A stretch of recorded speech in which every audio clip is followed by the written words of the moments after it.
Just south of downtown Atlanta, Georgia, is the Atlanta Motor Speedway. This track produces some of the most thrilling racing in NASCAR. Combine fast speeds with the threat of the big one around every corner, and you have the recipe for a wild start to the playoffs for the NASCAR Cup Series. Welcome, everyone, to Countdown to Green, presented by Sonic, and welcome to the playoffs for 16 drivers. Your gift? One of the most unpredictable races of the year. Atlanta has high speeds, high risk, and high reward. And Dale Jarrett, you said Atlanta is now the biggest wild card of the playoffs. Why? Well, it opens up the playoffs for the first time ever, so that has the driver's attention. It's high speed, as you mentioned, drafting, three-wide racing. Every move, every decision that these drivers make today is the most important and has to be done quicker than anywhere else. And I'll just remind you of the finish here in the spring. Three wide, Suarez, Busch, and Blaney. It's the unknowns of this race, I think, is what it is. You don't know what hand you're going to have to play until the last few laps. Hi, everyone, from the Peacock Pit Box. The voices you heard, Dale Jarrett, the Hall of Famer, and Kyle Petty. I am Marty Snyder. So, Kyle, this track has a 64-year history, but this is the new Atlanta.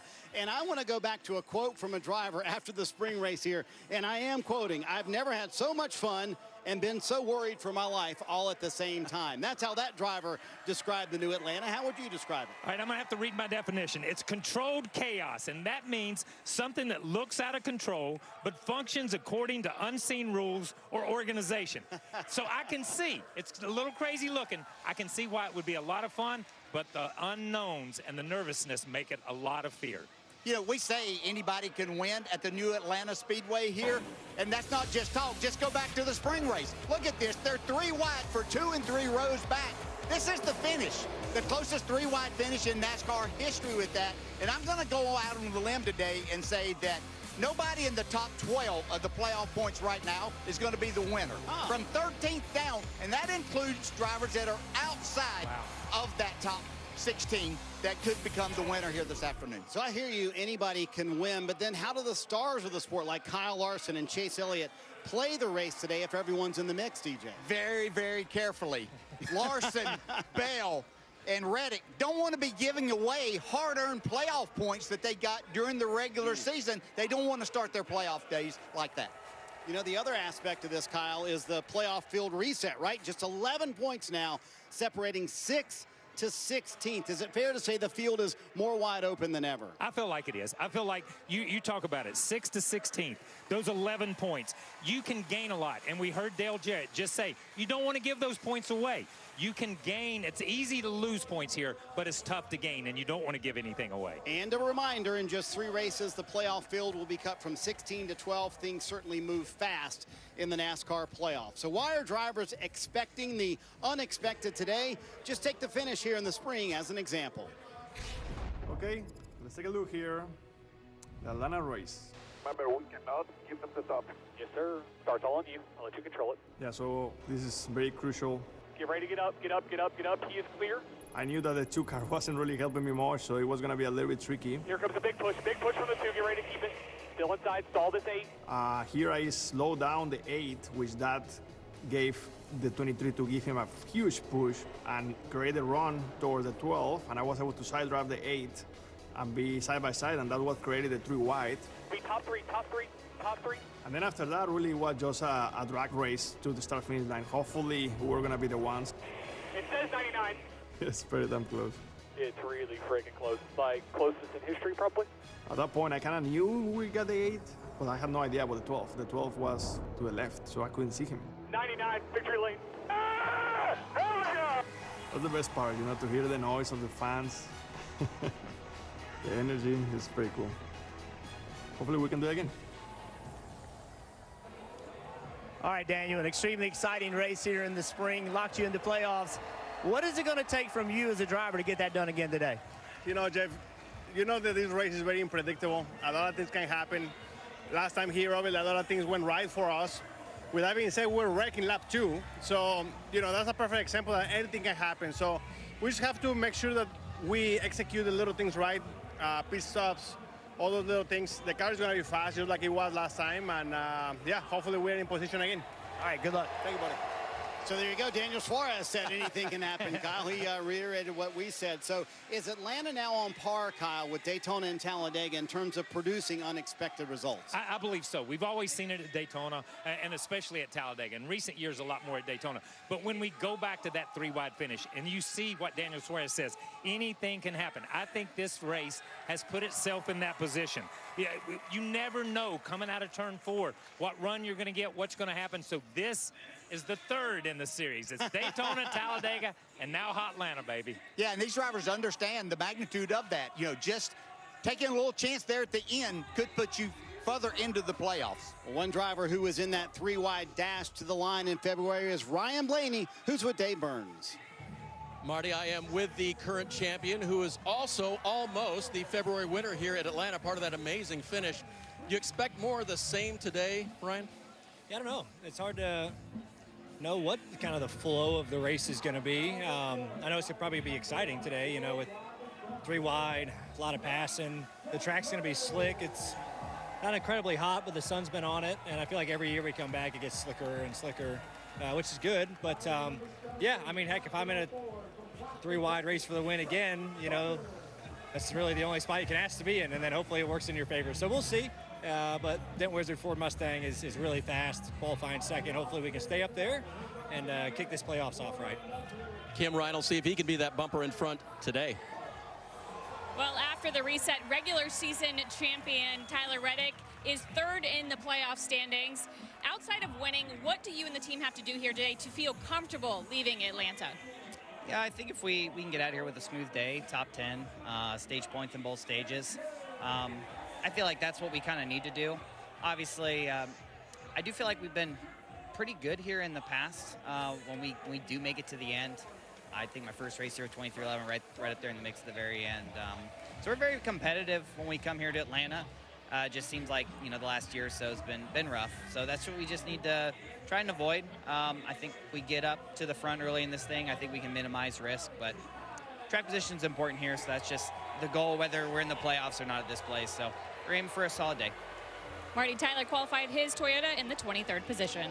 Thank you, Kim. The reigning champion and the regular season champion should be safe to make it through round 1. But, DJ, the points are just so tight. So give me a driver that folks think might be safe, but actually could maybe not be safe. Yeah, no, I had a conversation with Denny Hamlin as he was getting ready to qualify yesterday, and his concern is about this first round. I was talking about how it all seemed to line up with if I looked at the track during the rounds, but he said this is the most difficult round for them. They have to do everything, and this was before they had the issue with their engine in qualifying, and now will be at the back of the pack starting. So I don't think this will happen, but there is concern. Yeah, let the hate begin for Kyle Petty. So I'm going to go ahead and I'm going to say that the guy that I'm looking at right now is Chase Elliott. And I know he scored the 5th most amount of stage points. But when we look at it, he's only averaged a 15th place finish over the last 10 races. And what concerns me most is their lack of pace. They just have not been on pace with what Kyle Larson, what William Byron has done, what the other teams have done, or what I believe you have to do to make it to Phoenix. Right on cue, Kyle, right as he was introduced to the crowd as well. Well, Chase Elliott knows this better than anyone. So much sports history here in Atlanta. Of course, the Olympics back in 1996. The success of the Braves really for decades now. Also home of the Hawks and Falcons. Hank Aaron's all-time home run record came right here in downtown. And now for 64 years, there's been NASCAR racing right here at the Atlanta Motor Speedway. You're watching Countdown to Green, presented by Sonic.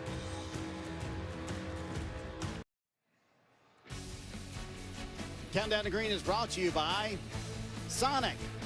Live free, eat Sonic. Here's what's on the menu, presented by Sonic. Hey, Cole Pearn is back. Well, not quite yet. Pearn will crew chief Martin Truex Jr. in the Daytona 500 next February. It'll be his first race on top of the pit box since he retired in 2019. Michael McDowell's on the pole today. 5 career poles. All have come this year, and his 4th straight on a drafting track. Race number 1 of the postseason starts with Chase Briscoe, Harrison Burton, Ty Gibbs, and Martin Truex Jr. below the cut line. Briscoe is a part of the playoffs thanks to his dramatic win last Sunday in Darlington. You know, for all 320 employees to be able to race for a championship in their final year is unbelievable. The conversations turn from how are we going to put speeds in our car to what are we going to do. right after we found out, we all looked at each other and we're like, are you in it till the end? Are you? And everybody was like, I'm in it till the end. I want you to find out what the 5 car's strengths are and what his weaknesses are. I mean, it's Kyle Larson. Felt like if we could use that as an opportunity to figure out where he was strong and where he was weak. We can beat the 5 man, so we don't mind restarting behind him and forcing him to make a mistake. Knew Ross was going to kind of stack that top lane up, and I just drove her in there wide open. Outside 5, pick him on the 1. I thought it was a brilliant move. It was the move of the race. Way to be a badass, finish it off. 2 laps after the restart, here's Kyle Busch, and I'm like, you've got to be kidding me. 323 employees counting on us. About 12 to go, we just kind of said we were going to stay off the radio. 3 at the line, coming to 2 at the line. White flag this time, do or die here. Hell yeah, man. This one's for SHR. Everyone needed that. It's huge, and just to see the satisfaction in those guys. Man, they've worked their hearts out. They've continued to dig deep. It says a lot just about our character. Special for me to be able to be the one that gets them in victory lane. What a win it was. And DJ, considering his season was on the line, and frankly the season for all of Stewart-Haas Racing, with 323 employees about to lose their jobs, where would you rank that clutch performance by Chase Briscoe? You know, so many good things have happened at that organization through the years with championship wins by Harvick and Tony Stewart. But to make the playoffs, it was the Southern 500. It was a 3-wide pass to get the lead. He was there all night. Then he had to hold off Kyle Busch, who's trying to win for the 20th straight season. Incredible driving by this young man. Just did a great job. And for him and all of the employees, I want to read what used to be a Ford Motor Company winning ad. And it said, extraordinary people do extraordinary things. And that's for that driver and everyone at Stewart-Haas Racing. So well put. We mentioned a moment ago how Chase Elliott loves Atlanta sports. He threw out the first pitch at the Braves game Friday night. DJ, you're our resident expert. How would you grade this one? All right, let's see the form here. I like all of that coming through. All right, we don't see the pitch, but let's look at the reaction right here. Oh, okay. Oh, a strike. That's perfect. A strike. Great. We'll Good count job, it as a Chase. strike. He's the hometown guy. Dave is with the hometown hero.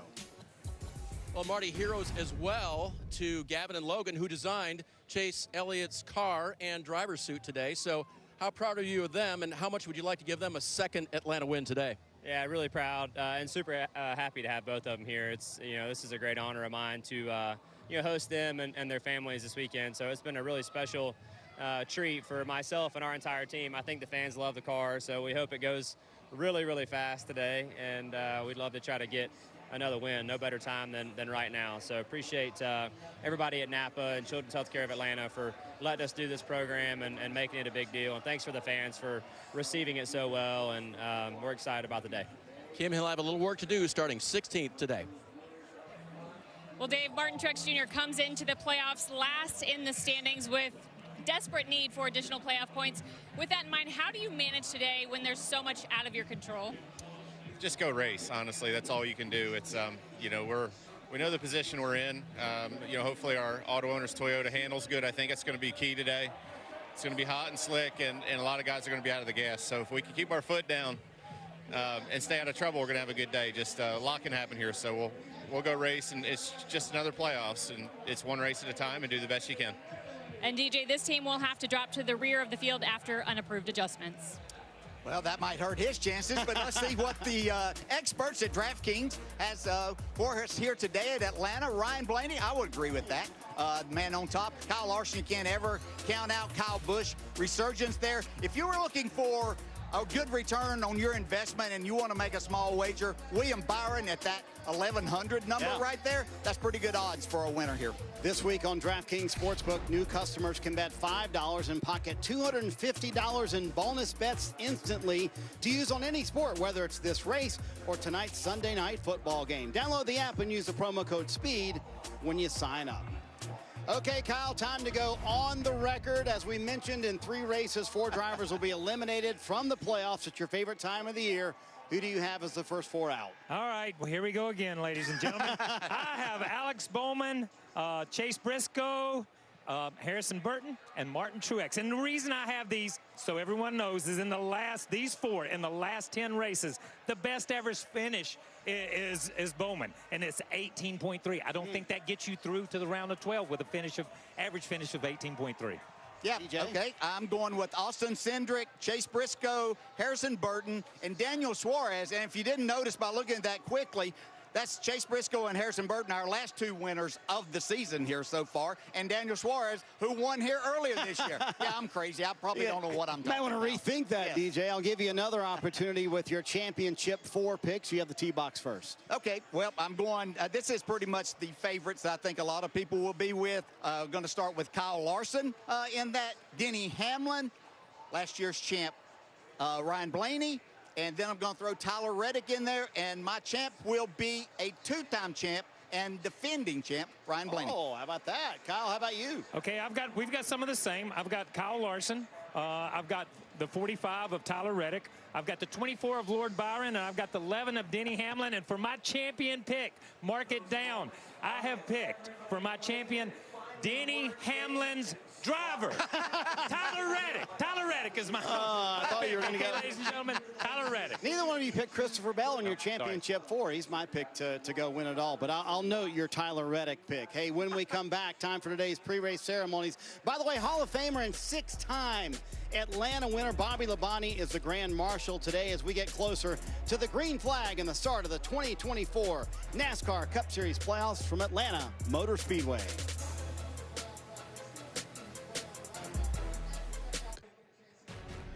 Atlanta Motor Speedway, one of the wildest races of the year, just happens to kick off the 2024 Cup Series playoffs. Plenty of speed, chaos, and unpredictability on tap this afternoon. So, DJ, with all the unknowns of this race, the start of the playoffs, what are the nerves like right now for the Cup Series playoff drivers? You know, there's a certain amount of nerves that you have before every single race that you'll participate in. Today it's times 10. Every driver I talked to talked about the quick decision making you have to have here with the high speeds and shorter straightaways. Yeah, listen, this is welcome to the little super speedway that could, okay? And that's in all these guys' minds. And let me tell you something. This is the playoffs. You have to be aggressive. It is take time. It's no more give. I take every lap, take every position, take every point you can get, because everything you take will get you to Phoenix. So to the point of taking, Kyle, is the only way to approach this race as a playoff driver to attack it, to be aggressive all afternoon. Have to be. You can't be crazy. You got to be a little cautious. You got to pick and choose, but you have to take advantage. You have to, when you smell blood in the water, you got to take that position. You got to take it on pit road. You got to take it on the racetrack. These playoff drivers did it 26 weeks to make the playoffs. They understand what they have to do today. There's a lot on the line this afternoon, and with so much unpredictability, you just want to be in the right spot to put yourself in a position to possibly win it at the end of the day. Time for today's pre-race ceremonies. Please rise as you are able. Remove your hats, and veterans render a hand salute as the United States Special Operations Command Joint Service Color Guard presents our nation's colors. Here to offer today's invocation, please welcome from Go Church in Sharpsburg, Georgia, Pastor J.C. Worley. Let's pray. Jesus, you are the hope of the world, and we need you now more than we've ever needed you. We pause to pray for the victims of the recent shooting at the high school here in Georgia. Would you give those family members comfort, peace, and your hope? We pray for today's race that you would be with the drivers, the officials, and the crew. Guide them and protect them. And lastly, we say thank you, Jesus, for dying on the cross for our sins. In your name we pray. And everybody said, amen. Here to perform our national anthem, please welcome National Broadway touring actress and Atlanta's own Bella Yantis. Oh, say, can you see by the dawn's early light what so proudly we hailed at the twilight's last gleaming, whose broad stripes and bright stars through the perilous fight o'er the ramparts we watched were so gallantly streaming, and the rockets red glare, the bombs bursting in air, gave proof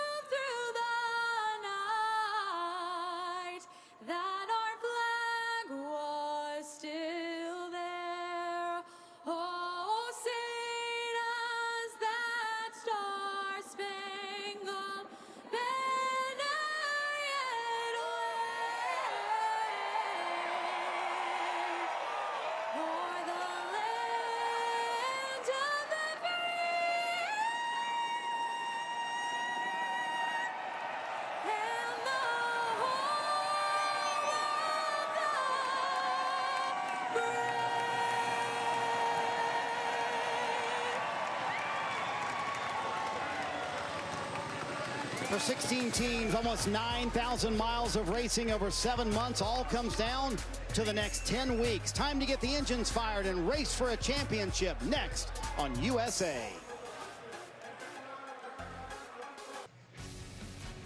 Countdown to Green is brought to you by Sonic. Live free, eat Sonic.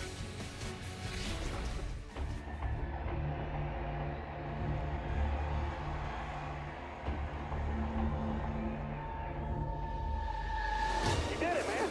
I can't believe it. Holy smokes. Hell of a job, brother. Appreciate it. Hell of an effort, Sam. Ah, we got it. Woo! Texas, bro. Hang in it. We did it! Yeah! Another one. Checkered flag, number 12. Hell yeah, Tyler. You are the man. I'm so freaking proud of you. Woo! We're after seatbelt. Great car, guys. Way to never give up. Awesome job.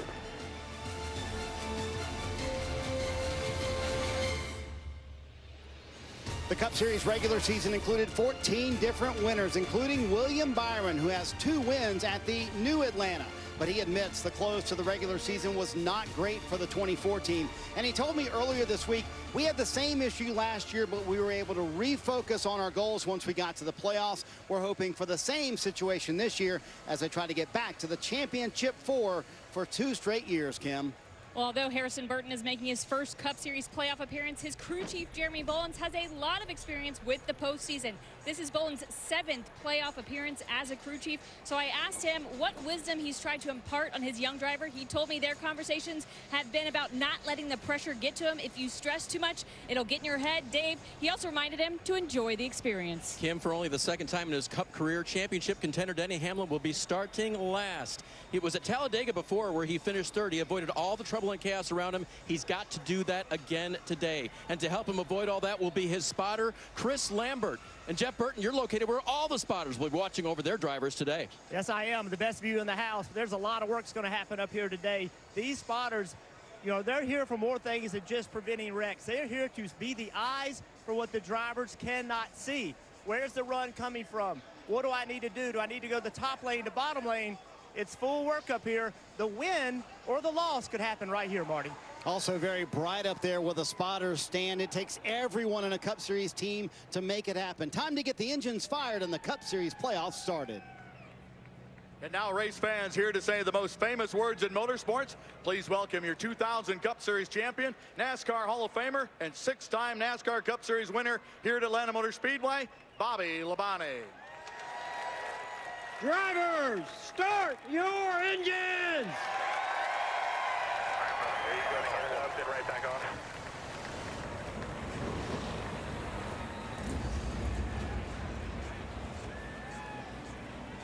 Fans, NASCAR and their premier partners want to thank you for your support. Let's take a look at a young fan's day as he enjoyed Daniel's Amigos and cheering for his favorite driver, Daniel Suarez, at Daytona International Speedway.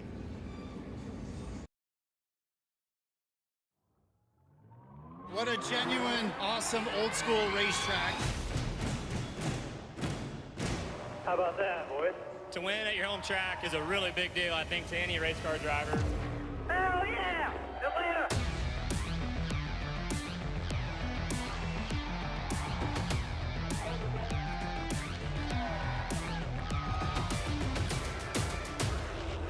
Hell yeah, boys! Awesome!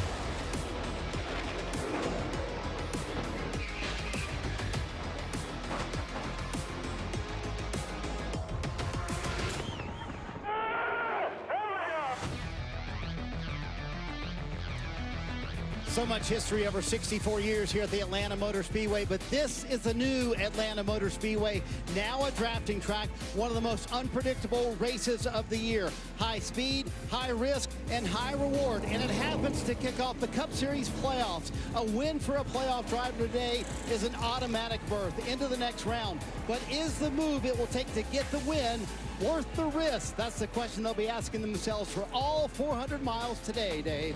Marty, the pressure will be on the pit crews today. They will flock to their race cars here on pit road 4 to 6 times today, and they'll try to pump off 9-second pit stops with perfection, because as hard as it is to get track position at Atlanta at 180 miles per hour, it is terrible to give it away on pit road coming in for tire, fuel, and adjustments. And Kim, from the stands, that ought to be a great show as well. Absolutely, the round of 16, and these fans are ready. Win and advance is the goal of all the playoff drivers. Easier said than done, because this first round might be the biggest wild card of the entire playoffs. 3 races, Atlanta. Every team has described this as pure chaos. Next week, a new timer at Watkins Glen. Nobody knows what to expect. And then Bristol, 500 laps at the most physically and mentally demanding racetrack. Who will survive the chaos? The playoffs start right now.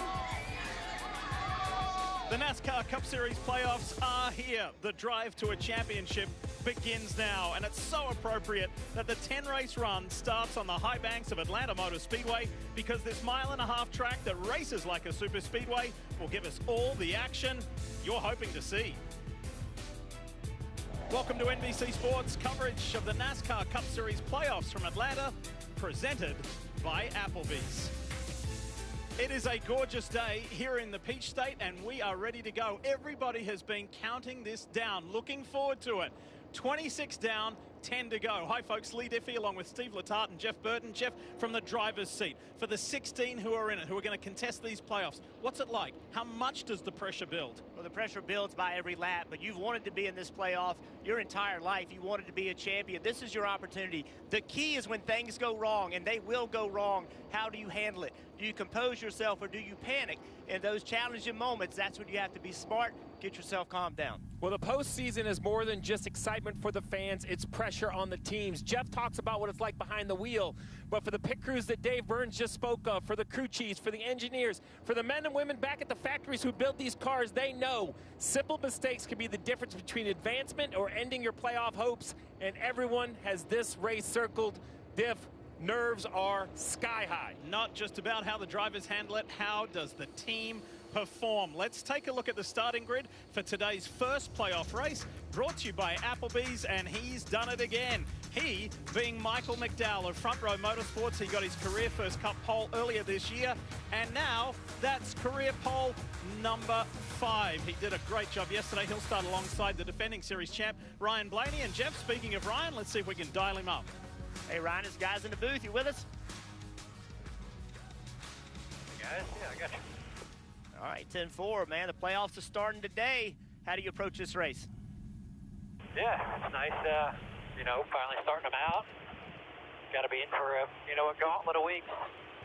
Know how can your team perform, you know, execute.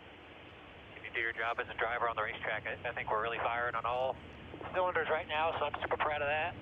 Obviously a fast car here today with the Dead Wizard Ford Mustang, and hopefully we can keep it up front, have a clean race, and I'd like to kind of make up for the spring race when I lost it by about 4 inches. Hopefully I can make up for that, so we'll see. Well, we've talked a lot about it, and you just said it. Try to have a clean race. How do you do that and try to win and get stage points? That's a great question. You know, I've always felt comfortable controlling these speedway races. You know, finding yourself up at the front, kind of making the decisions for the lane you want to be in. I think that's honestly the best thing you can do. So we'll see. I mean, you're going to get shuffled around all day, and it's kind of how do you work your way back up to the front if you lose track position. So the best thing we can do is just execute on our part the best that we can all day, and whatever else happens, happens. But we're just going to do our job the best that we can. Good luck. Thanks for letting us ride along. Appreciate it, everybody. Enjoy the show.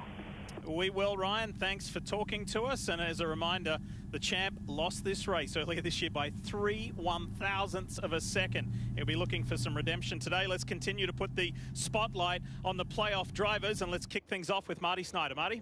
Well, Diff, for many, Christopher Bell is the championship favorite. And to start the playoffs, he gets a little extra boost. His crew chief, Adam Stevens, is back for the first time since mid-July after an off-week accident. Stevens told me this morning, I had all the information I needed at the race shop when I was calling the race from there, but it was so hard to put together the last 10% of the puzzle. Being here, seeing everything in person will make a massive difference for our race team. Good to see Adam Stevens back at the track, Kim. Well, Marty, yesterday Brad Keselowski qualified in the 19th position, so I asked crew chief Matt McCall what happened.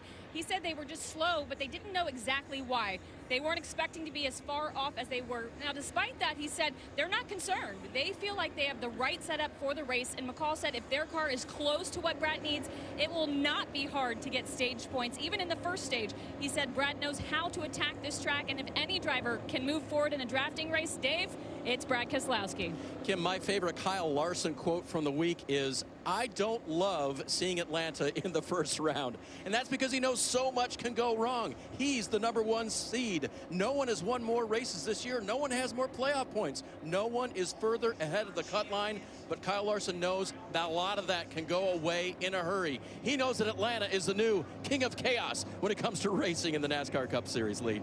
Let's see how that plays out, Dave, about the chaos, because that is the general consensus of what we're going to see here this afternoon in Georgia. Now, remember, in the playoffs, everybody, the top 16, they get their points reset to 2,000, plus the bonus points that they have earned on their way to this. So, as everybody has said, Kyle Larson sits atop that. Now, let's think about the drivers in their very first playoffs. Ty Gibbs, Harrison Burton. Gibbs did it on points. Harrison did it with that emotional victory at Daytona. Well, you mentioned Ty Gibbs. For him and his teammate Martin Truex Jr., 15th and 16th on the playoff leaderboard, and they will start at the tail of the field.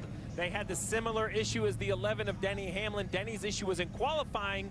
They decided to make those engine changes for the 54, the 19. So same engines, but some changing to the spark plug wires, unapproved. They'll have to start at the back. If you mentioned the young drivers in this for their first playoff, some of these guys have been in it for many times. Denny Hamlin trying to win his first championship, and there's all different types of emotions. But for a young guy, for the playoff starting, you got to kind of put that behind you. You got to approach this as any other race, easier said than done. 83 degrees here. Just about an hour's drive south of downtown Atlanta. And there's a lot of excitement surrounding this event just to get the playoffs going again. This playoff format and defining a champion at the end of a postseason has been going now for 20 years. Who will it be? Can the driver of the 12, starting on the outside on the front row, Ryan Blaney, be one of a rare few who defend a title in Cup Series competition? So hard to do that. That's what's on the line over the next 10 races to finish off this 2024 season. A little special surprise here today as well at Atlanta Motor Speedway. Although it's a day race, some daytime fireworks to signify the kickoff of the postseason and the playoffs.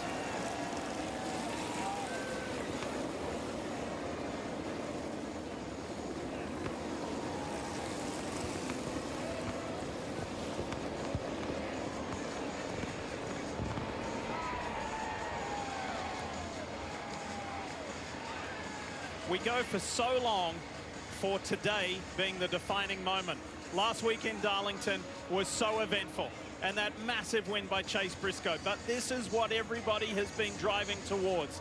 This moment to make the top 16 and to go for it, to have that opportunity to be a champion. We always like to bring you a pre-race pep talk.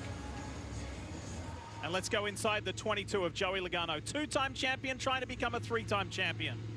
All right, guys. Playoff time. It's our time. We know what we got to do.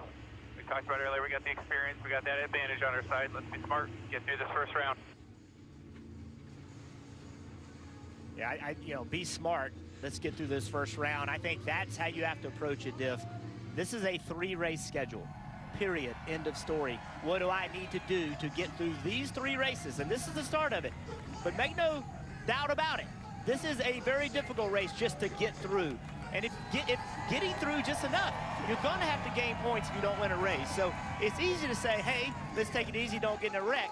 The problem with that is if you don't gain enough points and you don't transfer to the next round, that could be because of what happened here today. And remember that you have those who are and those who aren't in the playoffs, those who are on the outside like Michael McDowell in the 34. They just want race wins. Simple as that, race wins. And they would like to get it here today in the Quaker State 400. 10 races to go. The playoffs begin now. It's time to bring the action. Atlanta Motor Speedway, let's go!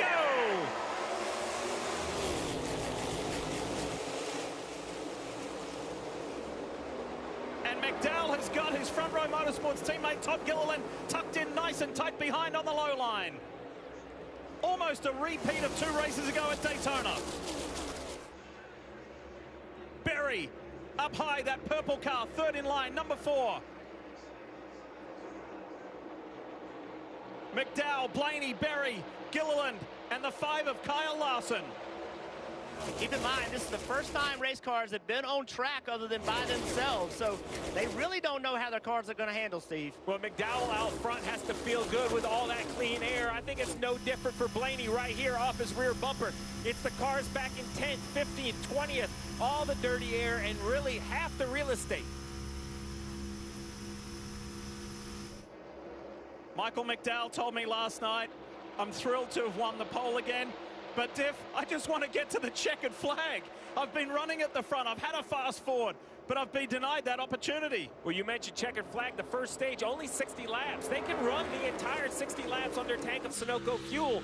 So all of this kind of posturing you see right here for position, no guaranteed breaks, no guaranteed pit stops. This could run start to finish. See Todd Gilliland jumping in front of Logano. He was on that bottom lane all by himself. Was starting to lose track position, had to fill that hole.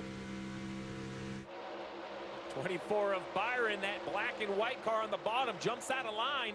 It works in the corner when it's a shorter distance, but on the straightaway, the draft is more dominant. He finds a lane to get back up top. Ty Gibbs has made up 6 early positions. Truex as well. Of course, they were starting at the back after that unapproved change, but that was precautionary. Those plug wire problems that Denny Hamlin experienced and the other JGR Toyotas decided to do the same. McDowell led 27 laps here, Jeff, earlier in the year when this was just the second round of the season. Finished in the top 10. Wants to drive this home today. Exactly, and as much as we talk about the playoffs and this championship battle side by side here, there's a lot of guys in this field. The majority of them aren't in the playoffs. And winning a race means a season changing, maybe a career changing. So they're not going to change the way they race just because they're not in the playoffs. Nice efficient work from Kyle Larson as he's sneaking his way closer to Team Penske's Ryan Blaney. The 5 runs third. Austin Dillon nicely placed in the top 5. Here comes Brad Keselowski on the inside, and that was a nice straightforward move as well. The only RFK racing Ford in the playoffs. Yeah, different look for RFK. They were fortunate to get 2 in a year ago. Chris Buescher right there in that blue and black 17, 2 cars behind his owner and teammate, was unable to make the playoffs this year.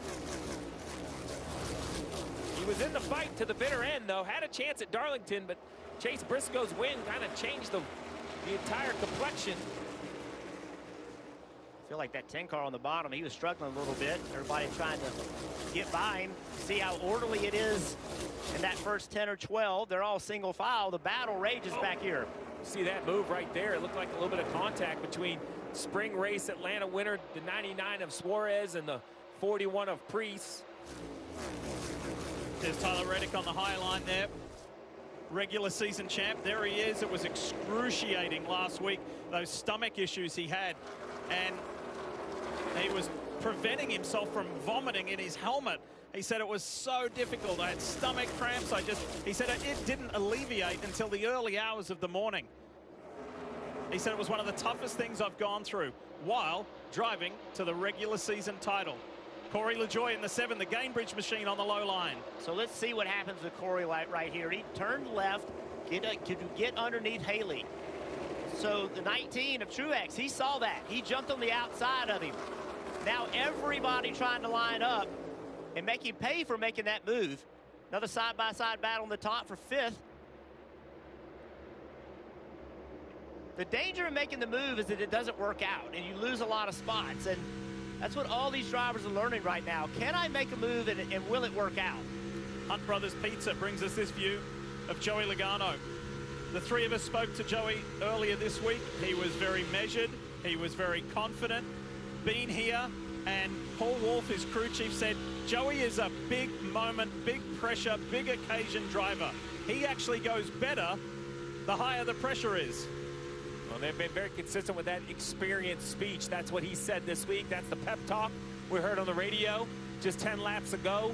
He feels like his team, top to bottom, even the mechanics, pit crew, everyone has been here. Who else is here is all of Joey Logano's teammates. Right behind him, the two, that bright yellow Menards Ford of Austin Cindric. This reminds me of a Daytona race in the 90s. You're not side by side, 3 wide. The cars aren't driving quite good enough to do that. You see Harrison Burton trying to make a move under William Byron. So what happens if he doesn't make this move? Can he slide up behind him? If not, they're going to line up on him, and he's going to lose a ton of spots. Harrison qualified well. He was on the 6th row in 12th position yesterday.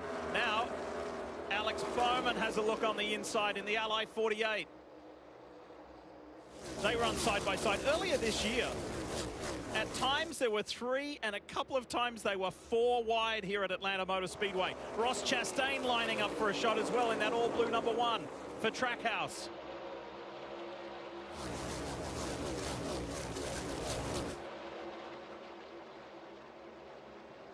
The 24 car Byron had a little bit of an issue off turn 4.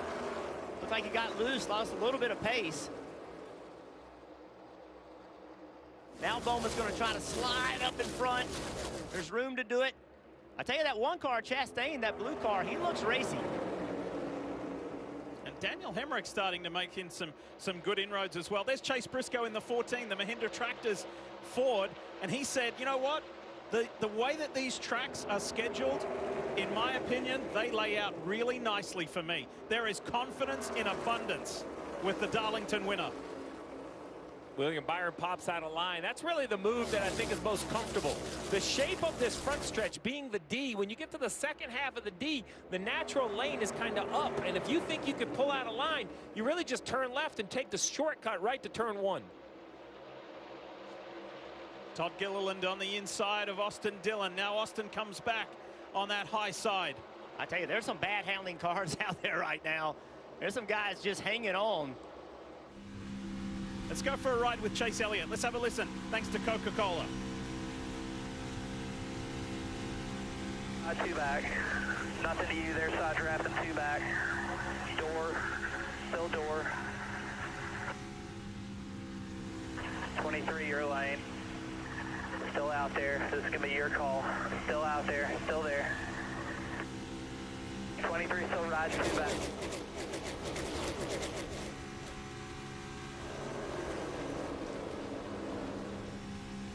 Two things I noticed: part throttle in the corners, definitely out of the gas a little bit, and then the spotter. I love the quote, "Your call." We talk a lot about the responsibility of the spotters. Jeff, you were just up there. Trey Poole clearly on the radio, not trying to drive the car. He's letting you know it's your call, giving the information to Chase, but giving Chase the leeway to do what he thinks he needs. Yeah, I think that's a smart. If you can't see it and coming off turn 4 is where it's the most difficult to see, you have to let them know. I think you're clear, but it's going to have to be your call. There you go on the left.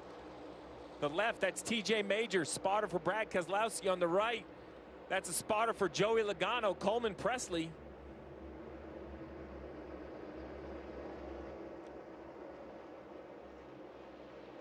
William Byron gets on the inside of Austin Cindric, tucked in right behind Joey Logano. It's Michael McDowell, the pole man, leading the way. You're watching the NASCAR playoffs presented by Applebee's. We are driving down the road, and all of a sudden, bang! Oh! There's a crack in our windshield. You know what we can do now, though, right? Go to safelight.com. And we're good to go. Hey, guys, I'll be replacing the windshield for you. Can we go in there with you? New cars come with cameras that can control your automatic braking systems and lane departures, which you do need to get recalibrated when you get your windshield replaced. If you get a crack in your windshield, there's only one choice. Safe Light Repair, Safe Light Replace. Safe Light Repair, Safe Light Replace.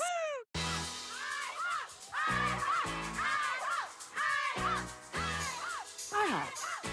$5 all-you-can-eat pancakes are back at IHOP for a limited time. Or free with select combo purchase. Only at IHOP.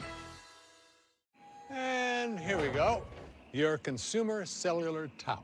I didn't know they built towers. They don't. Consumer Cellular uses the same towers as Big Wireless, but then passes the savings on to you. So I get the same fast nationwide coverage if I switch? Yep, save your money for something else. Speaking of, I ordered us some Thai food. Thank you. Oh, shoot. I'll go get it.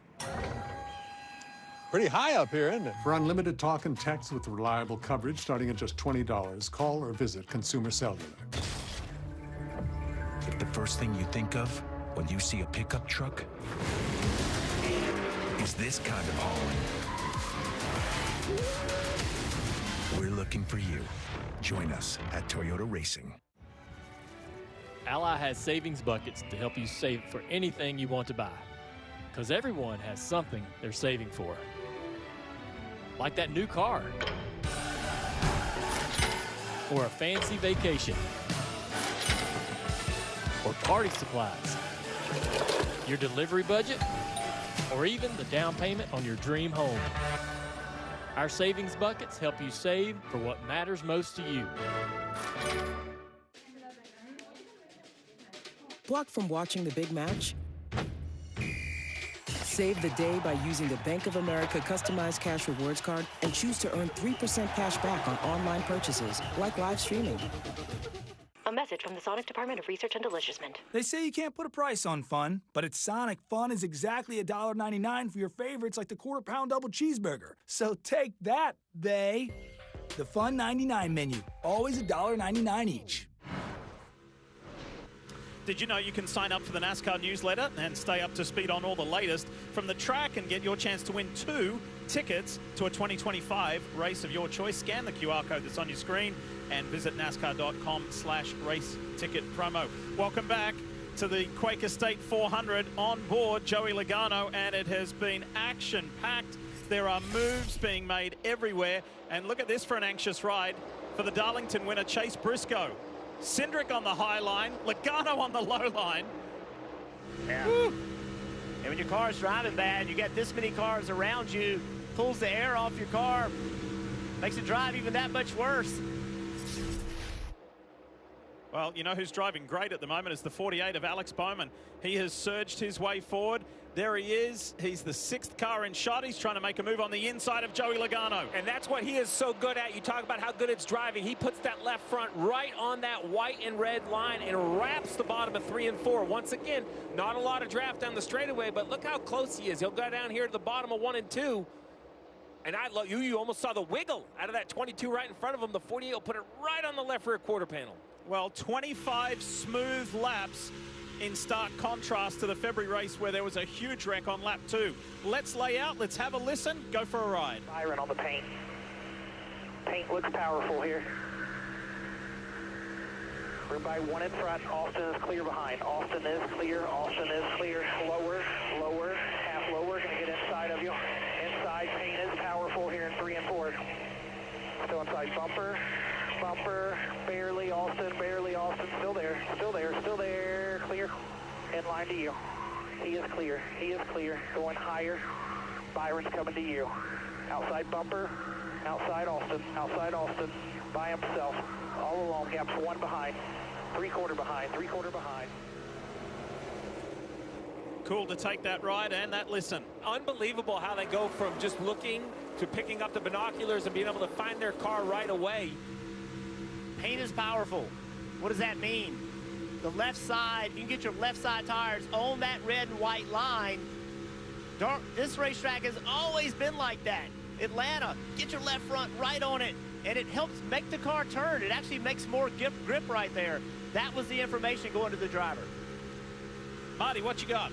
Well, you could also hear Coleman Presley, including Austin, in that conversation. That's Austin Cindric, Joey Logano's teammate, right in front of him in that yellow car right there. And Steve, you brought up a great point. Team Penske really works well together. In fact, they were really the only group in the spring here at Atlanta that could make drafting together work well. Jeff, the drivers will all tell you it's harder to do at Atlanta than it is at Daytona and Talladega. Find a partner and make it work all day long. Why is that the case? Because it's harder to get your car to drive well here than Daytona and Talladega. So the speeds are different. They all look like they're running the same pace, but one guy's having to lift more than the other in different places on the racetrack. So it's just hard to get to someone's rear bumper. And if you get to that rear bumper with a big move right here, you can't push them like you can at Daytona and Talladega. The radiuses of the corner are so much tighter here. If you push in the corner, you can actually spin the guy out. I look at it like racing at 180 miles an hour at Talladega is kind of like going down a 5-lane interstate. Running 180 miles an hour as we see Blaney get by McDowell for the lead pretty easily. Just turn left. 180 miles an hour here is more like driving through your neighborhood, Diff. It's condensed. There's just not as much space. It even seems faster. First time we've seen somebody else up front other than Michael McDowell. Here comes that 48 machine of Alex Bowman again. Larson down low. Here comes Cindric in the 2. We've got some movement after 30 laps here in the Quaker State 400. At 34, McDowell drove right to the rear bumper of Blaney and out of the track. The car looked very loose. Larson now attacking Blaney. What a race. Good stuff. This is awesome. Super close. Blaney, Larson, and teammates working together here as Cindric pushes Blaney ahead. What a shot. 2-car to the back of the 12. McDowell works side by side with Bowman. Logano's looking to get a run. Watch the 22 on that low side. And now that 34 car, McDowell has lost the lead. His car is going to drive much worse back here in traffic. Sat on the pole, we wondered how his car would drive because it's a trade-off, Steve, between a good handling car and a car that will go fast by itself. Now, while all this is happening up front, if you're a 19 fan, Martin Truex Jr., your guy has made up 21 positions. Message from the Sonic Department of Research and Deliciousment. Did you know your new favorite burger has hand-smashed patties made to order, hot and melty cheese, and a tangy sauce? How rude of me. Let me introduce you. Try the all-new Double Sonic Smasher and at a half-price drink in the app. This isn't just a race. For Chevy, this is science at 180 miles an hour. Physics, AI, and machine learning. And this is our lab where we're testing more than our cars. We're testing ourselves. Because what we learn here helps push us forward out there. From the track to the street, Chevy's got you. Chevrolet, together let's drive. With Salesforce Einstein AI. Einstein, how can I increase fan engagement? Everyone at Formula One can be an Einstein. Because with unified customer data and trusted AI, it's easy to personalize messages that wow. Every fan, everywhere, all at once. Now everyone's an Einstein with Salesforce. Negrip, I want to be an actor. So why don't you act like a good sister and get me some more of those baby back ribs? I want to be a director now. Let's try a scene where you go get your own. And action. And cut. A lot of drama on this set. Action. And cut. Maybe I'll just go get wings for everybody. 1 in 4 vehicles will need a new battery this year. Don't wait until yours dies to do something. Test your battery regularly, and if you need a replacement, Napa has you covered with a full range of long-lasting, high-performing batteries designed to keep you moving. That's my team out there. If our network goes down, lives are at stake. Our comms have to work. Or the mission won't. That's why we partner with Verizon Frontline, the network that truly prioritizes first responders. So we don't worry about getting through. And they're the most reliable 5G network in America. Out here, reliability is everything. Extreme or routine, Verizon Frontline delivers. The #1 network choice in public safety. Learn more. Your mission is our purpose. A message from the Sonic Department of Research and Deliciousment. Did you know your new favorite burger has hand-smashed patties made to order, hot and melty cheese, and a tangy sauce? How rude of me. Let me introduce you. Try the all-new Double Sonic Smasher and at a half-price drink in the app. 24 laps, 23 laps make it now to go in stage 1. This has been a clean, swift start to the Quaker State 400 here at Atlanta Motor Speedway. You'll see every green flag lap live as we race our way into the playoffs. And a reminder that this week on DraftKings Sportsbook, new customers can bet $5 and pocket $250 in bonus bets instantly to use on any sport, whether it's this race or tonight's Sunday night football game. Download the app, use the promo code SPEED when you sign up, and good luck. Stevie, let's take a look at some numbers. Who's got your eye? Well, the chaos in racing has the odds makers in a little bit of chaos as well. Blaney, the favorite at 8-1, currently leading live. But then look at 10, 12-1, pretty even through the field. Busch, Keselowski, Logano. They like those Fords of Logano and McDowell. Hamlin still getting respect at 16-1, even though he's kind of riding around in 35th, biding his time. What about Cindric, who runs second at the moment, and the guy he runs second with, they're plus 1,600. Yeah, what about Ty Gibbs? He's back there. He's picked up 18 spots. He is using the top of this racetrack. He is making ground, just up there, able to stay in the throttle, not really drafting anybody, just making time on the outside along with his teammate Truex. They've made up 21 and 20 positions respectively from the back of the pack. So that begs the question, what's their teammate Denny Hamlin doing, Steve? Well, he's struggling at the moment, back in 35th. So I'm not sure if this is by design, trying to avoid the chaos, or ill handling. When I look at the radio comments, it's a very free issue for the 11. He doesn't like the balance of his race car. I can't believe that's causing this much of a deficit on speed, 8 seconds back. Dave, you think Hamlin's just riding, or is it a balance issue? Well, I think it's a little bit of both, because you wouldn't go forward with a race car that operates like his is right now. You're absolutely right. Free on the radio. I mean, choppy free. He was not happy with the handling of this race car. Now, if you're Chris Gabehart, Steve, and you do get that chance to pit, what would you do for him? Would you do something as risky as a no tire change stop and try to leapfrog him forward? But a lot of guys are going to be thinking that too for this first stop. Well, with 60 laps burned of an 80-lap gas tank, I think you're absolutely going to take tires, because it takes that much time to put fuel in the race car. The question is, can he save enough gas where some of the leaders maybe have to wait on fuel, where Hamlin can try to leapfrog some? But from 35th, you're only going to maybe gain 5 or 7 spots. You're not going to be able to make a huge jump. It is Hendrick Motorsports and Team Penske at the front of this pack. On the left of your screen, on the graphic, the yellow underlining of names, that designates the playoff drivers. As Larson goes high, Blaney continues to lead. That means that Ryan Blaney has led 6 times since the reconfiguration of the Atlanta Motor Speedway. Look at this. Teammates working together. You got the 3 Hendrick cars on the top, the 3 Team Penske cars on the bottom.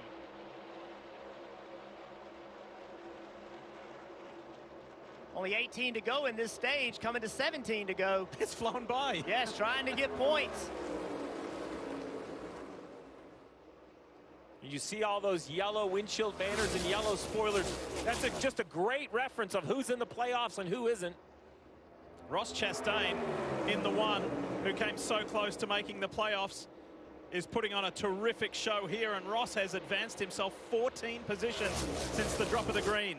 Blaney told us this week that he thought the best way to avoid an accident was to run in the front 2 lanes. Well, he has stuck to that strategy. Great qualifying out of the 12th car. Blaney got by McDowell, and he's led ever since. Currently has led 15 laps.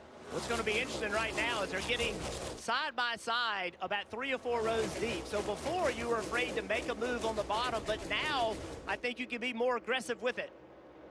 And entering the picture, bottom right, is the 9 of Chase Elliott. Here he is. Let's go for a ride. The Coke on board.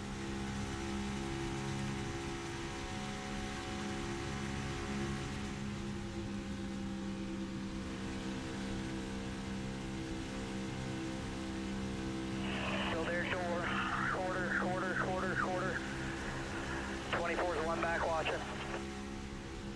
By the way, the design of the 9 this weekend, the uniform, everything on his car was designed by 2 Children's Healthcare of Atlanta patients, Gavin and Logan, as part of Chase Elliott's foundation Designed to Drive program. Chase said he loves it. They've done a terrific job, and for a very worthy cause. It's a great looking paint scheme. We watch him steer and we hear him lift. Well, check out over here, looking at the right foot of Chase Elliott, the left foot riding on the brake, so left foot brake. His foot's right there, but not pressing. As he goes down in the corner, you'll see off the throttle. Maybe just tap the brake back to wide open gas. You can see the steering column, which is that Coke decal right above his toes. Jeff, I know they talk a lot about handling, but he was out of the gas. There you go. That's just rolling out of the gas, I think, just not to get a run in the wrong spot, right? Just trying to time his run. That's corner entry, so I think he actually would have wanted that run, because you see what he's doing now. He's driving underneath his teammate. If he could, he's lifting early to be able to go back to the throttle to carry speed on corner exit. He's driving it just like any other racetrack.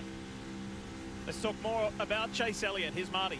Stage 1 not even complete, Diff, and already Chase Elliott has learned quite a bit about how the track is developing. Listen in. Yeah, you're going to have to help me, because whoever driver can move up, basically could drive to the field. I mean, you can drive all the way through it. Nobody can move up because they're all sideways.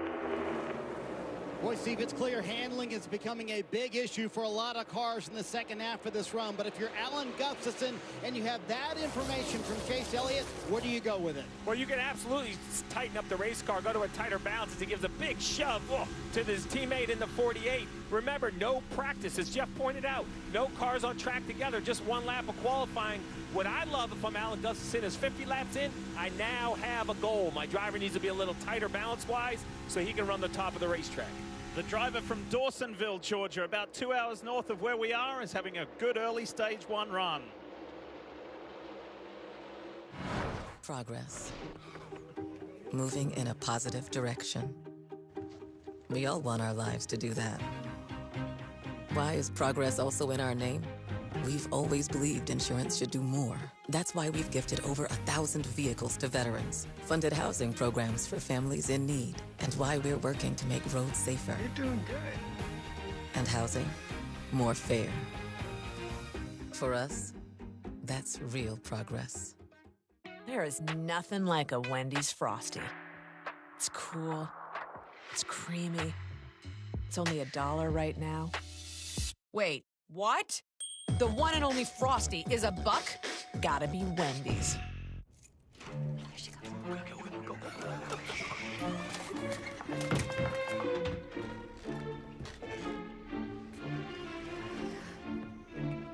With so much great entertainment out there, wouldn't it be easier if you could find what you want all in one place? My favorites.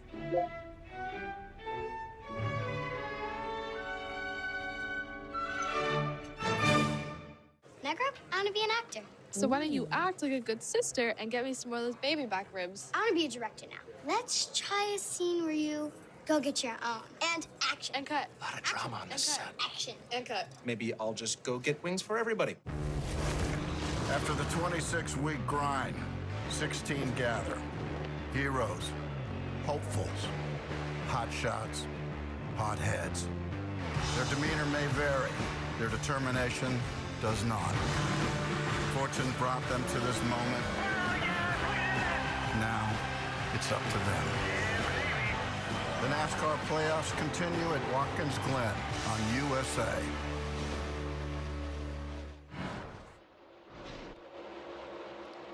Seven laps to go in stage 1. Ryan Blaney, who has led 24, now make it 25 laps in the Quaker State 400, leads his teammate Austin Cindric. But going the other direction, going the wrong way, is Brad Keselowski. Let's find out more with Kim. Yeah, Brad Keselowski mired back in the 25th position. This is not a product of strategy. This is an ill-handling race car. Take a listen to what Brad said. Need to be more versatile with the lanes, so I can't run up at all. It gets loose in. Doesn't turn the center and gets really loose off as I move up. Does the same thing on the bottom, just not as bad. The team cheerleading their driver, saying, we understand we'll make big changes when you come in at the next stop.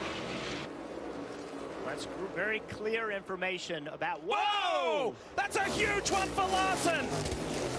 That car just snapped on him and went straight into the wall. Hold on to it, hold on. Yeah, I don't know if I blew a tire or what. That just snapped in a split second. Yeah.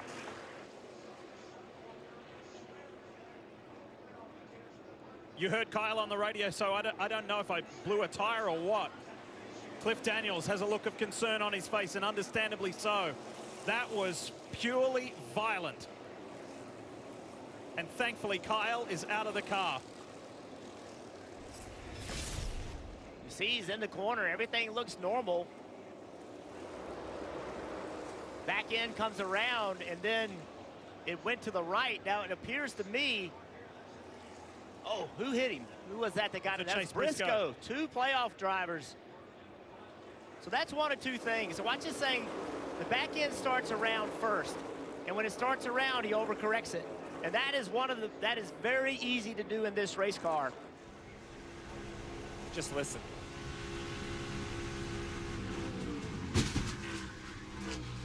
Oh.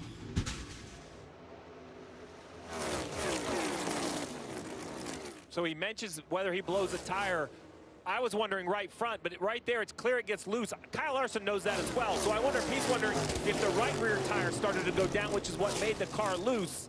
Kyle obviously has a clear understanding that it was the back first, and then it turns right. And then this big hit by the 14. You mentioned it, Diff. So good to see Kyle Larson out of this race car. That is an absolute gigantic impact, both with the front and then a secondary hit in the rear. And the Darlington winner, Chase Briscoe. His playoff run ends prematurely. So disappointing.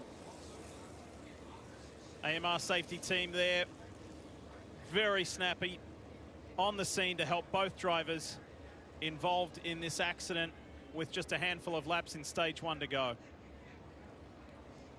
Both out of their cars, both in the safe hands of the AMR safety team, but look at how fast this happened. After a clean stage 1, almost in its entirety, it ends with a big bang.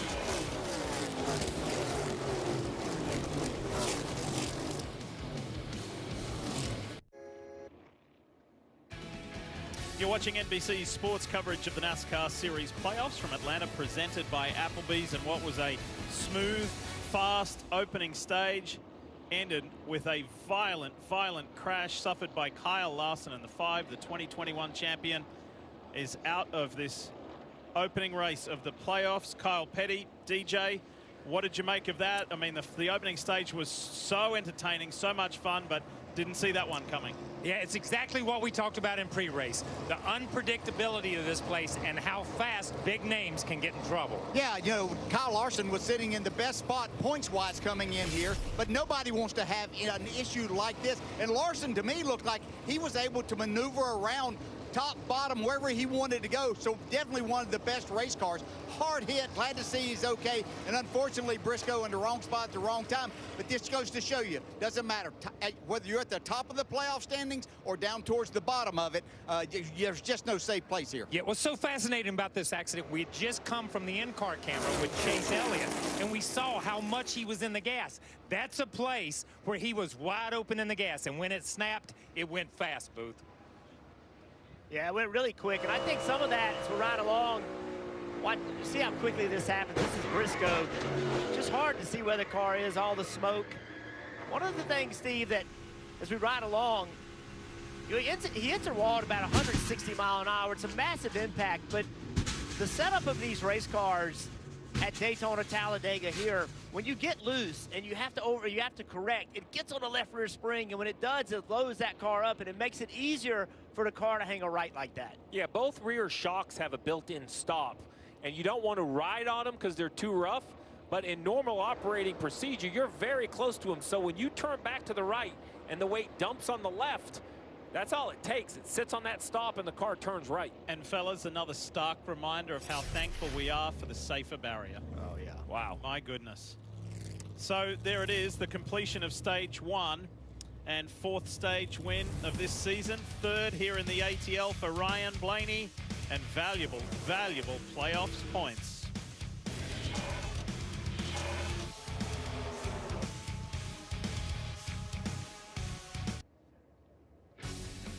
NBC Sports coverage of NASCAR on USA is brought to you by Applebee's. Now that's eating good in the neighborhood. Credit One Bank, NASCAR American Express card, and by Toyota. Let's go places. There it is, downtown Atlanta, Midtown, Buckhead, all the various areas of the ATL. And we're about just under an hour's drive south of that here in Hampton, Georgia. Stage 1 is complete, and Steve, Jeff, that's a car that's not getting any points. And look at them on the left. And the ones who have been the valued winners of stage 1. And it is Chase Briscoe, Kyle Larson out of this race. And this is where Kyle Larson's regular season is what he's going to have to lean on. You see him still 13 above. That's because of all of those playoff points he earned by winning races and stages. Briscoe, on the other hand, all the way down in 16th. Now, look, if you're a Chase Briscoe fan, don't throw the towel in yet. Remember, we still have 199 laps to go in this race. And currently, we have basically 9 playoff drivers inside the top 11. It could finish that way, or we could have multiple playoff drivers in the garage at the end of this. We don't know.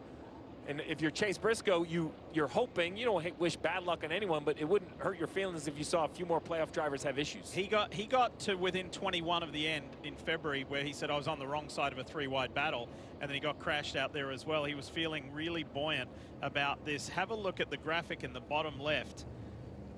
It doesn't paint a pretty picture here recently in Atlanta.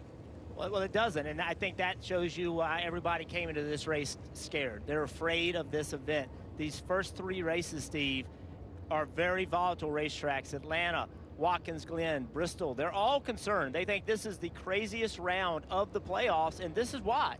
You don't see Kyle Larson typically have these kind of issues on a normal racetrack. He's not even real sure what happened, Dave. Well, let's ask him right here. I'm glad to see a smile on your face. You okay? Yeah, I'm okay. Thankfully, everything held up well inside the car. So, yeah, that was a huge hit. Not really sure, like, what caused it. I was actually sort of, like, tight, loaded in the corner, and then that was pretty far around the corner and just stepped out. So, yeah, I don't know. It just all happened really fast. Were you trying to save the car at that point? Was it loading weird to you on that lap? What's that? Was it loading weird? Were you trying to save the car at all? No, I mean, I was already loaded in the corner, just got loose, and then, yeah, I mean, when you're spinning or getting ready to spin, you got to turn right. Just it overcorrected, I guess. So, yeah, just a bummer. We'll see kind of how everything shakes out after the day, and then go on to Watkins Glen and try and have a good night. Yeah, you came in with the most playoff points. This is affecting it now. Obviously.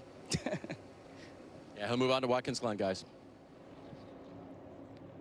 Well, there's nothing else to say about that other than that was a very fortunate escape for Kyle Larson to see him walking around and being able to talk to Dave. And anyway, let's get back to it. He'll move on. We'll see him at Watkins Glen, as Dave said. Let's get down to pit road. It is busy. Let's head there now. 48 Alex Bowman brings his car in. The car was loose to start, tight at the end of the run. Was wondering if they would be taking drivability away. They believe the adjustment they're going to make will keep him where he is. It drives well and it's fast, Marty. Second in stage 1 for Austin Cindric, who said he's tight to start but got better as the run went. And then he said, honestly, I feel like I'm better than the cars around me. Ryan Blaney told us earlier this week, I want to control the race from the front. Stage 1, check. Just a little bit too free for Blaney. And you saw all these cars waiting on fuel longer. Stage 2 coming up. Tell you what, whether it's all the rumors swirling about him potentially losing his job, whether that's angered him or fired him up, but Alex Bowman, he's been in the mix. His teammate had a rough day.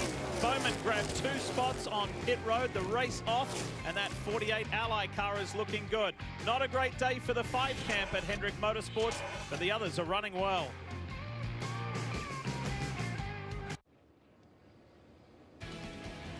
At Atlanta Motor Speedway outside the infield care center, thankfully Kyle Larson has walked out under his own power. Now Chase Briscoe as well, trying to avoid what was happening in front of you. What'd you see?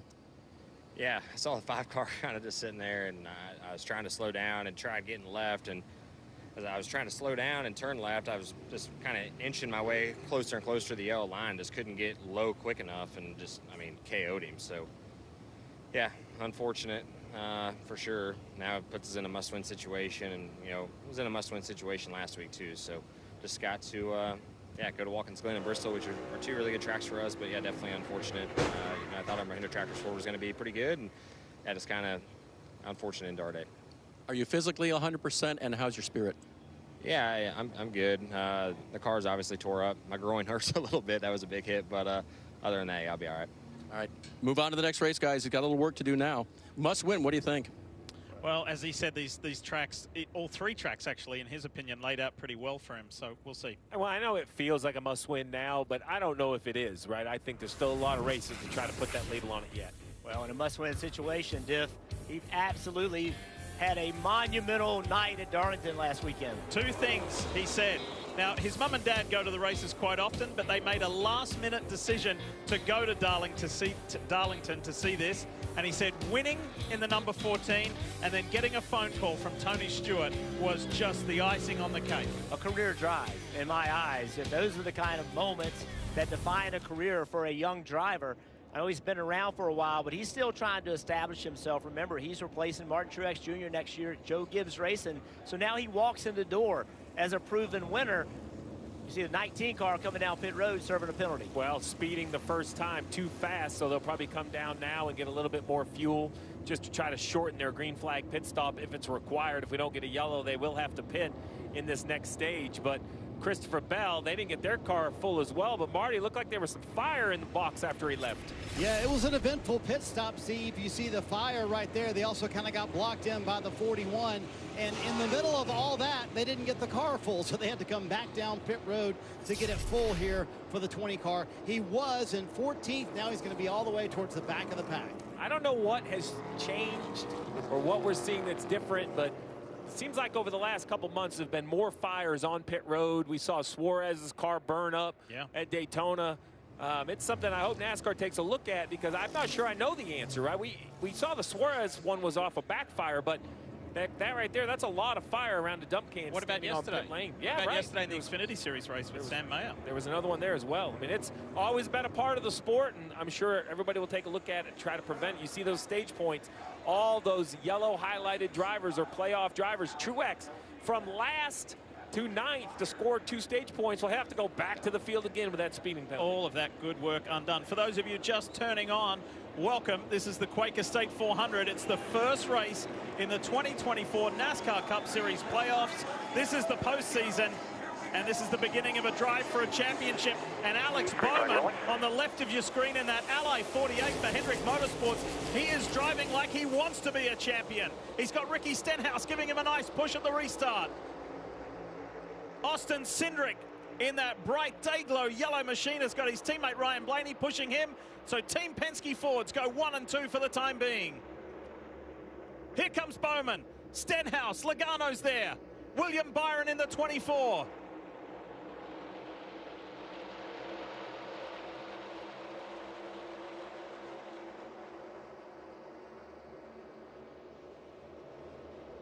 The first stage ran almost caution-free until Kyle Larson, the 2021 champ, had a huge crash right here. Car got loose on him and snapped back. He went straight into the safer barrier and took out Chase Briscoe with him. 3 wide, deeper into the field. That's Tyler Reddick with that white car all the way up top. We'll see if he can get back in line. 2 wide as Cindric and Bowman are kind of knotted up at the front, looking for help behind. About Ricky Stenhouse Jr. He always runs well in that 47 car. Outside second row, he always runs well at drafting style racetracks. Once again to the front.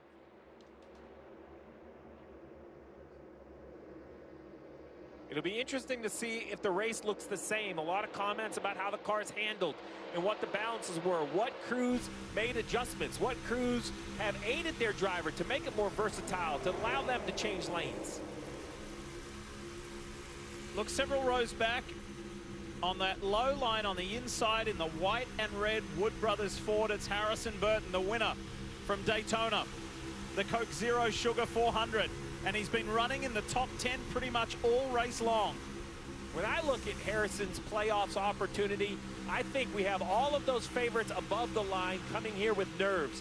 I want Harrison to come here with the idea of why not us? Let's make it more uncomfortable for those guys. Maybe we could go to victory lane again, or just have a great points day as he puts a defensive block heading into 1. That was him all the way down on the white line, blocking who I believe was the 51 of Haley behind him. Folks, there's 2 things the drivers have been saying. The ones who are outside the playoffs, as Logano dives to the inside of William Byron. They say, I don't want to affect a playoff driver's chances in the big picture, but don't mistake that for a lack of willingness and drive to go for a victory. Oh, they'll go for it. I can promise you they'll go for it. Winning a cup race is so big. Yeah, you don't want to get into it with a playoff guy, but you can't be afraid of taking the fight to him. Austin Cindric spoke to us earlier this week, and he said if I was to be honest and give myself a grade for the season thus far, I'd give myself a B-. Yes, we got a win. That's how we got into the playoffs, but there's other things I need to be better at. He said, my stats don't really tell the full story, but we are trending in the right direction at the right time of the season. And Stevie, look at him, out in front and leading well. And I like, you know, he purposely said he takes a lighthearted approach. He said other drivers, you know, they have to look all serious. And he said, that's just not my style. I do my best when I'm enjoying my job, and it's easy to enjoy when you're leading.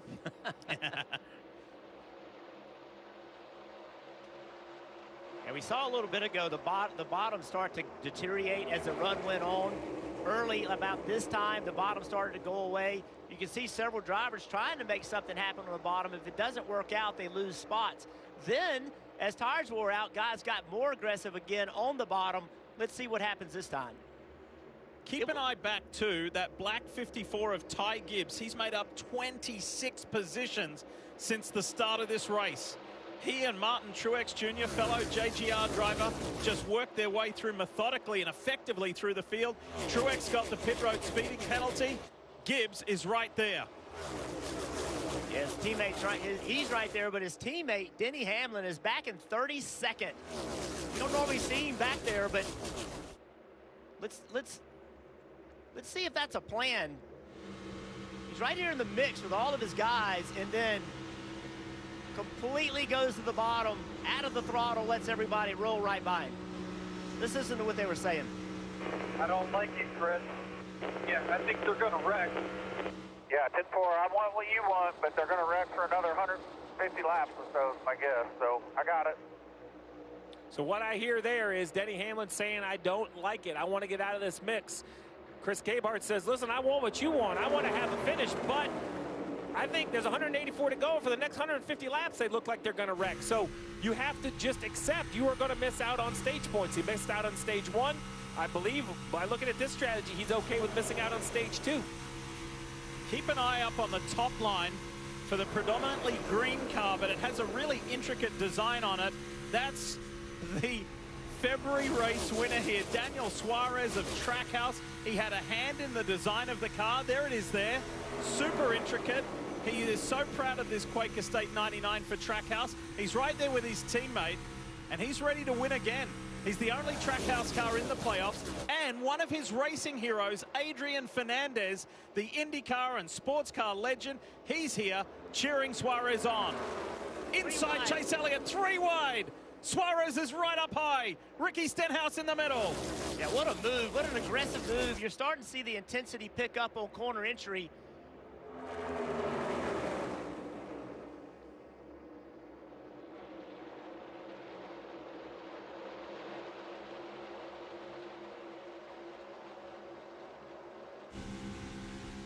Go on board with Elliott.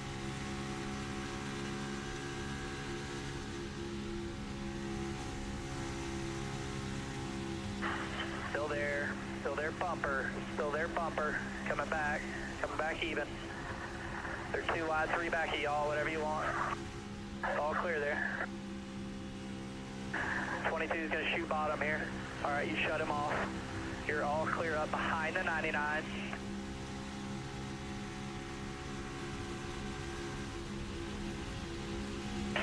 Big run, buzzer bumpers, 8 pushing him hard on entry. Just 1 inside.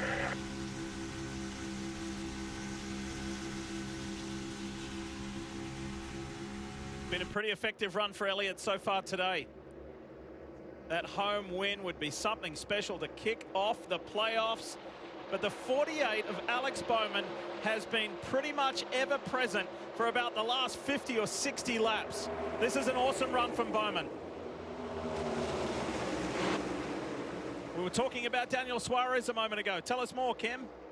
Well, they were very optimistic about this race. In fact, felt like Atlanta was their strength in the first round. He's got 4 finishes of 6th or better in his 5 starts on this configuration. That setup almost identical to what they ran in the spring when they won. This team has gotten a little consistency lately. They're going to rank on that as they move through this first round and hope that consistency continues to build. Daniel Suarez currently in the 7th position. You see all of the yellow spoilers at the front of the field. Cindric leads as we prepare to kick the playoffs. We started to look at this round, Jeff, and who has the best numbers at the speedways, and Austin Cindric rose above the rest. When you look at the 16 playoff drivers, you break down the drafting tracks this year, Austin Cindric averages over 33 points a race. That's the best of all the playoff drivers. He's already scored 9 points in the first stage, leading here now. I like this approach. Hamlin, I know, is working to the finish, but if Cindric can score 15, 16, 17 points in the stages, That's almost like a freebie if you have an accident late in the race. Austin Cindric, he's been out front for some 15 laps, leading and leading well.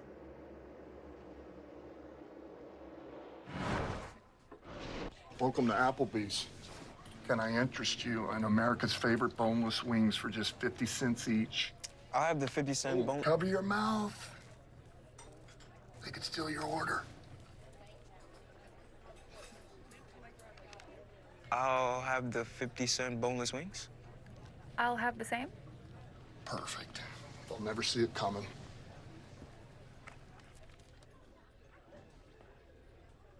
You like watching things get broken? Like barriers, glass ceilings, and wreckers.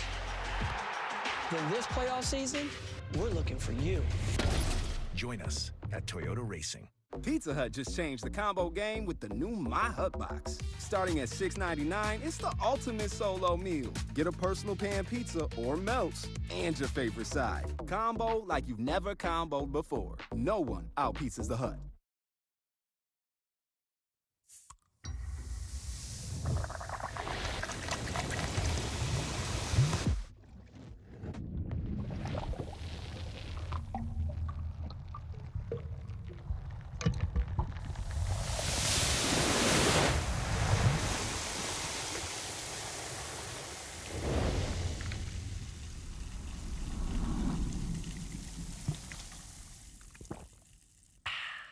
This is the make or break moment. Oh my goodness! Not just for the day, but for the years to come. This is where a race isn't just about the race. It's about the doors it can open. That kid is amazing. The number of fans wearing your number. This is the chance to carve your name into the history books. This is the NASCAR Xfinity Series. The NFL is back. Let's go! Time to go to work there, right? It's the premiere of Sunday Night Football. Let the show begin here. A huge matchup to kick off the season. As good as it gets. Rams. Oh, what a play. Lions. Holy smokes. Are you ready for Sunday Night Football? On NBC and Peacock. Stage 2 racing in this Quaker State 400. It's the first race of the NASCAR Cup Series playoffs. Welcome back, Lee Diffie, Steve Letarte, Jeff Burton. This has been wild. One huge crash involving Kyle Larson and Chase Briscoe. The rest of it has just been 185-mile-an-hour chess game. Wild stuff. It's the 1.5-mile oval that races like a super speedway as we bring you the Drivers on the Move, brought to you by Ashley Furniture and Martin Truex Jr. up 22 like Ty Gibbs, but remember Truex had that penalty, and under green flag conditions Truex has actually made up 38 positions. It's been a good day for the 19. Yeah, he's going to on the storm. Yeah, he is for sure get the award for the most cars passed. Started both stages, tail end of the field, and here he is back inside the top 15. And now it's very hard to go anywhere just because it's kind of locked, right? This is what happens. It can kind of get clogged up. It's rush hour traffic. It doesn't matter if it's going 0 or 180. You still have to have a lane to go in. So, Jeff, we've been saying it's the 1.5-mile oval that races like a super speedway. Big difference is you don't have that big back straight or the front stretch, whether it's through the tribal, to set yourself up to get time to think about it. How much harder is it like that? Well, in the corner, the radius of the corners are so much tighter.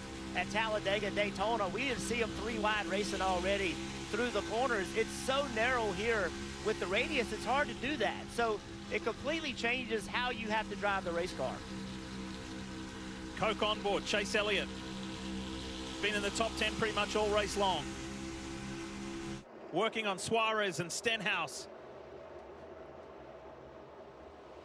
Hey, Marty, we spoke to Austin Cindric this week at Playoffs Media Day. What was your take on him?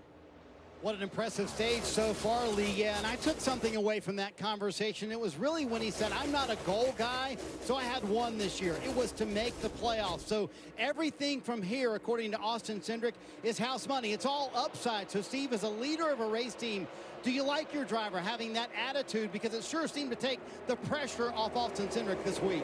Well, listen, you would love to believe that you had the confidence to act like you belong. But the truth is, the numbers would say that the 2 car is probably a little shy on average running position and points scored. So I like Cindric's approach, which is we made the playoffs. That was our goal. Anything past this, I like Cindric's approach, which is we made the playoffs. That was our goal. Anything past this is kind of a bonus. And if this is the type of performance that attitude garners, well then bravo Austin Cindric, because he's out here controlling both lanes, looking very comfortable behind the wheel. And in that conversation, yes, he was playing with house money, but he expects to transfer out of this round. He fully expects his team to do that. I like when he said, if we bring everything to the table that we've got, the best is yet to come for us. So somebody that's on the move. Look at this, a green and white car, 43 car. Watch him. He is the first one, Eric Jones, that has tried to make 3 wide work, and it is happening. He has jumped to the outside, 3 wide in every corner, and he has gotten by a ton of cars in these last few laps. How well is it working, Jeff? Since the restart, he's made up 20 positions. It was working really good until Todd Gilliland said, oh, well, you're going to run the absolute top. Well, I'll just mirror drive you up there. Good work by Todd Gilliland, right? All these decisions aren't made in a vacuum. He's adjusted. Now the 43 says, well, if you're going to block the 3rd lane, I'll take a look in the middle. Not quite as effective for the driver of the 43, although the 38 gets a big run. The 22 got really tight off the corner, stacked everybody up. 3 wide again. Burton, Gilliland, and Jones up high. And Keselowski seeing that. Look at that Dollar Tree car just fly around the top. The green and white machine of Eric Jones. He was looking for a win last weekend in Darlington, where he's won twice, to try and vault his way into the playoffs. It didn't work. And again, we've got 3 wide down into turn 3. Again, a late move by the 51 car. Justin Haley running nicely in the top 10.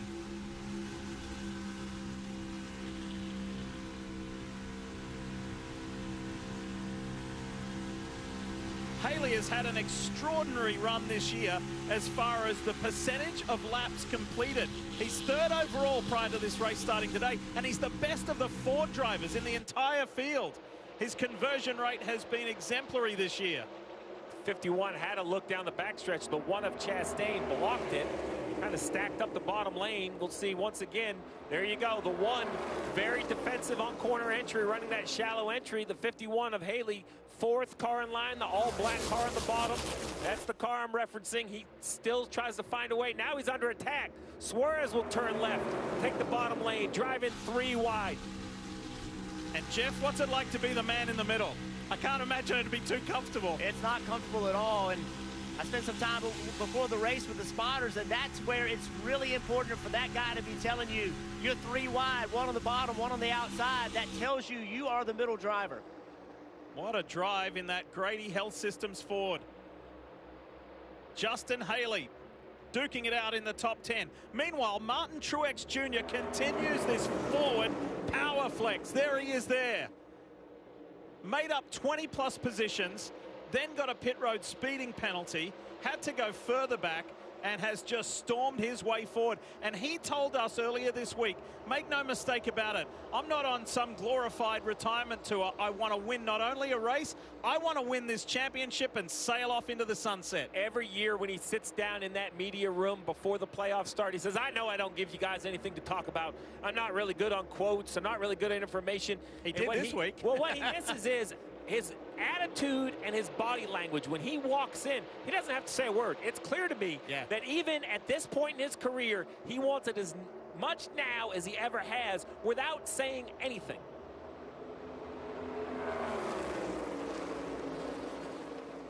Let's take you back a few moments ago, the view from Chase Elliott's car.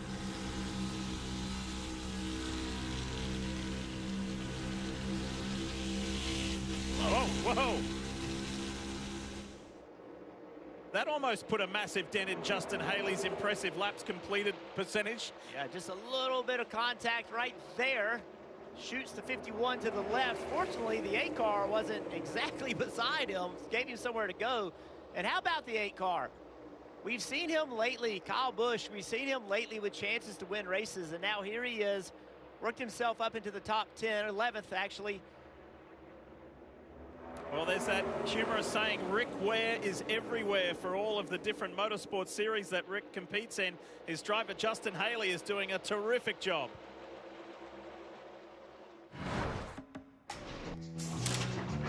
Hey, Einstein, how do I fix the Turbo Sugar 5000? With Einstein AI, everyone's an Einstein. Thank you so much. Talk soon. Einstein, summarize call.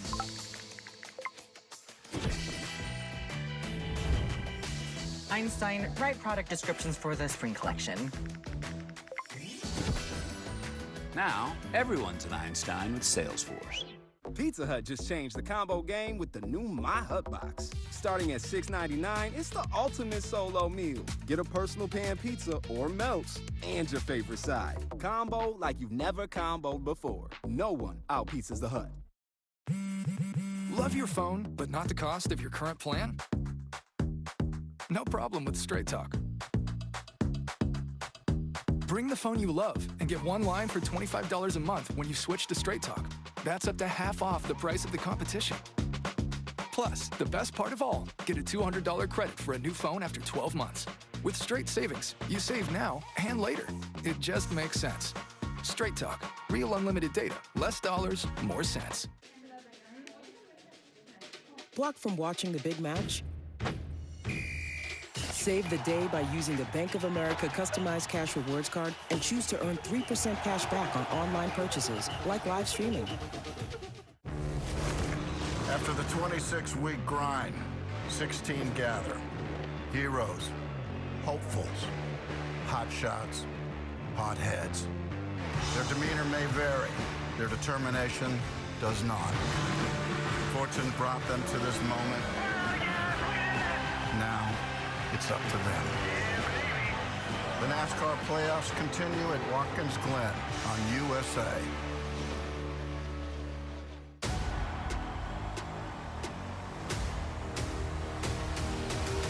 You already know who the GOAT is.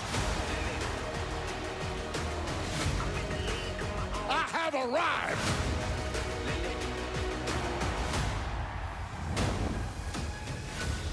All eyes are on what happens next. Who gon' stop me? Who gon' stop me now?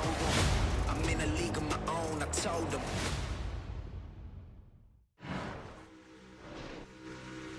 You know, you can join NASCAR's free rewards program and start earning points that turn into member-only rewards. You can turn every time you check in for a race, trade points in for free tickets, exclusive gear, autographed merchandise, and one-of-a-kind race day experiences. Head to NASCAR.com/rewards to get the good stuff as we welcome you back to NBC Sports coverage of the NASCAR Cup Series playoffs here in Atlanta, presented by Applebee's.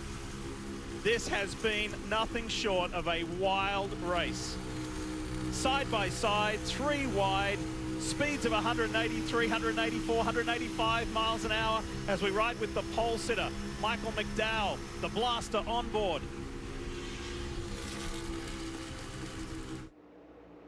And for Michael, he's drifted back a little further back than where he would like to be. Drivers' names underlined in yellow are playoff drivers. You can see that on the standings on the left of your screen. Who do you like the look of? Where is your driver? How are they placed? And one of the biggest stories of the playoffs drivers is Denny Hamlin of Joe Gibbs Racing in that Mavis Toyota. He is just sitting at the back of the field. He's waiting, Jeff and Steve. He's sitting in 33rd. He doesn't want to be a part of this. He doesn't want to be a part of this. It's very interesting to kind of watch this whole situation. We have 50 laps to go in this stage, which is outside the fuel window. Pitting at Atlanta under green is down the backstretch. The end of the back straightaway, you turn left, you have a pit commitment line, then you run 90 miles an hour around the apron, and then down to 45 miles an hour on pit road. So this right here is the commitment line. It's on the backstretch. Then you go all the way around 3 and 4 at 90 miles an hour because there's no room on the banking to kind of slow down. So with all of that time, you lose quite a bit of time. You lose about 38 seconds plus your pit stop. I imagine everyone in the field is thinking fuel only, and from what I see right here, as organized as it is, everybody's trying to be very efficient with the gas pedal, trying to shorten their pit stop up more than everyone else.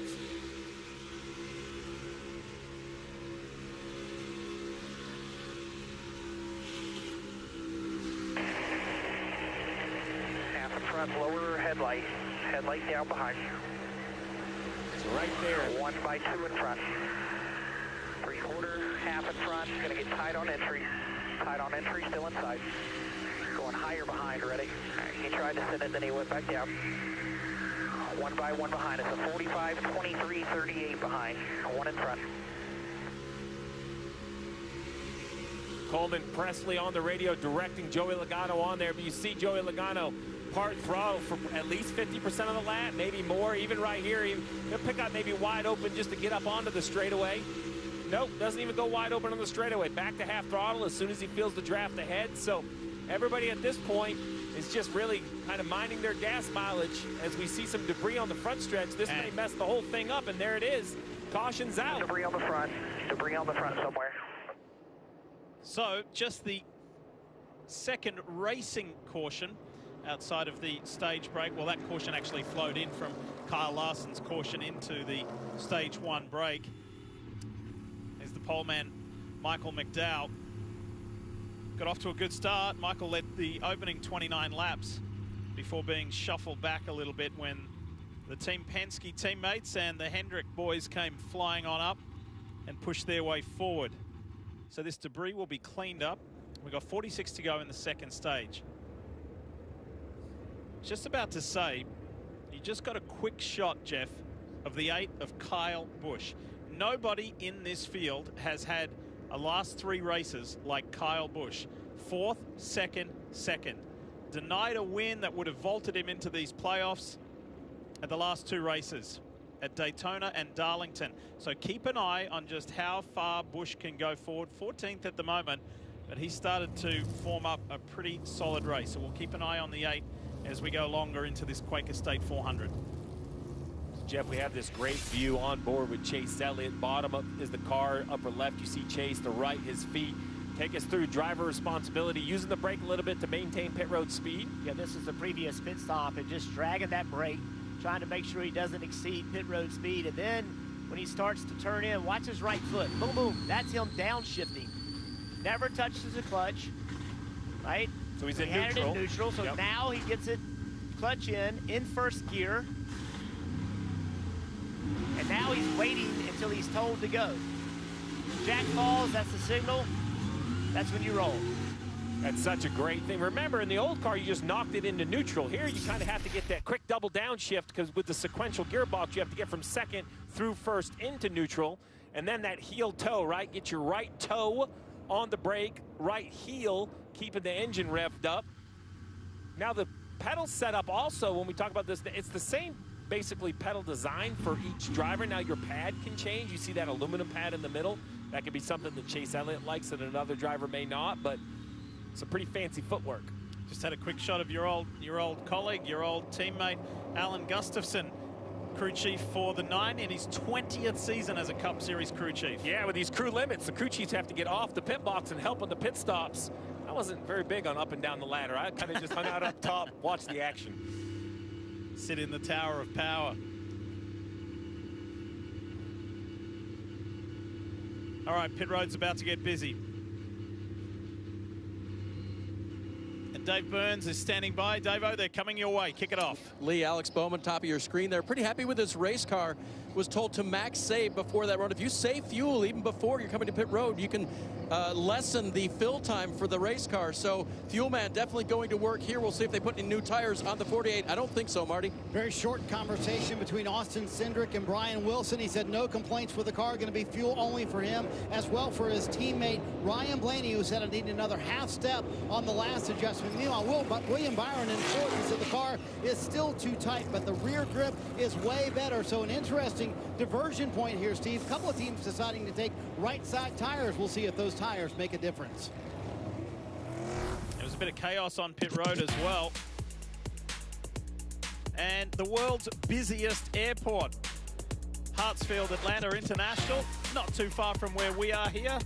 A lot happening in the ATL. NBC Sports coverage of NASCAR on USA is brought to you by Bank of America. What would you like the power to do? Straight Talk Wireless. And by Progressive Insurance. Save when you bundle auto, home, or motorcycle insurance. Visit progressive.com. Now, do you know the infamous story of how an armed robbery on the night of Muhammad Ali's comeback fight in Atlanta changed the destiny of the city? It's the $1 Million Heist. It's streaming now on Peacock and on display here at Atlanta Motor Speedway, a replica of the 1966 Cadillac Calais from the Peacock original Fight Night. Pretty cool to have it here. By the way, that stars Kevin Hart, Terrence Howard, Taraji P. Henson, Don Cheadle, and Samuel L. Jackson. Pretty cool. Now, remember we said going to the break there was some chaos on pit road. Well, several cars were involved. Let's show you a replay, Jeff, of what went down with Tyler Reddick. Yeah, Tyler Reddick got in his pit box and everything was fine. Gets in there, follows Logano, comes in a little bit deep in his box. Would have been difficult to get around Logano, but when he leaves, 77 car, Carson trying to get in his box, and there's contact, Steve. There is contact. This comes back to those gas onlys, right? Kind of gets the whole reference off. I think that the Spire car thought the 45 would be in there longer, maybe taking tires. But in the end, I think it's up to the 45 to exit clearly. He kind of exits to the right, and here they are checking the toe. That's what that aluminum piece of materials for. They can align the front and rear tires. We'll have to see if there's any issues on the 45. You see him shaking it around, getting ready to go green. Pace car leaves the circuit. When they get to the line, there'll be 41 laps to go in the second stage here of the Quaker State 400. On the right-hand side of your screen, it's Austin Cindric. Bowman on the outside. See Christopher Bell, he also had a penalty. Pitting outside of his box. Let's get back to it. Teammates working well on that low side. Ryan Blaney pushing Cindric. William Byron has been in and around the top 5 for the majority of this race. Look at on the high side, the 99 of Daniel Suarez, the February winner here in Atlanta. He feels he's got a shot to repeat that victory. With 41 to go, it is game on, Steve. No fuel saving. Just go get what you can get. That's right, the reins are released.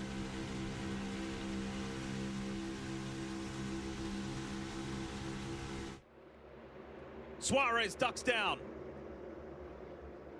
Tucks in behind Blaney.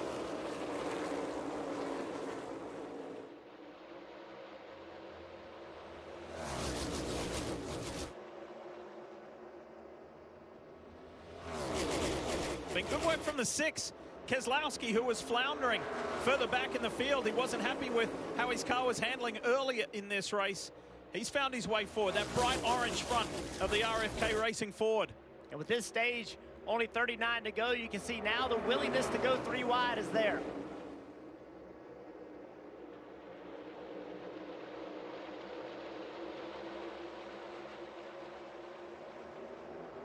Been a strong run today for Ricky Stenhouse. He's been in the top 10. He hasn't had a top 10 since Chicago, since the street race. So that would be refreshing if he could stay where he is right now, or maybe push a little further forward. Look at that green 43 car, making it 3 wide on the bottom. Now he's in the middle. Now he's got the bottom clear. That was a really nice move. But look how the bottom checked up right there. Now he's going to try to slide up, take that spot. Whoa, try to attempt the crossover move. Let's not discount the 38 of Todd Gilliland. There he is right there from Front Row Motorsports. Gilliland had a really nice run here earlier in the year. Let's see what he can do today. Said, I just don't want to get caught up in somebody else's issue. And if he has a good, clean run, maybe, just maybe, that first Cup win is getting closer. Remember we said Brad Keselowski's making good progress. Let's have a listen to the 6. Just outside here. 37, one back, lane higher, half back lane. He's there, outside. He's two outside, two outside. He's going to keep the middle, two outside, two outside, two outside, two outside. One outside, middle's open, one outside, middle's open, two outside, one outside. One outside the 9, 3 wide behind him. Still the 9 right there. 2 apart out front. Just the 9 here. Great to hear TJ Majors at work there for Brad Keselowski, who is in his 12th playoffs appearance. The co-owner at RFK Racing, and has made a difference to that organization. Would have loved to have had his teammate Chris Buescher in, and Chris got close. But having that 14th different winner last weekend with Chase Briscoe, that changed the landscape for those guys trying to get in on points. Look at this. Busch pops out down to the inside. And then Joey Logano is there. Logano pushing his way through. Harrison Burton trying to go with him, trying to tuck in behind. Remember the alliance there between the Wood brothers and Team Penske. There's Busch again. He's now making it almost 3 wide. You see the difference in handling, though. Joey Logano was able to enter shallow into turn 3 with confidence on the throttle. Harrison had to get out of the gas, it looked like, because his car didn't handle like he wanted. He had to carry less entry speed, and for that reason, now look at the difference. 3 cars between them. Eric Jones, Jeff, to your point, has been phenomenal right up against the wall. There he is in that Dollar Tree 43 for Legacy Motor Club, and he's going to go again. Look at Jones. He's been the most aggressive race car driver on the racetrack today. He and Ricky Stenhouse Jr. have been willing to put it 3 wide more than any other drivers. I like that move, too. Right here, and he just carries the entry speed right into the middle of the corner. You mentioned Stenhouse in front of him. He didn't gain a foot on the 47. He has been flying in his Toyota and has made up 23 positions since the start. Jones and Stenhouse, they're liking that high line. Good morning, commuters. Looks like we got traffic backed up for miles. Starting with a downed tree blocking East Avenue and a broken water main causing a bottleneck on the westbound lanes. We've got weekend travelers flooding the turnpike, meaning it's bumper-to-bumper traffic for the foreseeable future. I'd get comfortable. You might be there for a while. Toyota Trucks. Let's go places. When I grow up, I want to be an actor.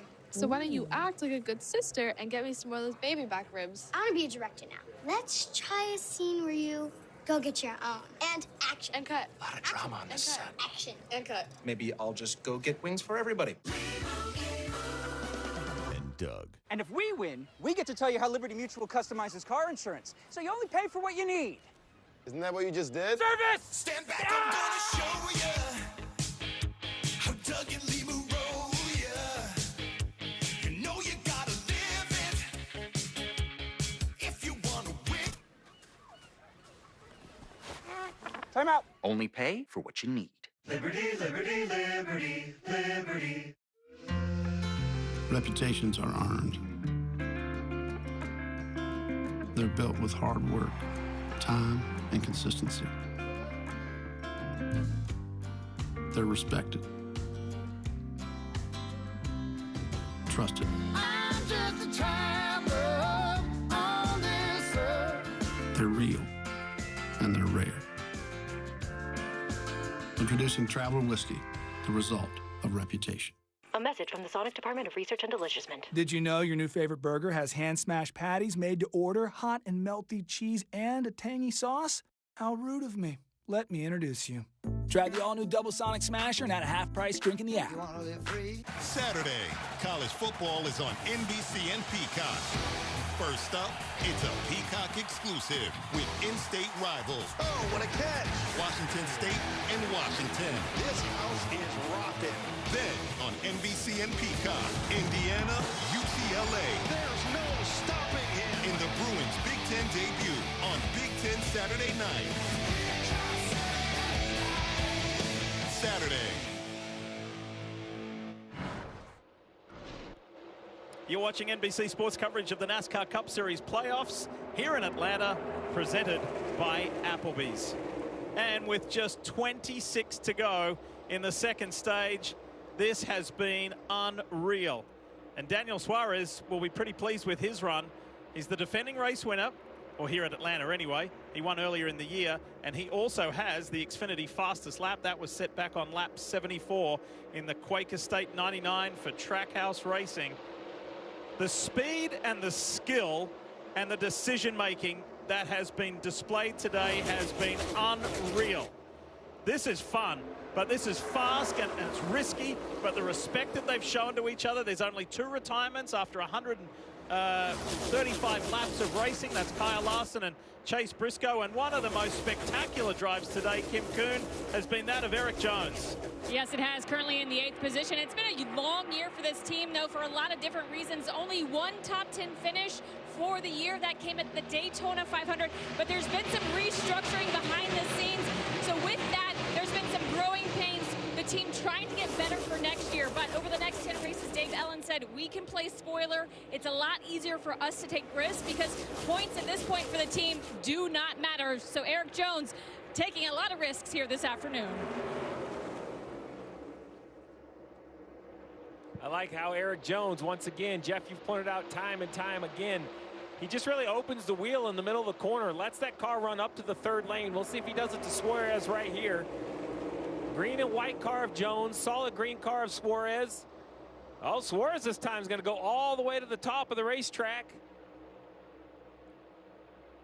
And Suarez has said, look, you know, yes, we made the playoffs by winning here, but mid-season, we maybe weren't at our best, but we're starting to trend back in the right direction now as right around goes Todd Gilliland. Flies around the top side of the one of Ross Chastain, who kind of got stuck and left in the middle. Yeah, Chastain looked like he had a moment. He was going so slow, he must have had to get out of the gas because of a handling situation. We'll be able to see here. Looks like he's built confidence back up in the 1 car. Full throttle here on corner exit. That's what the lap before that. Watch the 51. I'm sorry, this is the 1 car. He just has a problem with his car, really loose. Todd Gilliland's like, oh, please stop coming up, please stop. That was close. And then the lap before that, I thought there was a big wreck getting ready to happen on the back straightaway. 51 completely lost his car, got up the racetrack. He did a nice job of saving it. Then he put a big block on Kyle Busch. That's what's crazy about this kind of racing. You make a move and it doesn't work, and you're looking in your mirror the entire time.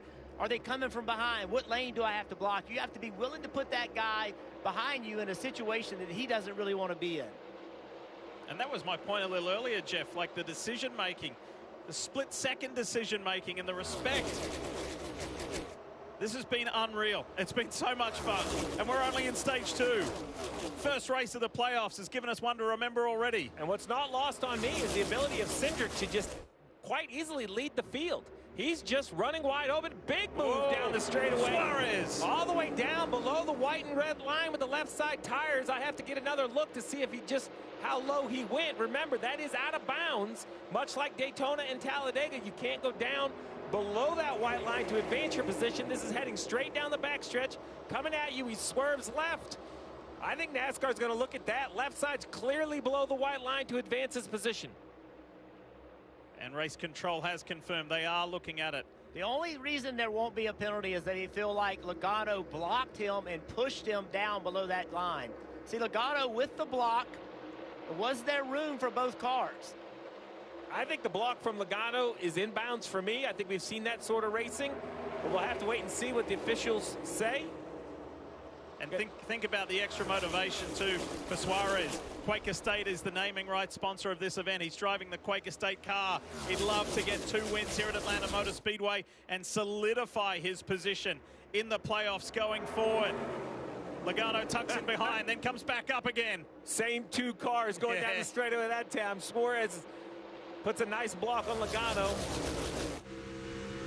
Austin Cindric, to your point, Steve, who's led now 73 laps. He's never led that many laps. He's a 2-time NASCAR Cup Series winner. He's never led that many laps in a single race in his career. Yeah, and back here, it's total chaos. But up front, I'm not going to say it's easy, because I'm sure Cindric is working hard at it. but there really hasn't been a lot of attackers, and Bowman and Blaney just ride side by side, kind of blocking both lanes. Yeah, he's making it look pretty easy. Somebody else has done a nice job in this stage is Christopher Bell. He's only gotten up to 16th, but we haven't seen much of him today. No. He started moving forward. Oh, we've just got an update. We just got an update from race control, and Jeff, you were on the money. No action on the Suarez below the lines because there was a reactive move from Logano. I think that's the right call. I think that, you know, Suarez, to prevent from getting penalized, could have not turned and just turned the 22 car, you know, to say, hey, I can't go below this yellow line and hook the 22 and spinning to cause a big caution. I think that's the right call. I think he got forced below that line. Oh, look at this. 3 wide. Eric Jones right up against the fence as well. Keep in mind, Jones started 33rd at the drop of the green today. Steve, he has done nothing but fly forward. An impressive run out of that 43, though. Cindric continues to lead playoff cars, the top 4 spots.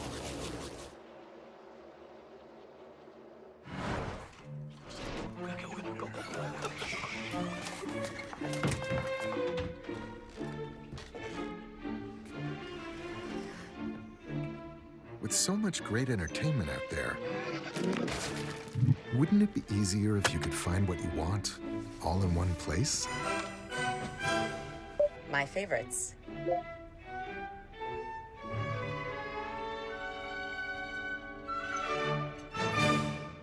There is nothing like a Wendy's Frosty. It's cool. It's creamy. It's only $1 right now. Wait, what? The one and only Frosty is $1? Gotta be Wendy's. Here we are driving down the road, and all of a sudden, bang! Oh! There's a crack in our windshield. You know what we can do now, though, right? Go to safelight.com. And we're good to go. Hey guys, I'll be replacing the windshield for you. Can we go in there with you? New cars come with cameras that can control your automatic braking systems and lane departures, which you do need to get recalibrated when you get your windshield replaced. If you get a crack in your windshield, there's only one choice. Safe Light Repair, Safe Light Replace. Safe Light Repair, Safe Light Replace. Let's get started. Bill, where's your mask? I really tried sleeping with it, everybody, but I'm done struggling. Now I sleep with Inspire. Inspire? Inspire's a sleep apnea treatment that works inside my body with just a click of this button. A button? No mask? No hose? Just sleep. Yeah, but you need the hose, you need the air, you need the... Inspire, sleep apnea innovation. Learn more and view important safety information at inspiresleep.com. Valvoline Restore and Protect. A first-of-its-kind innovation that returns pistons to factory clean by removing up to 100% of deposits. Restore your engine to perform like new. Restore and Protect. Another first from Valvoline. The NFL is back. Let's go! Time to go to work today, right? It's the premiere of Sunday Night Football. Let the show begin here. A huge matchup to kick off the season. As good as it gets. Rams. Oh, what a play! Lions. Holy smokes! Are you ready for Sunday Night Football? On NBC and Peacock. Coming to 9 to go to complete stage 2 here at Atlanta Motor Speedway. What a race it has been. 1 caution for debris on track, 1 caution for a big crash right here involving Kyle Larson and Chase Briscoe. And one of the bigger talking points of this race has been the strategy and the methodology at the 11 camp of Denny Hamlin. Doug Burns, tell us more. Lee, let's give you a very interesting Toyota driver update with Denny Hamlin running in 28th position. Is he or isn't he? Can he or can't he? Will he or won't he, when the time comes, go toward the front of this pack? In the last session, he said the car is too loose. When it's time for me to go, I need it tightened up. That tells me the driver plans to go. Then Chris Gabehart waited a lap to pit him. He was in the lead lap. Everybody is. He didn't pit with everybody because he wanted to avoid the chaos. Chris reminded him of that when he brought Denny down pit road a lap late. Steve, I think that's really good strategy. He's got a clean race car. He's going to have a lot to pass in stage 3, but I think the 11 is still poised to try and do it. Yeah, I don't think we have any idea how good the 11 is. I agree with Dave that he's just a strategy to ride back there. The struggle is, you know, he's definitely giving up points. We have yet to see the multi-car accident. We did have an accident with Larson, but it wasn't really getting caught up in somebody. It was his accident, right? He got loose, corrected. The 14 got caught up into it. This just chaotic racing continues. I'm almost holding my breath waiting for it to happen, Jeff. Well, Ricky Stenhouse Jr. underneath the one of Chastain. A little bit of contact. I'll be honest, I'm surprised we haven't seen more of that. Chase Elliott driving underneath the 22, had to lift out of the throttle. We've seen a lot of drivers trying to make a move, and then a car just doesn't stick. The one of Chastain bullies his way in the middle between the 47 and the 22. Where will Todd Gilliland go? Will he follow the 47? He will. It seems like that 38 likes the top lane, on board with Chase Elliott, the Coca-Cola Cram. That's Todd Gilliland right in front. Chastain in the middle, Logano on the bottom. Have you noticed that Jones has been shuffled out of this? Jones is plummeting. He's back to 19th. As we end the last 5 laps of stage 2. The 3 Penskes have been up there. Hendrick is well represented. It's been a terrific race by Ricky Stenhouse and Daniel Suarez, both Trackhouse cars, with Ross Chastain, that predominantly blue car, right in the center of your screen. And then Todd Gilliland has been really strong in the top 10 as well. He has, and a car that did not run very well in the first stage. They were struggling with handling that orange and blue number 6. Brad Keselowski sitting there in 11th. Ty Gibbs trying to get underneath them. They've certainly made that car better. Keselowski will be looking to make another position. Good rebound by the 45 of Tyler Reddick. Remember that pit lane incident? And then he had to come back in. So he has stormed his way through. That's been very strong. He's running 14th at the moment. Marty made the point earlier about Christopher Bell. Well, the 2311 Toyota of the regular season champ, Reddick, is looking strong. And he comes up on Keselowski. 2 to go from here in stage 2. Stage points only awarded to the top 10. Reddick currently just outside in that 13th position. Can he find a few more spots? Jeff just stood up at the booth. He's expecting some crazy laps. Uh-oh. Oh, yeah. Well, is Austin Cindric going to take it all the way? Is his teammate going to help him? What's Alex Bowman got as he comes around on that outer line on Ryan Blaney? 1 more to go in stage 2. It's points gathering here as Logano drops low. So too does Reddick. Cindric continues to just dominate the front of the field. Going to be good points. Oh, contact between the 22 and the 38. 38 sinking. The 22 made it through on the bottom. And Ty Gibbs says, thanks, I'll take that. I'll grab these stage points. Really good stage points for Alex Bowman as well. But it's going to be max stage points for Austin Cindric, who's now led 90 laps here at Atlanta Motor Speedway. What a day. 5th career stage victory, 3rd here at this track. Well done, and it's a Team Penske 1-2 with Ryan Blaney, 2nd in stage 2. This is what happened with the 22, and Logano got pushed outside that top 10. Watch this. Oh, that could have been ugly with Todd Gilliland. That could have been a whole lot bigger and nastier.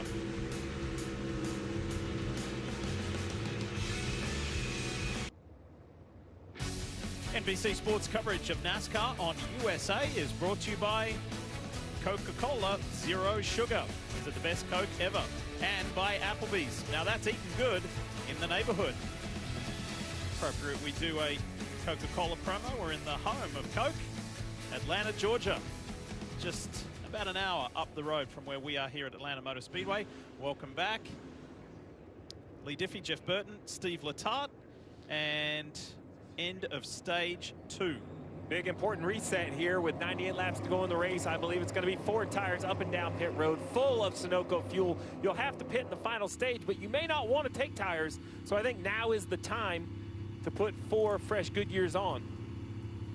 Long way around. 90 miles an hour under green, but under yellow, you have to creep along at 45 miles an hour. So just jumping to the back of the pack, when does Chris Gabehart and Denny Hamlin make their move? When do they stop sitting back around 30th place? Well, we haven't had that wreck yet. So right. I think that's the problem with riding in the back is when do you go? If you go too early, maybe you drive right into the wreck. Kim. And for Daniel Suarez, he said the car's not bad, just got a little snug the last 15 laps of that run. You see him at the top of your screen. His helmet hose came unplugged. They are going to try and hand him a new one. If it doesn't work, it doesn't work. 4 fresh Goodyear tires, Dave, and they'll wait 2 seconds on fuel. Stage points on offer today. Alex Bowman has grabbed 16 of them. He'll get 4 fresh Goodyear tires here and a full of fuel, Marty. Could today be Austin Cindric's day? Already 19 stage points in the bank. Handling-wise, he said no complaints about the car. Brian Wilson told him, in essence, we're out of fuel here, so they had to wait a long time on the fuel. Several cars will pass them, but likely the last fresh Goodyears that a lot of these teams will see all day long. There's the important numbers. The race off pit road as we reset. Everybody regroups and gets ready to go again. That's the biggest moment of the race there. Kyle Larson crashing out heavily. He is okay. Took Chase Briscoe with him. Get ready for stage 3. It's coming up.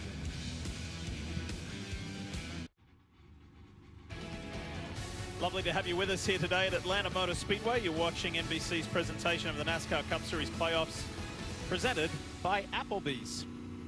Cruising around at a slower pace than the frantic 185 miles an hour that we have been so far. But I want to show you this replay and a topic of conversation. Jeff, what are your thoughts on this? Yeah, Justin Haley is black flagged here, penalized for blocking to keep the advance from the 45 from getting by him. So let's talk about the rule. It simply states vehicles must race above the double yellow lines around the entire racetrack. If in NASCAR's judgment, a vehicle goes beneath the double yellow lines to improve its position, it will be black flagged. If in NASCAR's judgment, a vehicle forces another vehicle beneath the double yellow line in an effort to stop the advancement, the vehicle may be black flagged. So in NASCAR's judgment, he put the 45 car below the yellow line, and that's why the penalty. So we head to Kim Kuhn for more on Martin Truex Jr. What's the latest? Well, despite Martin being able to move through the field multiple times today, not happy with that race car. Take a listen.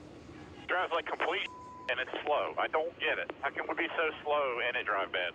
Yeah, I'm not sure about unless there's something wrong with the motor. There's no reason for it to be slow. So maybe a bigger problem lurking for the 19 team? I don't know. We'll find out.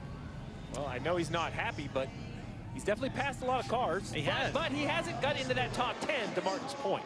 All right, get ready to start stage 3. Ross Chastain in the blue. On the right, Michael McDowell, who started this race from the pole. Let's go. Stage 3's underway.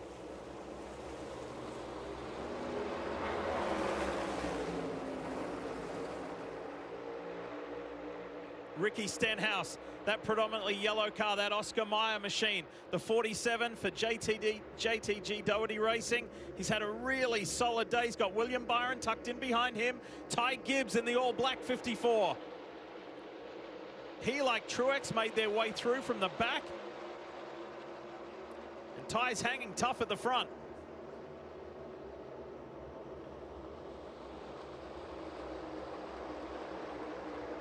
Missing Cindric all the way back. You see that bright yellow 2. I know they had to wait on fuel a little bit, but also a little slow on the left front on the pit stop. He looked great out front. We'll see if Cindric can put the work in, find his way back up there. And 22 Logano is back there with him as well.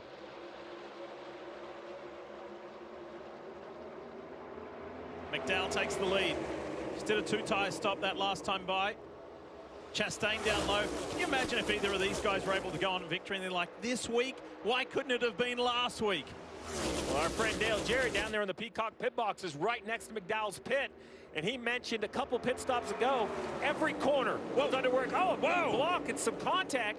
47 to the 34. What DJ told us is they adjusted every corner of the 34 to get it driving better. We're going to have to see if it pays off. That was a pretty big move between McDowell and Stenhouse. Check this out. You're watching the second and third place cars.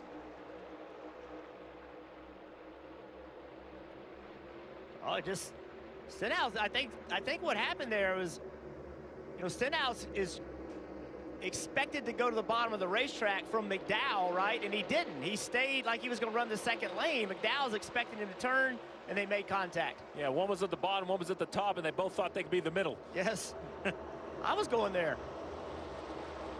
And now they're buddies, right? So now Stenhouse to the back of McDowell trying to push him for the lead. You know, when an athlete has the courage of conviction, they do what they say they're going to do. That's Alex Bowman in the 48, the Ally Chevrolet for Hendrick Motorsports. He told us this week, I am going to be as aggressive as I can be to get as many stage points as I can to stay in this thing. It's been a really positive day. Yeah, he's done a nice job. A nice job in a tough week. He goes to the convention center in Charlotte for playoff driver media day, and every driver there is discussing their playoff opportunity and what they look forward to. And the 48 is discussing his possibility of not being back at Hendrick Motorsports because of a rumor. He said he called Jeff Gordon, spoke to him about it. They say the rumor's not true. And Jeff said, you're fine. Yeah, right? But it took the whole day up for Alex Bowman, a day that I think he should have been celebrating that win at Chicago, that he's in the playoffs. And I think there's something to be said about this run here, trying to quiet all the doubters once again after he did it once at Chicago. I found it interesting that we didn't even bring it up, Jeff. He brought it up to us. That's how much it was on his mind. Look at Stenhouse in the middle, Byron down low, McDowell up high, 3 wide again here in Atlanta. Yeah, let's see if this is going to work out. I think McDowell's car, we know how fast it is. He sat on the pole, but it seems like the drivability goes away from it. Who is Ty Gibbs going to go with? Right now, McDowell, if everybody lines up on Stenhouse right here, he could be in trouble, lose a lot of spots. And quietly lurking is the 8. Kyle Busch, back-to-back runner-up spots, unfortunately, but it is representative of a great shift in momentum for his RCR number 8 team. 4th, 2nd in the last 3 races, and he may have a shot to win here in Atlanta.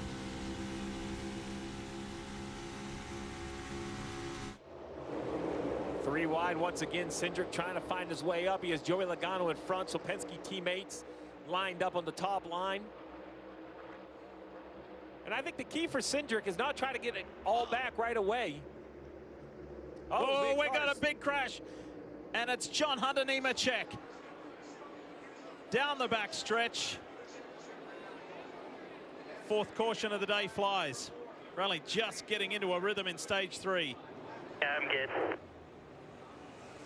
Heavy damage on the 42. You can see John Hunter is on the top of the racetrack. The 21 of Harrison Burton on the bottom. Harrison starts up the racetrack, but before that happened, John Hunter gets loose. It just comes around on him. Contact in the wall. His day is done. Very fortunate to slide right across in traffic. I think that was the 51 of Haley, perhaps, trying to recover from that penalty. It's a big impact right there. That shows you, we keep talking about the drivability of the race cars, and that shows you he was up there all by himself, and it just simply came around on him. Here's the Toyota onboard of Denny Hamlin. Saw it all unfold right in front of him. So unfortunately, the Legacy Motor Club Toyota driver John Hunter Nemechek joins Kyle Larson and Chase Briscoe. Well, Jeff, you know what I say, in every long run there's a short run. Well, every time you fire engines, there's a chance for it to become a fuel mileage race, and we are right at the cusp right here. 85 to go. Pit road will probably open either at 84 or 83 to go, depending on the time of the cleanup. 70 laps is about all you can go if you're out there leading a wide open throttle, but some crew chiefs I spoke to this morning said, I think I can get all the way to 80 laps. Wow. Back there in traffic. We saw Joey Logano earlier running part throttle.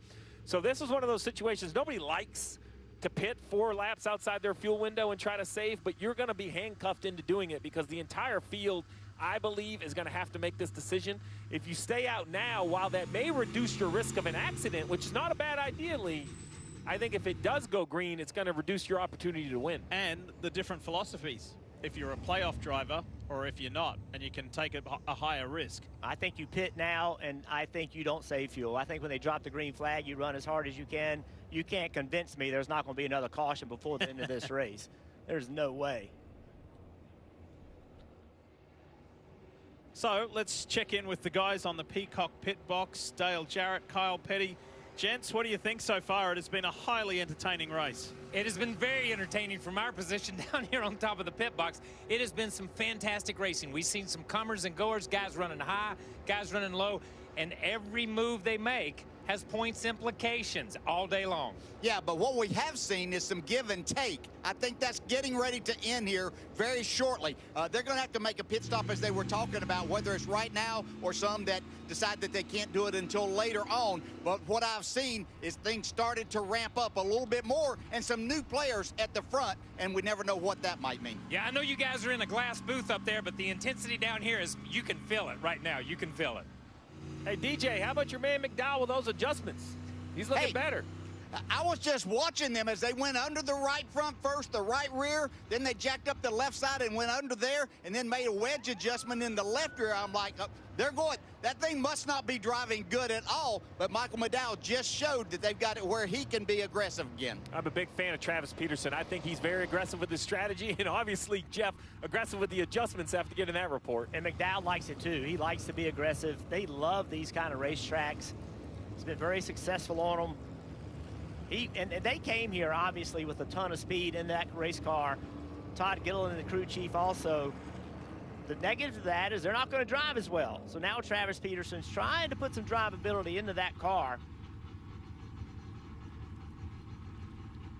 Well, speaking of front row motorsports, a couple of Team USA Olympians. Alex Cedric from the women's rugby team. Yes, winning the bronze. What an awesome performance that was. And Brooks Curry, who won silver in the 4x200 freestyle relay. What an Olympics it was for Team USA, and terrific to see some Olympians here, talking with Todd Gilliland and the front row gang. Awesome effort. Well, you come hang out with us here now. You gonna let Jeff and I go hang out with you in the Olympics in a couple of years? You come. I mean, we at track and field, we had the best games. It was Team USA's best since the '84 LA games. So really successful. And as expected, not everyone. Ty Gibbs, the opposite. He stayed up on the banking, so he's staying on, getting that track position. Bubba Wallace as well, but you see every other car, it seems like, on the apron of the racetrack coming to pit road. Dave, fill them up with gas. Steve, they can only outcode me one time. Braves for the 48 last time was no fresh Goodyear tires, so Braves this time, unless there's a Braves 2, is going to be no fresh tires for the 48. Alex Bowman happy with this race car, a little bit tight, but with no additional tires, should be the right adjustment for him balance-wise, Marty. William Byron comes to pit road as the highest running playoff driver. They had a long conversation on the radio. Rudy Fugle going to go fuel only here. He said to William, listen, this will help us if we have to stop again to make that stop shorter. He said, are we on the same page? Byron said, I'm not sure, but I trust you. Also, saw Michael McDowell pitting there. That was massive for them because they did not get it full on the last stop for McDowell. Now he can race. And a lot of issues on pit road. We had the 2, the 9, 99. Let's see what happens here. So Suarez is released. Oh boy. Logano comes in. Reddick is there. It's a traffic jam. Suarez got stuck. Watch this. Out comes Corey LaJoie. Chase Elliott's jammed in the middle. Ricky Stenhouse forced onto the grass.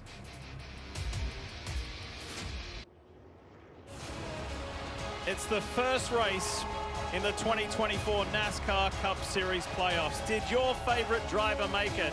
Do they still have a chance? How's their race looking? It all begins here. 10 races to determine a champion. Who will it be? Unfortunately for that man there, the highest ranked starting the playoffs, Kyle Larson, he went out early in a really big crash, but he is okay, and he took Chase Briscoe with him. Marty?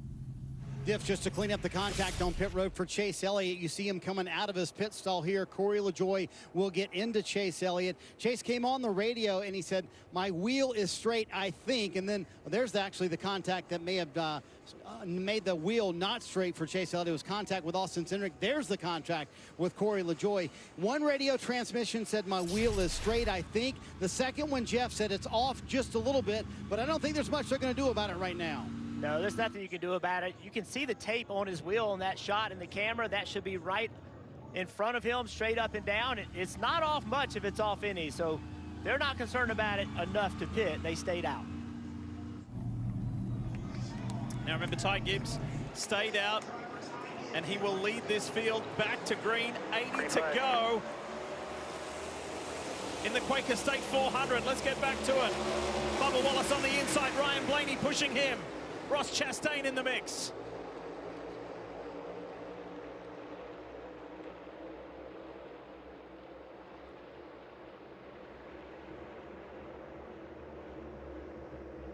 Oh, what a move by Ty Gibbs. Got to the outside of the 23 with that big push off the nose of Chastain.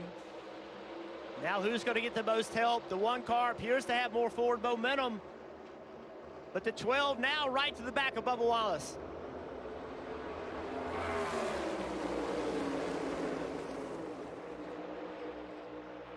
The concern I have for the two cars that stayed out, why I love that they're in front of the field. And if there's an accident, they can avoid it.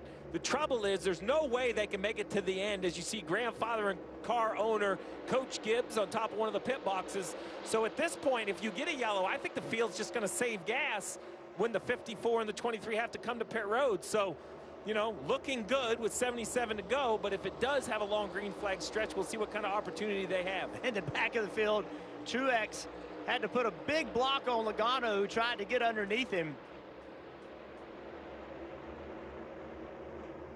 And look several rows forward to Blaney and to Bowman and to William Byron. They've been there the entire race. Ross Chastain trying to get that win that eluded him in the all-important last several races that could have put him in the playoffs with his teammate Daniel Suarez. Speaking of Suarez, where is he? He's back in 28th after being forced to come back down pit road after that collision, and he was just jammed in there and stuck. And so he's going to have to work his way forward. He got some fresh tires as well on that secondary stop. Yeah, Denny Hamlin, we keep talking about him. He has been riding all day long, riding no more. He now is in the middle of the pack. He's only in 21st, but before he was laying way back. So now he's trying to figure out how to get to the front. Right up on Harrison Burton, Shane Van Gisbergen there. Almost contact. Haley goes low on the inside of SVG. Hamlin from 21st to 23rd thinking to himself, I'm not sure I want to be here yet. Austin Dillon with a nice run. You see the 3 on that low side. Austin's running in 9th at the moment. Here comes Christopher Bell. He's got Martin Truex Jr. going with him. The 2 JGR Toyotas trying to help each other forward. It's been a scrappy, determined race from Christopher Bell. He's really had to be resilient to work his way forward. So too for Truex.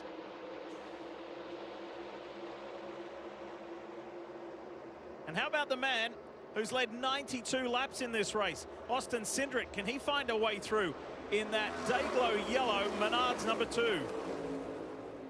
Him and Logano lined up there on the bottom. That's been pretty consistent since they've gone to the back. This race has been dominated by playoff drivers, but now there's a pretty big mix towards the front. Only 2 in the top 5. Gibbs and Blaney. And Gibbs on that alternate strategy late in this race. Here comes Ross Chastain trying to push his way through. And Michael McDowell's going with him.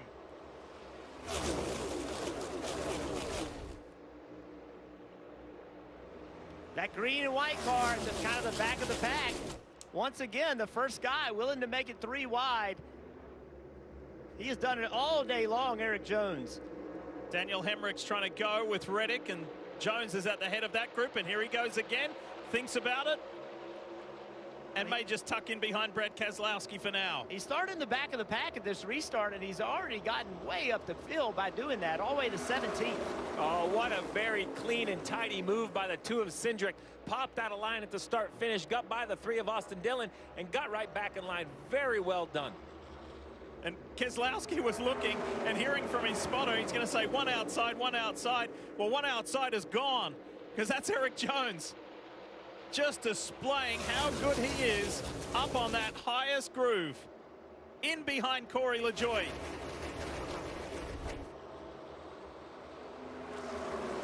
LaJoie caught up in that pit road chaos. And that lane just evaporated for Jones. Spotters are now, they're wise to it. And so I'm sure the spotter on the 7 car let Corey LaJoie know. That's Stephen Parsons. Let him know. The 43 is making it 3 wide. You cannot give him the top. This has been one of those races where your guess is as good as any's at who is going to come out on top here at Atlanta Motor Speedway. How good is this? 69 to go.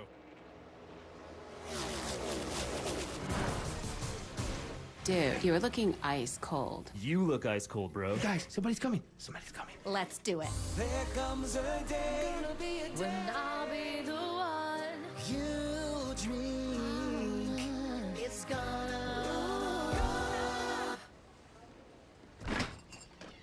gonna be me. Dude, are you crying? Pizza Hut just changed the combo game with the new My Hut Box. Starting at $6.99, it's the ultimate solo meal. Get a personal pan pizza or melts and your favorite side. Combo like you've never comboed before. No one out-pizzas the Hut. America is always on the move. Moving forward. Moving up. Moving home. And whether you're moving across town or across the country, Pods delivers when we say we will, with no surprise costs. Which is why we were voted America's #1 container moving company. Join over 6 million people who have trusted Pods with their move. Book your move today at pods.com. America, built by those who dare to dream, those who push the limits, and those who serve. At Bass Pro Shops, we stand with those who stand for our freedoms, proudly offering a legendary salute discount every day, and recently partnering with the Army and Air Force Exchange Service, becoming the official outdoor gear provider for our heroes. Because it's more than the great outdoors, it's about honoring those who protect it. Bass Pro Shops, voted America's best outdoor retailer. What's the order? 50-cent boneless wings. 50-cent boneless wings on 2. Ready? Break. Hey, bro. 50-cent boneless wings only at Applebee's. Ever wonder what you'd do if you found yourself in a horror movie? Hello? A reboot by Jordan Peele and Monkey Paw Productions. This is my first human. I am so excited. Of a prank show? See American Nightmare Cody Rhodes? I just pranked the New Day. So scary. It's funny. Oh my God! It's a finger. I'm out of this. Wait. No, bye, girl. Scare Tactics. Series premiere Friday, October 4th on USA. Reminding you that you can download the official app of NASCAR and follow the action with free live scoring, in-car cameras and radio broadcast. Upgrade to premium for full access to driver audio channels and completely ad-free experience. Search NASCAR in your app store and download it now and start for a free trial as we welcome you back to the NASCAR Cup Series playoffs presented by Applebee's. What a treat we have had today. This race has been fast, frantic, plenty of moves, lots of different leaders. At the moment, it's Ty Gibbs and Bubba Wallace, but they are 14 and 15 laps different to when the others stop. So, and that will be a difference too as this plays out as we take you inside the world of Joey Logano. Leader is wide open here. Leader is wide open. Leaders are wide open. You're all clear. All clear. Yolan clear behind you by half. Leaders are wide open. Dropping Yolan. Gaps 3 behind. Well, we're not saving much, but we can't give up traction to nobody is. So that was great information. You heard Coleman Presley, and there at the end was the crew chief of the 22, Paul Wolf. And he's looking at the data, says, well, we're not saving much, or not saving enough, but no one is. You can tell by the pace, and that's the cat and mouse game right here with 61 to go. I don't think everyone's showing their cards. We hear it on the radio. Some are lap short, some are right on the number. I think that's all kind of a bunch of stories being told. I think the crew chiefs know what they have available, and most of them are probably feeling uncomfortable about it. But if you're the only guy saving gas, you're losing track position. So it's going to be interesting to see who decides to save gas more than the other with 61 to go. Little side slap there at 180 miles an hour between William Byron and Kyle Busch. 60 to go. And let's show you how Bubba Wallace got to the front. Great draft, just turns left. And then just simply is faster through the corner than Ty Gibbs. And then behind that, Todd Gilliland got in the wall pretty aggressively. He hadn't checked up, though. He's still out there digging. Maybe not enough damage to hurt anything. Eric Jones got a good view of that. It's been a pretty eventful day for the playoff drivers. All but 5 have had some form of issue, some more dramatic than others. But it's been a testy day for the playoff 16. Let's ride with one now. Here's Joey Logano. Christopher Bell immediately ahead. Martin Truex up on that right high side. Whoa, Chris Buescher did a great job there of hanging on to the Fastenal Ford. I feel like we haven't really spoken about Chris much today. Narrowly missed the playoffs. Doing his best here at Atlanta Motor Speedway. Buescher's running in the 10 in 9th. Oh, big move right here. Ty Gibbs had a huge push from the 1 car of Chastain. Pushed him right by Kyle Busch. It's getting racy, boys. It sure is, and Chastain goes up right in front of William Byron. Byron's teammate Bowman down on that low side. Here goes Busch. He's been picking them off one at a time. He's on the better strategy, the preferred strategy compared to these two that he's racing, and he's disposed of Gibbs, and he just has Bubba Wallace to go before the 8's in the lead.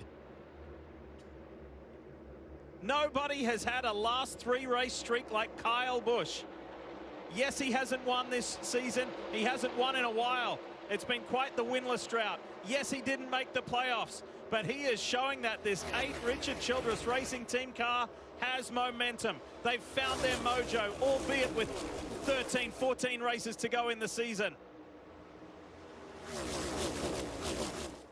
It's not a championship run. We've got an issue here. Blaney, and then Truex is involved. 2 playoff drivers. Remember, I was telling you about all the playoff drivers who had issues. Add 2 more to it. I think it's fortunate that that's all that happened in that. That could have been huge. And Chris Buescher, we were just talking about him earlier.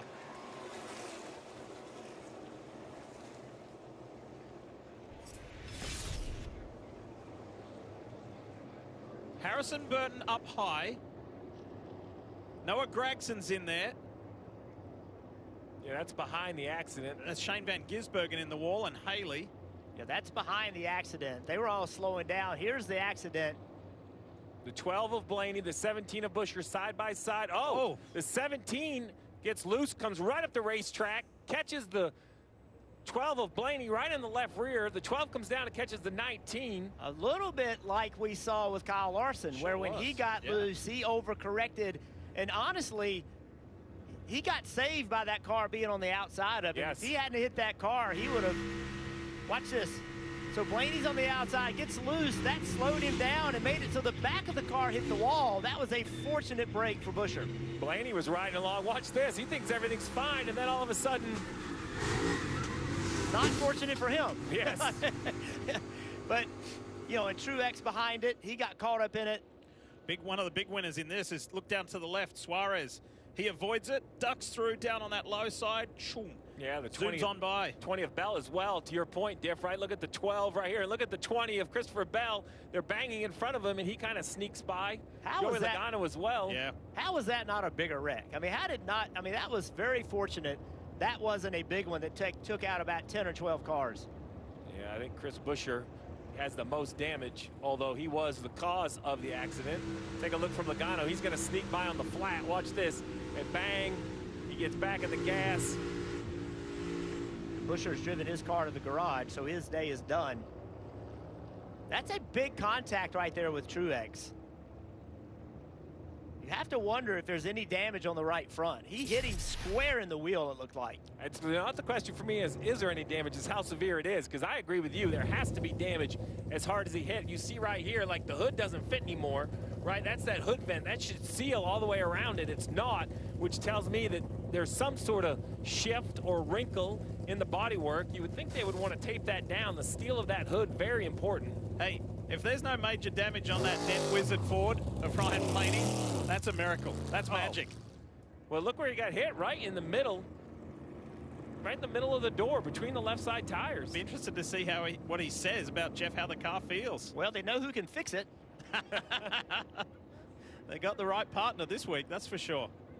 But again, this story thread of the playoff drivers having some adversity here in Atlanta. Everybody predicted this to be a wild card race. In fact, the first of 3 wild card races in this first. I would think that Blaney's car is fine. That door is full of foam between the roll bar and the outside of the door. An energy absorbing foam that in a massive impact, it just takes the G's out of it.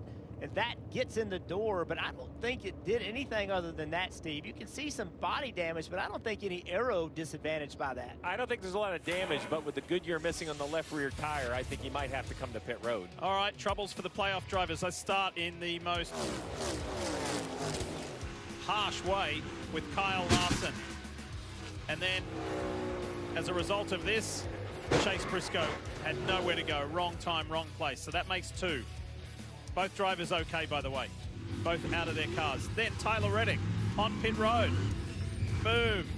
Carson Hocevar. Christopher Bell. You're about to see a big fire here on the 20. And this was a pit penalty. He had a fire earlier. Crazy pit road contact. It was wild. And playoff drivers seem to be in the middle of it. Chase Elliott right there. Christopher Bell.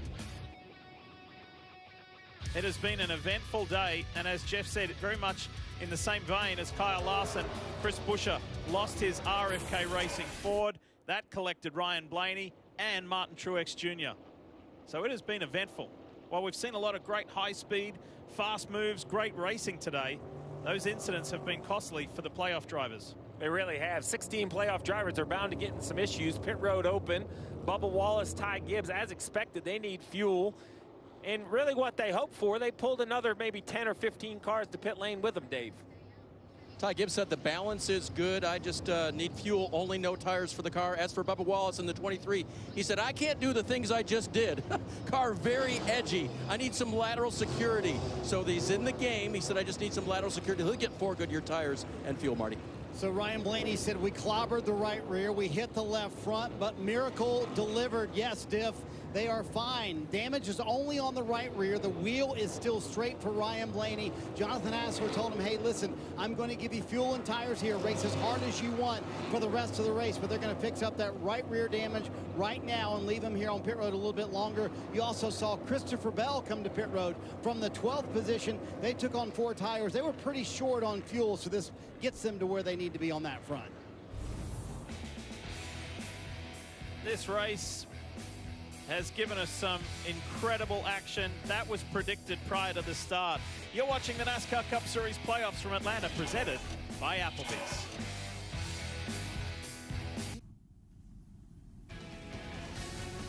.51 to go here in Atlanta in the Quaker State 400. As those up front, and Kyle Busch at the head of this field will make the choose of where he would like to begin this restart. It has been an eventful, most recent incident involving multiple cars. Kim, tell us about the 19 of Martin Truex Jr. What's the latest? Yeah, they'll come down one more time, a third time. It'll be kind of their last shot to fix it. Martin did not realize how bad it was until after he drove off pit road the first time. He said it feels like it's towed out about a foot, really bad. I can barely make it around the apron. Here's what else he added. I didn't realize it was this bad. Can't even steer it. We're screwed. It's shaking like crazy, and I'm not going anywhere. So you heard him say, we're screwed. This team telling me they felt like they had to have a near perfect first round to advance to the next round, Marty. So disaster for the 19. Kim, you saw Ryan Blaney flash by as well. Some final touch-ups here on the damage repair for Ryan Blaney. Jonathan Asler feels like the damage is pretty good, pretty buttoned up there for the 12. And we'll see if he can get back in the game here. He's had one of the best cars all day long, but he will start a long way back with 50 to go. Well, and here's the 19 who sits on pit road, and you see working on as the field enters turn 3, pace car getting ready to pull off. I would imagine this is going to be at least one lap down for Truex. So definitely an up and down day that's currently on the down for the 19 team. All right. With a nice even 50 to go, it'll be 49 at the line. Lights are out on the pace car. Truex should get back out. He's released as the field is coming to green with Kyle Busch, a 2-time winner here in Cup Series competition at Atlanta Motor Speedway. Let's go back to racing. William Byron on his outside. Ross Chastain pushing Busch into turn 1 as they swamp Martin Truex. His day goes from bad to worse. You mentioned the issues for the playoff drivers. Well, who is going to be on the other side? Diff, who's going to capitalize? Who's going to make this take the pressure off the rest of the round? Can it be William Byron or Chase Elliott or maybe Alex Bowman? Remember, a win and you advance. Well, look, 3 Hendrick Chevys all together. William Byron, Chase Elliott, Alex Bowman. They lost their teammate Larson earlier in this race in stage 1. So they are playing, and they are playing with force, Jeff. Yeah, with less than 50 to go, you can see Blaney trying. That's Cindric on the bottom trying to make it 3 wide. They're now 4 wide.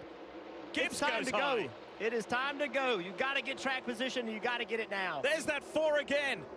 4 wide with Reddick in there, LaJoie and Gilliland. Doesn't get any better than that here at Atlanta Motor Speedway. And Suarez goes high. He still feels like he's got a legitimate shot at getting 2 wins here in Atlanta in 2024.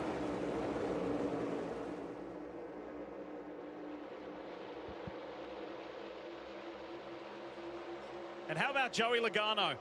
The 22 Auto Trader Ford sits there 3 wide with Gilliland and Suarez. And remember, Joey narrowly missed contact with Martin Truex when that incident happened that caused this most recent caution. He was one of the lucky ones. He and Suarez were 2 of the lucky ones to avoid contact. And there they are running at the front in the top 10 with a shot at a victory.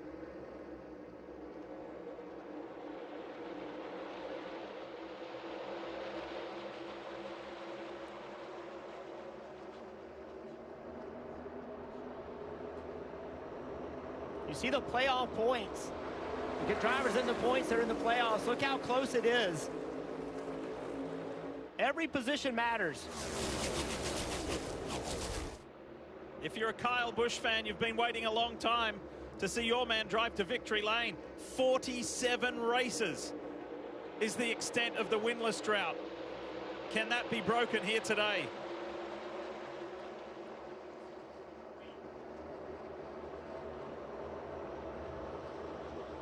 Great comeback from Tyler Reddick. He's had several incidents today, and the 45 is hanging tough. Reddick runs in 10th, right alongside Austin Cindric. I still have my eyes on Cindric. He was so dominant in that stage where he was able to get to the front. And I know it hasn't been flashy, but he's methodically worked his way up on the outside of Cindric, 3 wide up top. Ty Gibbs has the freshest tires, and you just wonder if that or aggression. I'm not sure what is helping these moves, but they are impressive. Give a shout out to Noah Gragson as well. The Stuart Haas Ford driver, just outside the top 10, running strong. He's in that same vicinity of Ty Gibbs. In the overstock Ford, he's right in the middle at the moment. The pole man, McDowell, he's still got a shot. There's Gragson, right in between Austin Dillon and Austin Cindric. And look how long they've run 3 wide this run. We have not seen this all day long. Drivers are just willing to take chances right now with 42 to go that they were not willing to take earlier. Yeah, if you're a fan and you're wondering, do the cars drive better? Is that why they're 3 wide? No. The drivers are willing to take more risks because those laps are counting down. There's a check and a trophy. That much closer to it. It's time to go. You see the Team Penske teammates come together. That was a pretty, that was more than a push. That was a shove from Austin Cindric on Joey Logano. And it's 3 wide at the mid-pack. It's sketchy back there. You can see the cars moving around a lot.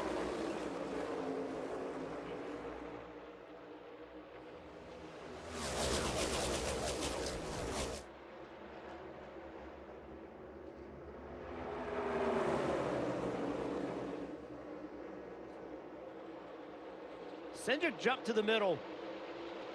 He'd been right around the bottom. That bright yellow car, been right around the bottom. He decided to get to the middle of the racetrack. Whoa, they're stacking up. Here goes Gibbs high. Look at the black car, the 54.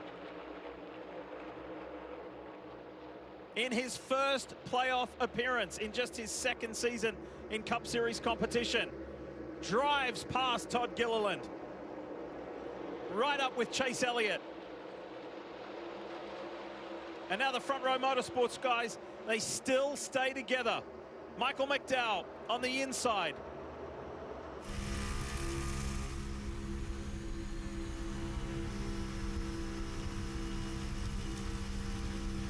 The blaster onboard camera for McDowell gives you such a great look at how much the cars move around. You see Reddick dive to the bottom, put Ty Gibbs 3 wide. Ty Gibbs, I appreciate a young driver with an opinion, and when he met with us this week, he said, listen, I don't love the racing in Atlanta. I know the fans do, but for me, it's not my cup of tea. I'm not sure exactly what I'm doing some of the times. Maybe I don't know where to go. The only playoff driver who has 0 career wins, never won at the Cup Series, although he's found so much success at the Xfinity level. Can you imagine your first career win in the playoffs to advance to the next round? Big push right there from Chase Elliott to the back of William Byron, trying to get alongside Kyle Busch. He's there. Keep an eye on that 45 in Tyler Reddick. He told us earlier this week, in my previous 3 playoff performances and appearances, I've been somewhat self-destructive. And he said, I need to be maybe a little more cautious and conservative to play the long game. And unfortunately, the 19 of Truex comes back down pit road. This is a day that showed so much promise, and it all went away by nothing of his fault. He was just in the wrong place at the wrong time when Chris Buescher lost his car. Let's get back to it. 37 to go, 36 this time by. You mentioned days that just haven't worked out. Denny Hamlin, I have to question if this strategy going to pay off. Currently 14th, 9 below the cut line. He's not been in any issues. He just has barely been in the race. Here he is back there in 34th. He's been riding around, didn't want to engage with the pack. Well, here we are with 36 to go. This could pay off amazingly if we have a big accident, but he's missed out on stage points in both the first and the second stage. And you just wonder if this chaos can make it to the finish, if Hamlin will leave wondering what if. There's no way this can make it to the finish. 35 to go. It would be shocking if that were to happen. The intensity inside of these race cars, Diff, with 35 to go, with everything on the line, with the playoffs, trying to win a race, it is through the roof. Your heart rate is just pounding, and every single lap that goes by, the heart rate gets even higher. You know as a driver what potentially is getting ready to happen. This is awesome.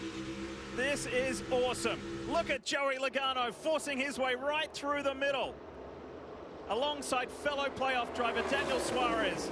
He wants to win for Quaker State in his car. They're the naming rights sponsor of this event here in Atlanta. And go back-to-back wins here at Atlanta Motor Speedway. What about the quiet confidence of Alex Bowman today? It's been super impressive in the 48. And he and William Byron and Chase Elliott are flying the Hendrick Motorsports flag. I'm exhausted and I'm just watching. This is amazing job these drivers have done, but the clock's ticking.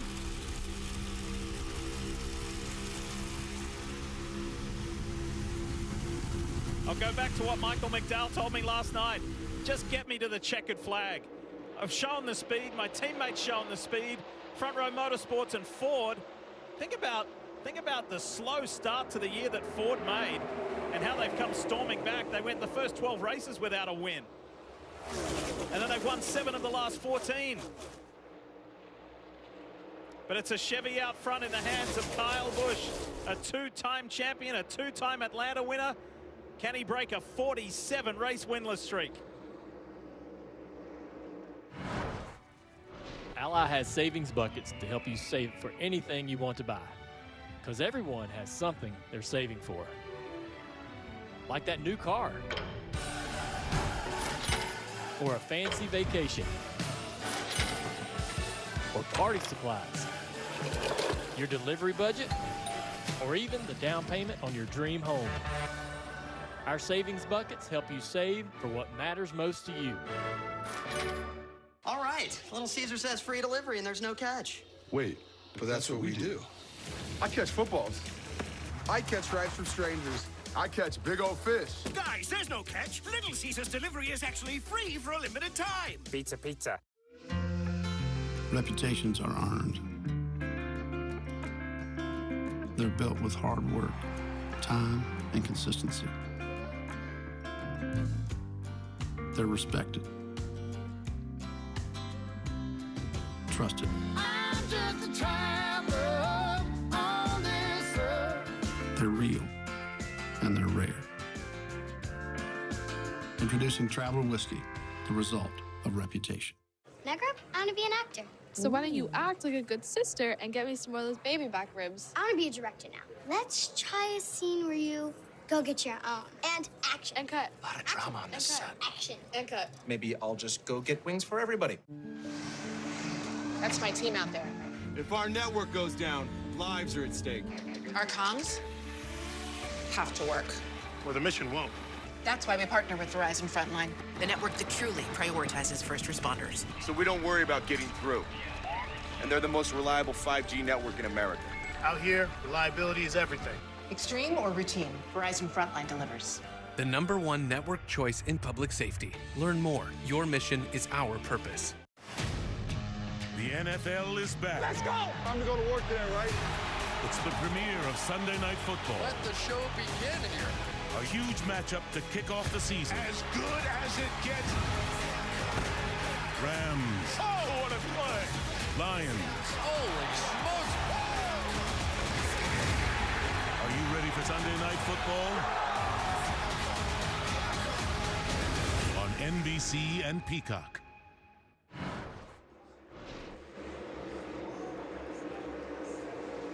Hang on for a wild ride. Over 26 more laps here at the 1.5 mile Atlanta Motor Speedway that races like a super speedway and has given us super speedway spectacle this afternoon in the first race of the NASCAR Cup Series playoffs. The blaster Ford of Michael McDowell. Can he get some magic? The Daytona 500 winner. Can he go from pole to victory lane? He's up there mixing it up with Chase Elliott at the moment.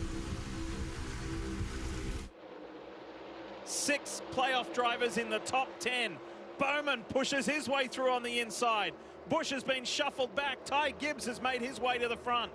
And don't look now, Ryan Blaney, after being involved in the last accident, repairs. He's trying to work his way inside the top 15. 3 wide right there, tape all over the left side. There's so much action, it's hard to know where to watch. I mean, every lap, every corner, the driver tries to make a move. Christopher Bell making it 3 wide into 3 there. I like Ty Gibbs just continuing to take that upper lane and letting the car roll free. And it's worked all the way now to the front. You know how the drivers, and Jeff, you know this firsthand, as a 2-time winner in Darlington, the drivers tell you how exhausted they are after Darlington. I think they may be exhausted today. Emotionally exhausted for sure. And then the banking at this racetrack, the G-forces the drivers are exposed to, it's extreme. But this emotionally is exhausting. Every single lap, every single move matters, and it's a millisecond when you have to make the decision. You don't get to be calculative. You got to make a decision out of instinct.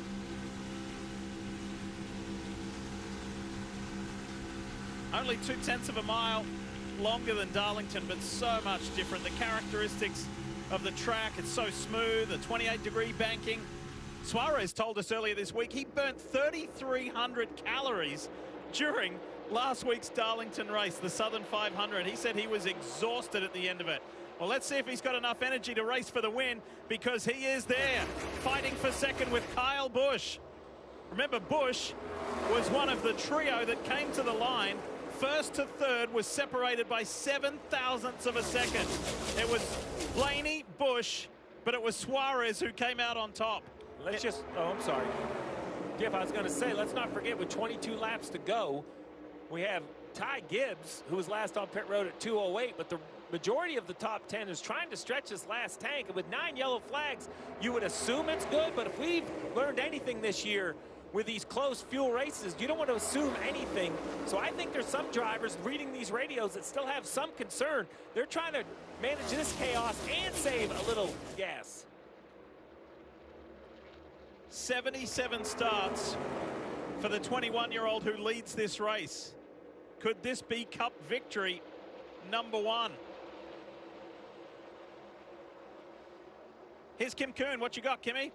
Well, up and down pit road, teams being told that they still need to save a little bit before they go hard, including Joey Logano. They just came on the radio and said they need another 10 laps from him before he can really go all out, go hard at the end. So if you think it's picked up now, just wait another 10 laps or so. Well, if Logano's been able to get all the way back up into the top 5 while he's saving gas, if they ever do open the thing up, I can't wait to see what kind of moves he can make. Ricky Stenhouse has had a good day in that 47 Oscar Mayer machine. He's hanging in there, hanging tough in 8th. Keselowski had to fight hard earlier in this race in the opening stage. Brad's still got a chance for a good result. There he is on that low side. There's the 6.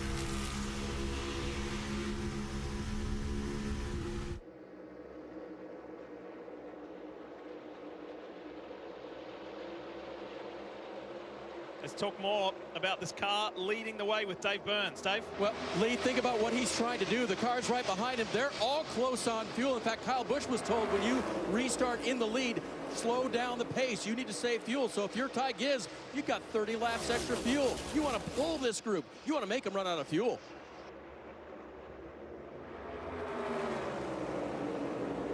Granddad watching on. It's been interesting to me how the leader, he's able to sit out there pretty much all day, Steve, and the guys behind him side by side just don't seem to be able to make ground up on him. So how are they going to do it when the race gets to the end? I think you're going to have to see some drivers start dragging the brake a little bit, trying to get someone to their rear bumper to get a push. Yeah, I think right now, every time they try to check up to get a push, they just get passed. And if you're the 3rd place car, I think your only chance to win is to try to push that guy to the lead and then pass him. Ty Gibbs said, I'm so thrilled to make the playoffs, but there's been times this year we've been in really good positions and I've either made mistakes or things have happened. He said, I know in myself, as a championship winning driver, my first win in Cup isn't that far away. Maybe, just maybe, it could be today. Could be like Carl Edwards getting his first win here, or Kevin Harvick's emotional first victory back in 2001. Could it be this youngster's day? Oh, tight 3 wide. Bowman got to the bottom, was able to make it 3 wide. The top of that 3 wide is the 12 of Blaney, who's continuing this recovery. Lost a little momentum there. And Stenhouse went from one side to the other to tuck in behind Bowman. 15 to go.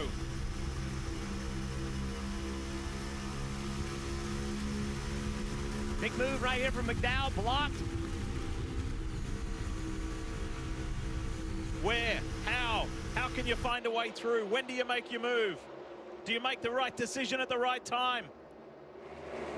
Chastain has been ever present for Trackhouse in that all blue car right in the middle.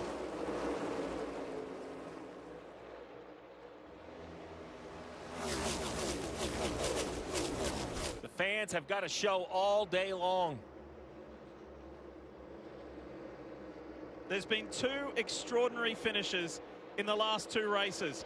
Harrison Burton getting his first win, and the Wood Brothers 100th in Daytona. And then Chase Briscoe racing his way into the playoffs with a victory in Darlington last weekend. What's on tap? What's in store today over these closing 13 laps? Can Ty Gibbs do it? Look at that experience lined up on the top of the racetrack.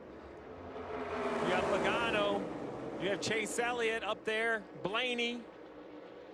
Suarez now, though, he wants to defend that win from the spring.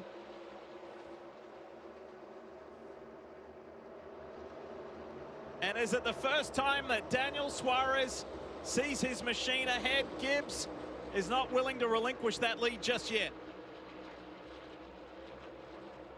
Blaney with a big run through the middle. Now he's able to get to that top. Cleared the 9 of Chase Elliott, stacking up on the bottom a little bit. Chastain blocked the 12. Now the 20 of Bell on the outside of Chase Elliott. What did we say right at the beginning of this race and this show? Joey Logano is a big-time, big-stage, big-pressure performer. And look where the 22 is.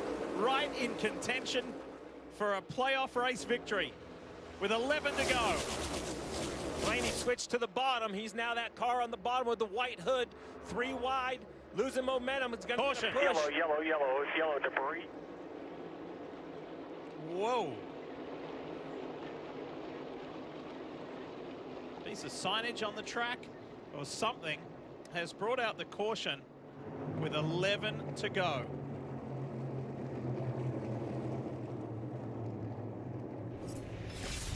Where'd it come from? Oh, there it is, way up high on the fence. Yeah, that's unfortunate. And so now if you're a driver, you got to kind of catch your breath here a little bit, Steve. You know that this last restart is going to be the most aggressive racing you've ever done in your life.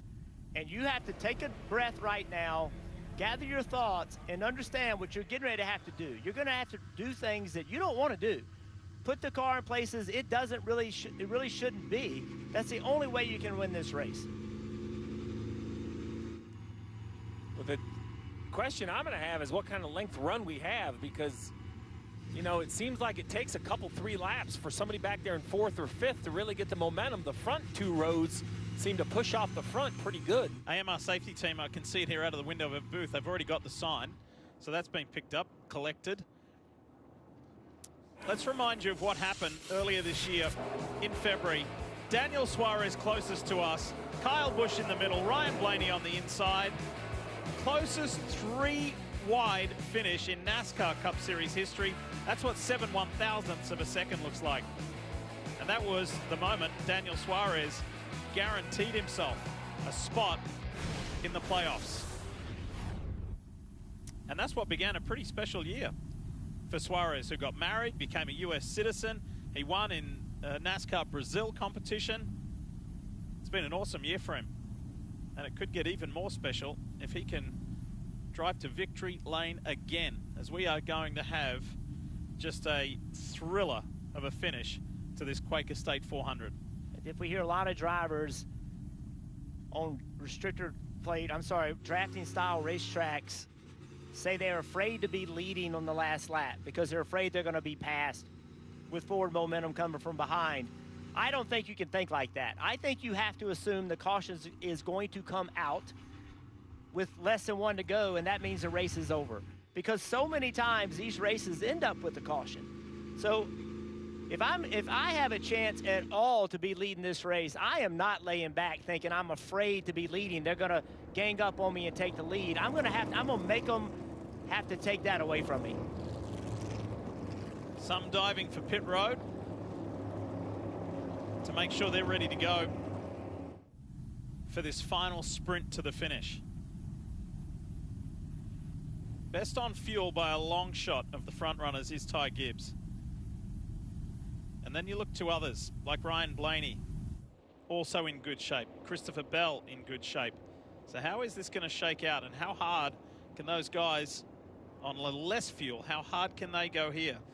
And what will this last, Stevie, to your point, what will this last run be once we go back to green? How long will it be? And how many will we see, right? Well, now that we have a kind of a restart, if we get a streak of yellows. What you got, Dave? Well, Lee, I want to go back to a conversation I had with Chris Gale, crew chief, this morning. We just have to finish. Well, how about finishing first? That'd be great, wouldn't it? Right? That'd alleviate a lot of problems for the next couple of weeks or concerns. Really had a strong car all day, right? Come from the back, move forward all day, led laps, got stage points in both stages, which, you know, starting in the back, we weren't sure we were going to be able to do that. So got more fuel than most up front, too, so feel good about that. So really just executing the blocks here up front, and let's avoid a late race wreck. And even if we can't win, let's get all the points we can to make it easier for the next 2 weeks. I don't see teammates up there. I see Bell back there and Nate. I mean, it seems like he's doing it all on his own. Yeah, I think, right, we knew that some of those guys were saving. There were 10 cars up front that were saving fuel, right? And we knew we didn't have to. So he was making it 3 wide there, going hard, while those guys were saving fuel and able to get back to the front. And I think that was the difference. All right, good luck. Thanks to Chris for speaking to us, and a little bit of proactive work here to make sure this doesn't happen again, so we can race cleanly to the finish without any further odd interruptions. All right, DJ, Kyle, what do you reckon? What do you think? And are you ready? and that's the question. I'm going to say this. We've both won races, but you've won big races. You've won Daytona, the Daytona 500, Indianapolis. Where are you inside that car right now? There's a lot on the line today. Yeah, there is, and you're making a plan. You know, that plan may have to go out the window depending on what's going on in front of you. If you're leading the race, you're going to drive this by the mirror and block all that you possibly can. Everybody's going to have it to the floor, and it's whoever can keep it there the longest and make the right moves here. Blaney's been impressive coming up through here and making things happen. But I don't know if anybody can handle Ty Gibbs right now. If somebody gets on his bumper, I think he has the fastest car. I will tell you one thing here, guys. It's been pretty cool to watch when Kyle Busch is up battling for the lead, the amount of people that are standing cheering, trying to urge Kyle Busch on to get that win. Trying to get that 20 years in a row. Could it be today?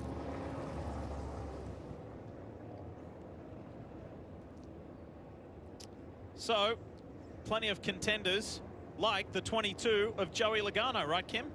That's right, and he's won on this configuration of Atlanta. So Logano currently 8th. Crew chief Paul Wolf, what are you telling your driver for this restart? Well, obviously we've had to be patient all day. A track position is tough to get, just like anywhere we go, and we get into the fuel game of topping off or not, and he's done a good job saving fuel, so we're in a good fuel situation here now. Tires have cooled off. The turn 1 and 2 shaded up now, so there's going to be a lot of grip. So everyone's going to be going hard, and just hope we can come out on top. Sounds like an exciting finish in store. Sure is. So just looking out our window, everything looks pretty clean and clear. Lights are still on the pace car, so we're going to do at least one more before we can race. We should be coming to the choose right here, right? Coming to 1 to go, so be 5 to go when we take the green. All right, Jeff. Where do you go? Who do you line up with? Who do you trust? Yeah, that's the problem. I don't trust anybody, and, you know, nor should I. So if you're Suarez, he went to the top. Gibbs and Busch both went to the bottom. So when you're lined up, Suarez, he didn't know who was going to pick behind him. He didn't know who was going to be able to push him. Really, the decision is made behind you. As soon as, you know, you knew Gibbs was going to go to the bottom if Suarez went to the top. But then Kyle Busch feels more comfortable either on the bottom or pushing Ty Gibbs than he does Daniel Suarez on the top. Keep in mind that when we had the caution for Chris Buescher, losing it, hitting the wall, ricocheting back out, and colliding with not only Martin Truex Jr., but Ryan Blaney, the 12 team did an awesome job to get Blaney's car back ready to go. He is in the mix. Suarez had that close call, and so too did Joey Logano. All 3 of those guys are close enough at the front to have a chance. And if they don't win, they're going to get awesome points for their playoff campaign. So much of this goes with luck. There is the man behind the name, RCR, Richard Childress Racing. There is Richard, as he's watching one of his drivers with a shot at victory. Kyle Busch in the 8th. There he is on the low side, 2nd row. Lights are off on the pace car. Ready to go. It will be a 5-lap sprint to determine who wins this Quaker State 400. Are you ready? Who's going to have it? Ready. Wow. Did Suarez go too early? As he takes off. Ty Gibbs. Good stuff. He forces his way through. Chris Gale told us they're the best on fuel, and he is on the gas hard. But here comes Suarez being pushed by Logano. Now Suarez to the low side. The winner earlier in the year here in Atlanta feels he's got another good chance. Gibbs comes back. Busch goes on the low side. Watch the 8. 3 wide. Across the line with 4 to go.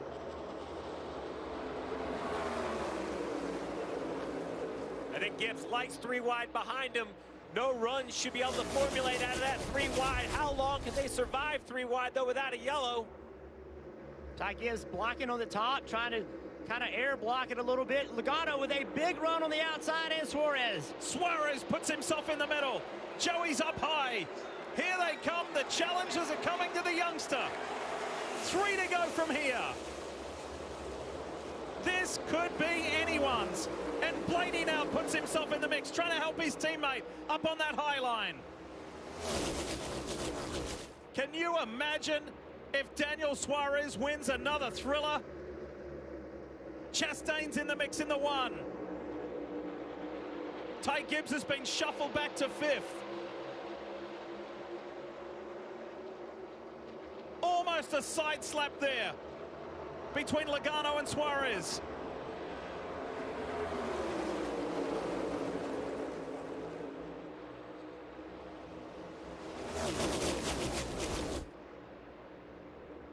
Here comes Blaney. Boom. Big hit. Chastain's helping his teammate. And there's a caution. Caution is out. And it's Noah Gragson. We're going to go into a little bit of overtime here in Atlanta. Almost got there, Jeff. It just is so aggressive. There's just no way they can be that aggressive and someone not make contact. It's so much different than what we've seen at Daytona and Talladega. I made the comment that 3 wide behind wasn't going to give a run, and instead it went to 3 wide for the lead. As you see what happens, there's a stack up. Looks like the 21 of Harrison Burton got into Cindric and then came down, got the 10, pitched the 10 of Noah Gragson around right here. That's just kind of beating and banging. And Noah gets the worst end of the deal. But as I was saying, that's a run that you wouldn't see at Daytona and Talladega. You would, but it may take 2 miles. Yeah. Here in Atlanta, a 1/4 mile. I mean, these cars go from slowing down to speeding up just so quickly. Yeah, watch Harrison Burton. He's in the side of the 2 car. He's got the 2 car jacked up. He makes contact with the wall almost, and then Harrison comes down and gets into the right rear quarter panel of the 10 car. We're that close to the white flag. You see, though, big hit into the inside wall. Too bad Noah's been running pretty decent. You see another car up against the wall in the back. I think that's Eric Jones in that green and white 43 car. That's just nobody willing to lift, right? Coming right? to the end of the race.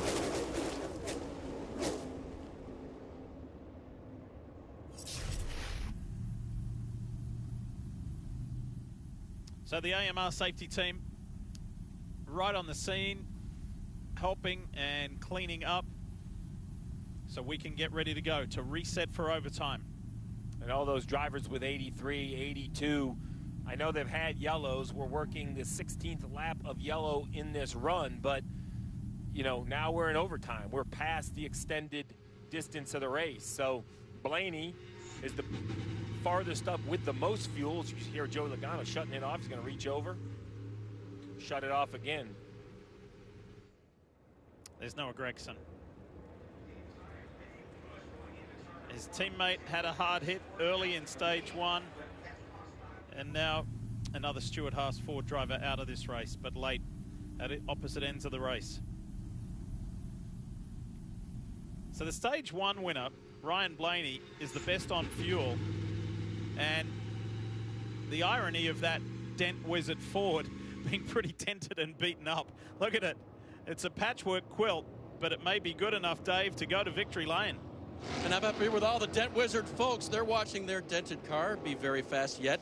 Looks like he has enough fuel, so what does your driver need to do, Johnson? Yeah, we definitely have enough fuel, you know, more than the guys around us, so we just need to be, you know, cautiously aggressive. You know, big picture, we just need to get out here with a good finish, but obviously we'd love to win as well. And here at Atlanta, it has been tough all day, as expected. The beat and bang, and how has he gotten through that? And is that car as sound as it kind of looks? Yeah, I give 12 group credit. They got us fixed up pretty well on that last stop. They're able to drive through the field pretty well, so I think we're in good shape. All right, little work left to do with a car that's been banged up, Lee. Going to be quite the story, isn't it? He talks about wanting to get out of here with a good finish. A great finish moves you on in the next round of the playoffs. So I think you have to remain aggressive, and I don't think that Ryan Blaney knows any other way but to be aggressive. I agree, and I think what you hear in the crew chief's voice is 31 cars in the lead lap. Yep. So what he knows is, as much as he wants to win, and everything you said, Jeff, I completely agree. A win takes all the pressure off. The wrong move heading down the backstretch that you don't come back from, and you can literally give up 30 points in one lap. 3 playoff drivers in good positions to win. And look at this. One of the many fans of Daniel Suarez. He's such an endearing character with this special design of his car that he had a hand in for his sponsor for this race. How about the 22 of Joey Logano, Kim? Well, you guys were just talking about not wanting to make the wrong move. You also don't want to make the wrong lane choice on the choose. Here's the conversation from the 22. All my pre-race notes said bottom. 99 took the top right there and essentially lost the lead, right? All right, 10-4, we'll do that. All right, Steve, so do you agree with Coleman Presley, the spotter's assessment, and what he told his driver?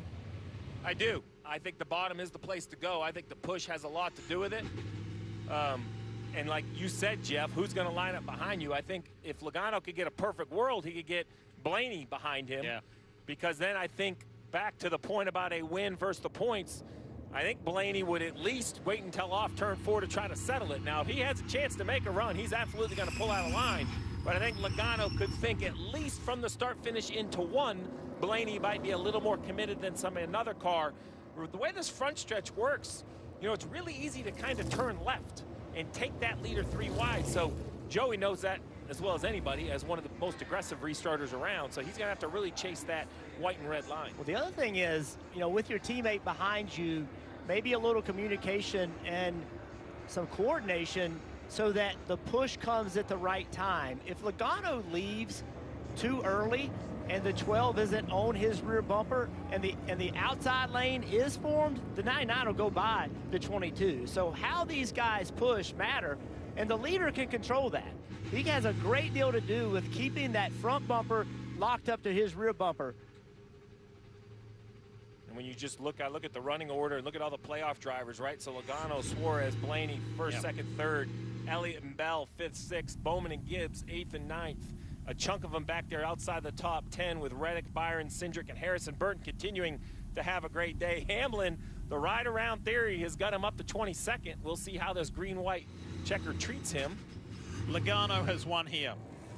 Suarez has won here. Blaney has won here. And it's going to form up that the teammates will be on the same line. So Blaney can push Logano. So, Jeff, at this point, I imagine we're going to see the very standard left hand out the window from Joey Logano. They can't see it on the outside lane, kind of give Blaney the hand signal. He wants Blaney to go maybe a split second first. Is that the idea? Get to your bumper and then you accelerate? That's exactly right. You want him to touch you and then you accelerate. That way he can stay locked up to you. Remember the rule, when the leader gets to the beginning of the restart zone, he can go, but he doesn't have to go right then. He has the entire restart zone to go. So Joey Logano, he's one of the best in the business at understanding how to restart. He wants to surprise Daniel Suarez and get a good launch, but he doesn't want to make it so good that he separates himself from Blaney. This not always, Lee, just about, you know, jumping in the gas as fast as you can. You have to have a plan. If you do it right, you can win this race. Well, this race could have finished about 50 laps ago and we would have been happy with a great race. It's been unbelievable. It's been unbelievable, but now it's going to give us even more. With an overtime green-white checker finish. And this overtime presented by Credit One Bank. Get ready for it. Listen to the crowd. They know that they're about to see something special, but just how special will it be? Let's go back to racing to finish this one off. Logano and Suarez. How big is that push from Blaney for his Team Penske teammate? And then the Trackhouse boys are working together. Chastain is pushing Suarez. Don't take your eyes off the 20 of Christopher Bell either. First of the Hendrick Chevys is the 48 of Alex Bowman. Logano ahead. Suarez fighting back. Here they come to the white flag. Logano gets another little shove from Ryan Blaney. And the two Penske's clear Suarez. But Daniel's not giving up. It's Joey Logano clearly out in front. But is there a late run? Remember how this finished. Chastain into the wall, but he's able to keep it going. Has Suarez got something special like he did in February? They're crashing into the wall. Porsche comes out of the checker. They're flying everywhere, and Hamlin is involved. Joey Logano prevails in this first playoff race. That's how we start the playoff, boys! Yeah! His crew chief, Paul Wolf, told us he's a big-time, big-pressure racer, and he delivers. Hell of a job there, Joe. 21, a playoff car involved. The 11 of Hamlin, another playoff car involved in the wreck. Yeah, the 11 rode around all day, got no stage points, ended up finishing 24th. He's going to come out of here 2 points to the good in the playoff battle. Bubba Wallace also involved. What an overtime by the Penske pair. They got a great start. I thought they had a little wheel spin right away, but they stayed organized. And then a big run into turn 3, but it was the commitment from Ryan Blaney to Joey Logano. That final push, you called it, Diff, into turn 1 was the difference maker for the 22 car. Just think how close it was for this Auto Trader Ford and Joey Logano missing the collision with Buescher and Truex and Blaney. He ducked up the inside, and as Harrison Burton tries to get going, this is how it all went down, coming to the checkered flag. That was the Chastain hit first of all, but watch further back. Well, it continues on with Chastain. Right there, there's contact, and this is where they all get stacked up. Nowhere to go. So I think this is a push gone wrong with the 1. Yeah, the 9 kind of got caught from whoever was behind him. As you pointed out, pushes kind of stacked up, and then the 47's pushing the 23, who gets turned around, and then the 11 gets into, I mean, it's just chaos back there, everybody in the gas. Yeah, that's what starts it all.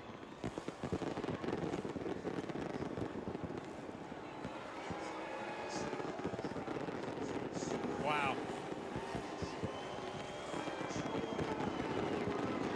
And so the day just didn't go the way that the 11 had hoped, but it certainly went the way that the 22 team of Team Penske hoped. It's working. I'll take all of them. How's that sound?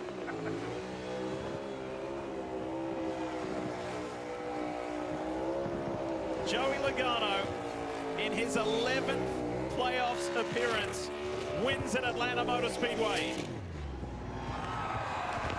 and heads to the Glen with strength.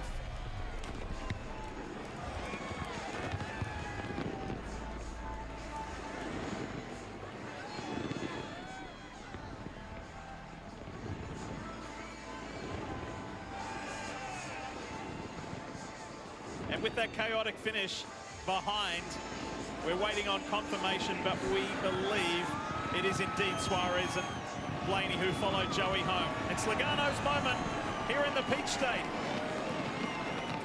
Do you know, in his early days, he lived in those condos off to the right when he was racing Bandoleros and Legends.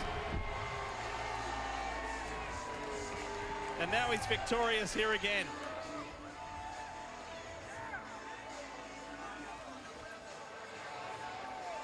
Diff, you mentioned it, Joey Logano ran Legends cars and Bandoleros at this racetrack forever. And this race team continues to deliver when it counts in the playoffs. What is it about this team, Joey, that you guys can step up and make a difference in the playoffs? Oh, man, just incredible execution from the team. You know, it's when it's playoff time, it's our time. That's what I said. We got to always level up when it comes to playoff time. And they gave me a great Auto Trader Mustang. She was fast all day. We kind of got stuck in the back a little bit. It's hard to get track position back. We had a good restart and got towards the front and had my teammate Blaney behind me. It really helped out in that last lap to be able to make sure a Penske car won and ultimately move on to the next round. So good day for all the Penske cars. I think they got a lot of stage points as well. So pretty good day today. This is Auto Trader's home here in Atlanta. Coca-Cola's home in Atlanta.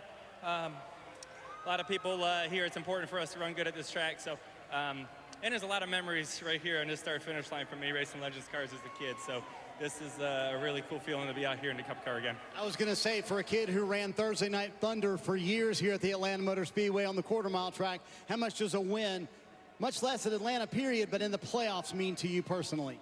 It's always special, but here, I mean, I lived right there, 805 for about 6 years, so it was a lot of time looking at this racetrack, dreaming about going down into turn 1. So I can't thank the team enough. Like I said, everyone at Penske, Roush Yates Engines.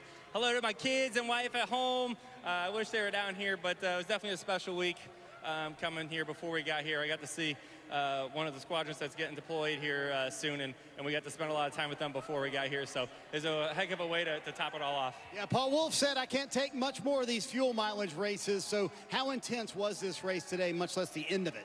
I mean, I'll take all of them. It's working for us. Bring it on. All right, welcome to the round of 12. Joey Logano with the win here in Atlanta. And there's those condos that Joey was talking about where he lived when he was a young guy, dreaming of moments like this. A win here last year and a win here in 2024. And like Marty said, locks himself into the round of 12. Chaos behind him. All he could see was a checkered flag. Joey Logano wins the Quaker State 400 and starts the playoffs in the best possible way. Good comments, a little bit of good luck, dodging that collision, good strategy, and he had the speed at the end. Logano victorious. We've got more on the other side. Don't go anywhere.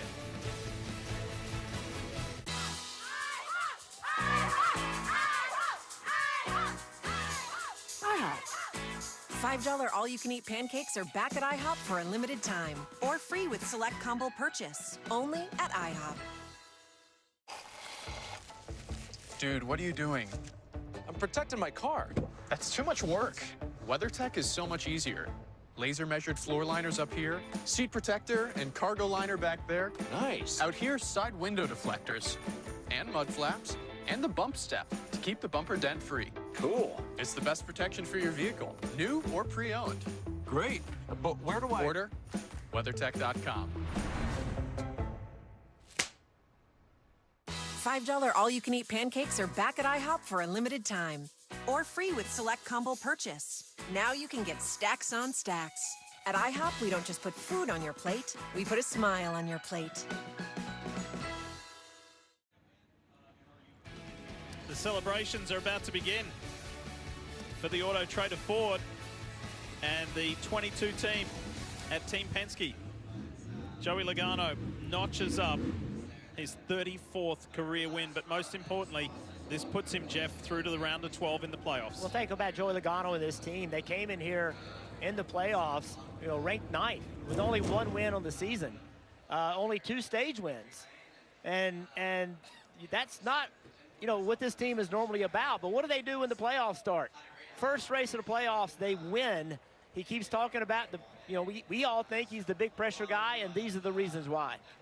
Well, I was just going to say, Diff, for the rest of the field, it comes down to where you were at the time of yellow and if you were involved in the wreck or not. So officially, this goes under a finish under the yellow flags. You see clearly Logano out front, and then the other 5 or 6, 7 cars, NASCAR is just going to have to go back and look at all the positioning of them. And, it all matters because every point matters, but we talk a lot about the chaos and what could possibly happen at Atlanta. Think about this. Kyle Busch, the only non-playoff driver to finish inside the top 10. And you highlighting when the caution came out, specifically they were looking at Suarez and Blaney, and Suarez has been given the nod there for that. Now, Daniel came into the playoffs in 10th. You mentioned 9th for Logano. 2 guys, 9 and 10, who had monster days. Yeah, Daniel Suarez a monster day. Denny Hamlin a bad day. Kyle Larson a bad day. Ty Gibbs with a chance to win this race late. He fell all the way back to 18th. And even as bad as 20 looks for Chase Briscoe, with 2 races to go, that is nowhere near a must-win. I know he mentioned that in his interview. I don't see it that way. Now, you got to have some special days. Yeah. But you can make up enough points if you have those type of performances. So I should mention, too, fellas, just one moment, those results are unofficial, so we will wait for those to... Which would make these points unofficial. Unofficial. Yes. Because back in the pack when that wreck was happening, where they score them based on when the caution could come out, that could be 5 or 6 spots. Yeah. And every spot is a point. But let's go back and see how this race was won. So it all starts, the 12 car into the back of the 22 of Logano. It actually knocked Logano loose, knocked him loose, and the Suarez in the 99 getting a good push also from the 1 car. And then right here, it's kind of a drag race, 2 by 2, and I think it all changes going into turn 3. Ross Chastain does not lack commitment. I think Blaney actually makes a decision to let the 22 go. He lifts a little bit. Right here, he's going to let the 22 go, not the 1. He goes until he finally just loses grip. Look at, he goes up the racetrack out of the gas. That kills the 99, because now the 12 is back to offense, and this is the push that won Joey Logano the race. No help whatsoever for the 99. The 12 pushes the 22. The 1 finally gets back to the 99, and that gets him alongside the 12 and ultimately beats the 12. But the race was won simply by the lack of ability to stay connected. Ryan Blaney, an amazing move, letting the 22 go, knowing he could get back to him on corner exit. And then at this point, I don't believe any runs coming yellow or no yellow. It might change the positions between the 99, the 20, the 48. They may change at the line, but there was no doubt Joey Logano had that race won. Yeah, 2 other guys that had good finishes that really we didn't talk much about them today, Christopher Bell and Tyler Reddick. They both ended up with good finishes, good points. Alex Bowman, all day long, he was up there. So, you know, kind of the have and have-nots for the playoff guys. Well, great day, as we mentioned, not only for Joey Logano, but for Daniel Suarez with Kim. Daniel Suarez trying to sweep the Atlanta races this year, came 1 spot short. Looking at that overtime restart, if you could rewrite the script to that, what would be different? I don't know. I mean, I will have to rewatch everything again. I was pretty confident that the top was going to be better with the 22, and he was going to be able to push me like the 1 did in that last restart being on the outside. But, I mean, we got a great launch, but we just got disconnected too early. And that obviously hurt us. And the 8 and the 54, they were able to get connected for longer and beat us. But it's a little painful. I feel like, you know, it's just we were in position. And sometimes it's very difficult to predict who is going to get the best push and for how long you're going to get it. But it's part of the game, right? We were in contention. The team did an amazing job. The car looked amazing, Quaker State. So thankful for the opportunity to design this amazing car. So we're happy with it, but not satisfied. Let's look at the big picture, though. You had a great points day. How does this set you up for success for the rest of this round?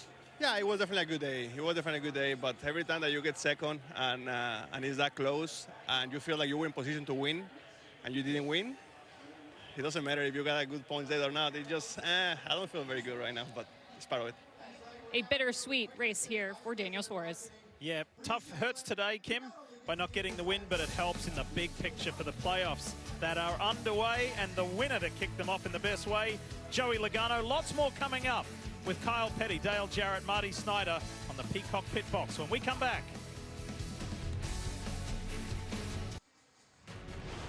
Welcome to the NASCAR America post-race show presented by Progressive. Marty Snyder, Dale Jarrett, Kyle Petty joining you here. You guys catch your breath yet after that one or not, DJ? No, I don't even know what to say. I mean, that was just incredible racing as a driver. Too, you're sitting here watching that, and you're driving with every driver with the position they're in. I'm worn out. Yeah, so Kyle, I want to ask you, I asked you after Darlington last week, one word to describe it, and you both went, wow. Wow. What's one word to describe the racing in Atlanta today? It's the same. Let me say this. They've got to stop running Daytona, Darlington, and Atlanta like this back-to-back because my heart won't take it. 3 weeks in a row, my pacemaker's not going to take it. But I want to say this. We saw today that, and I've said it before, my dad's always said, Dale Jarrett was a big-time winner, big race winner. You put big money on the line, you put a big race, Dale Jarrett's your guy. Joey Logano is this generation's Dale Jarrett. I'm going to tell you that. You put him in position to win on a big day and a big stage, he's going to get it done. So after a wild race, here's how the playoff standings shape up heading into Watkins Glen. Race number 2 in the round of 16. DJ, what jumps out to you?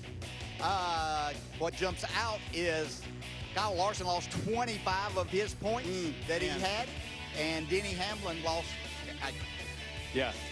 I can't even explain that. Speechless with I am with the strategy that they came out with. I mean, we talked about it during the race. I'm going to say this. We talked about it during the race. Kyle Larson lost the regular season championship spot in the field of race. Can Denny Hamlin win a championship spot in a race? Because basically, that's what he did. He didn't show up today. He showed up, rode around at the back, tried to stay out of trouble, got in a wreck, and here he is, 2 to the good.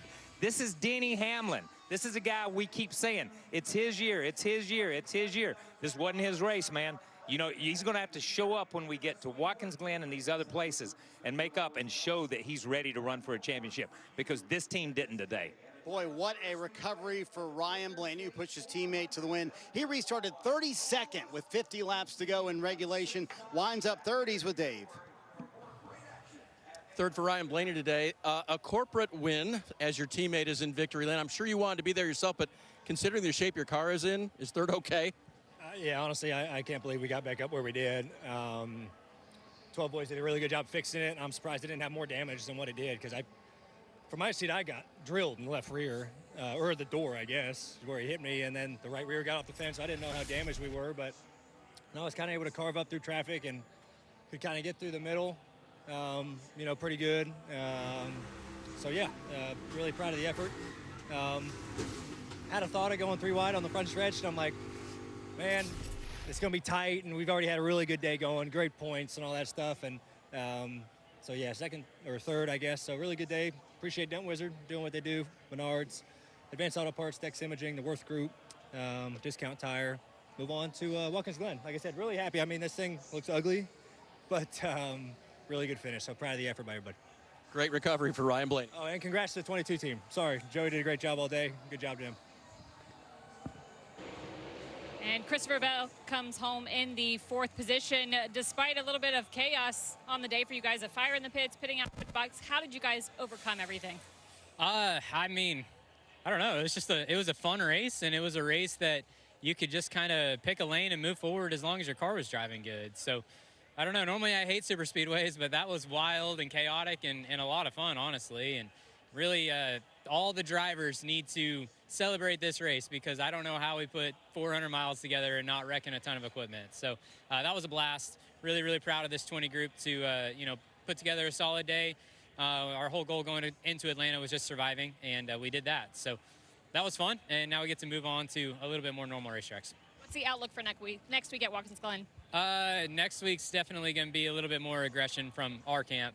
You know, going to Atlanta, it's you know that the opportunity to get caught up in a crash and not score any points is there. So we were trying to be conservative going in here, and getting out with the top 5 is amazing. And yeah, it makes me really excited about going to tracks that I love at Bristol and Watkins Glen, and being strong, competitive, aggressive, and racing for a win. A very happy Christopher Bell. Boy, what a recovery for that team. Kim mentioned the 2 really bad pit stops. Number 1, where they didn't get it full of fuel, then the one where they had the penalty for pitting outside the box. DJ, in your championship runs, you used to tell me it wasn't the dominant days where you won a championship. It was the days where you had a bad day, but you recovered to have a decent finish. So is that what you're thinking here with Bell? Yeah, I think exactly that. My problem is, as we continue every year that they're in the playoffs to talk about these same things that happen, they have to get this cleaned up. They can get through this round. I think that with his talent, they have good people. They have a great race car driver, and they do a lot of things right, but it seems when it comes to pit road during the playoffs that they have a lot of mistakes there. And it's everybody. It's not just, you know, the driver or the pit crew doing it. They have to clean that up. But a solid run, once again, because of that tremendous job that Christopher Bell does behind the wheel. And just to clarify, that pit crew came in ranked 3rd in the Cup Series. So an off day, and if you're, you know, Adam Stevens and Christopher Bell, you say, hey, let's shake that one off as Ryan Blaney comes into victory lane to congratulate his teammate Joey Logano on the win. Kyle, how in the world did Ryan Blaney not have damage from that accident on the backstretch? And then how in the world did he drive from 32nd to 3rd in 50 laps? No idea.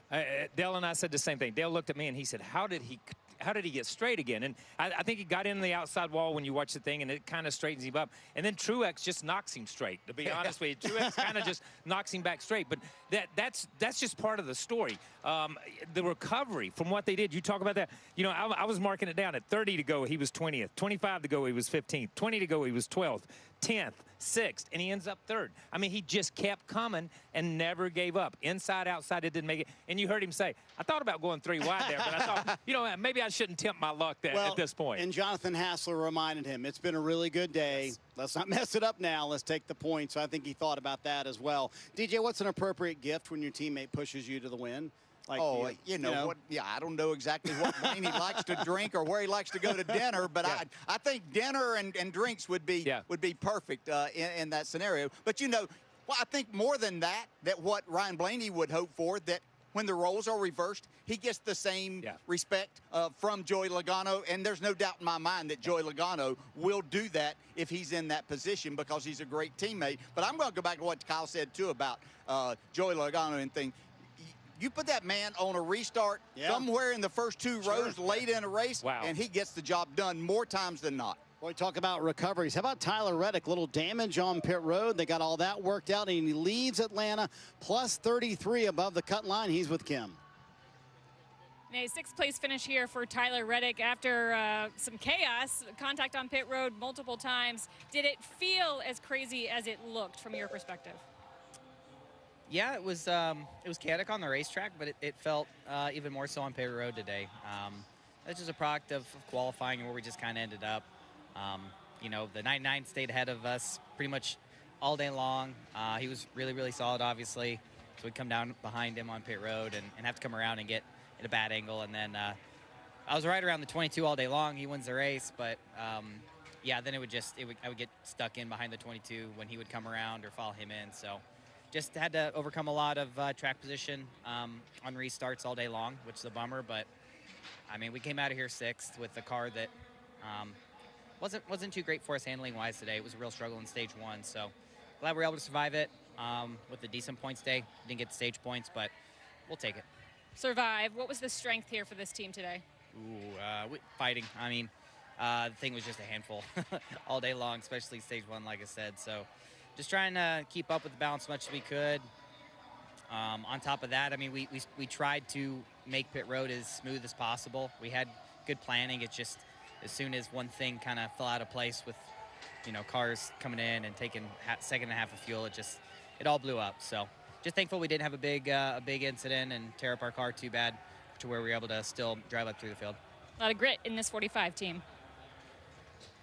Well, at the end of the day, Ty Gibbs is 18th on the scoring monitor. Not at all what you wanted after. That car ran up front, you put it there, and you stayed up there late in the race. Yeah, I didn't do a good job blocking, so I take responsibility for not finishing, great, not finishing good at all. So it's my fault, but I'm glad we finished the race and got some points. Definitely frustrating. We were up there and didn't finish well, but it's part of it. I'm just glad I can walk out of this place with a good finish, or not a good finish, good points day. Well, and your crew chief and I talked about that earlier. I mean, finishing was a big deal for you guys, where you're seated, where you're going in. How hard was it to balance, I got a car that can win, but I need to finish? Yeah, it's definitely hard because, you want to stay out of the wrecks and run up front, but all of a sudden it's like a light switch. It's good. So I just made the best of what I had and kept my momentum going and took me to the front, and I just didn't do the rest of the job.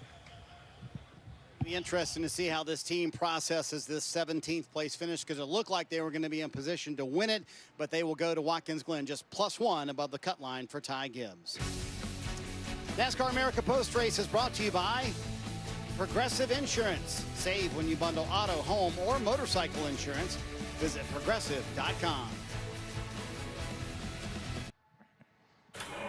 Let's take a look at this week's Progressive Safe Driver. Obviously, it's Joey Logano. But, Kyle, can we give an assist to Ryan Blaney here? Yeah, we'll give him half of it. Half a point, yeah. They can share it when he takes him out to dinner, when he takes Blaney out to dinner. Listen, when you're out front, it's easy to be a safe driver because there's nothing but blue sky in front of you, and that's where Blaney pushed Joey Logano to the blue sky and on into victory lane. What a key win for the 22 team. They move on to the round of 12. Logano getting the win here at Atlanta Motor Speedway. Also a very important day for Alex Bowman, the second most points earned. He's with Dave. Fifth today for Alex Bowman, who, when I saw him earlier today, he was told by his crew chief his car would drive well. I guess he wasn't kidding. Yeah, no, it drove awesome all day. Super proud of Blake and the whole Ally 48 team.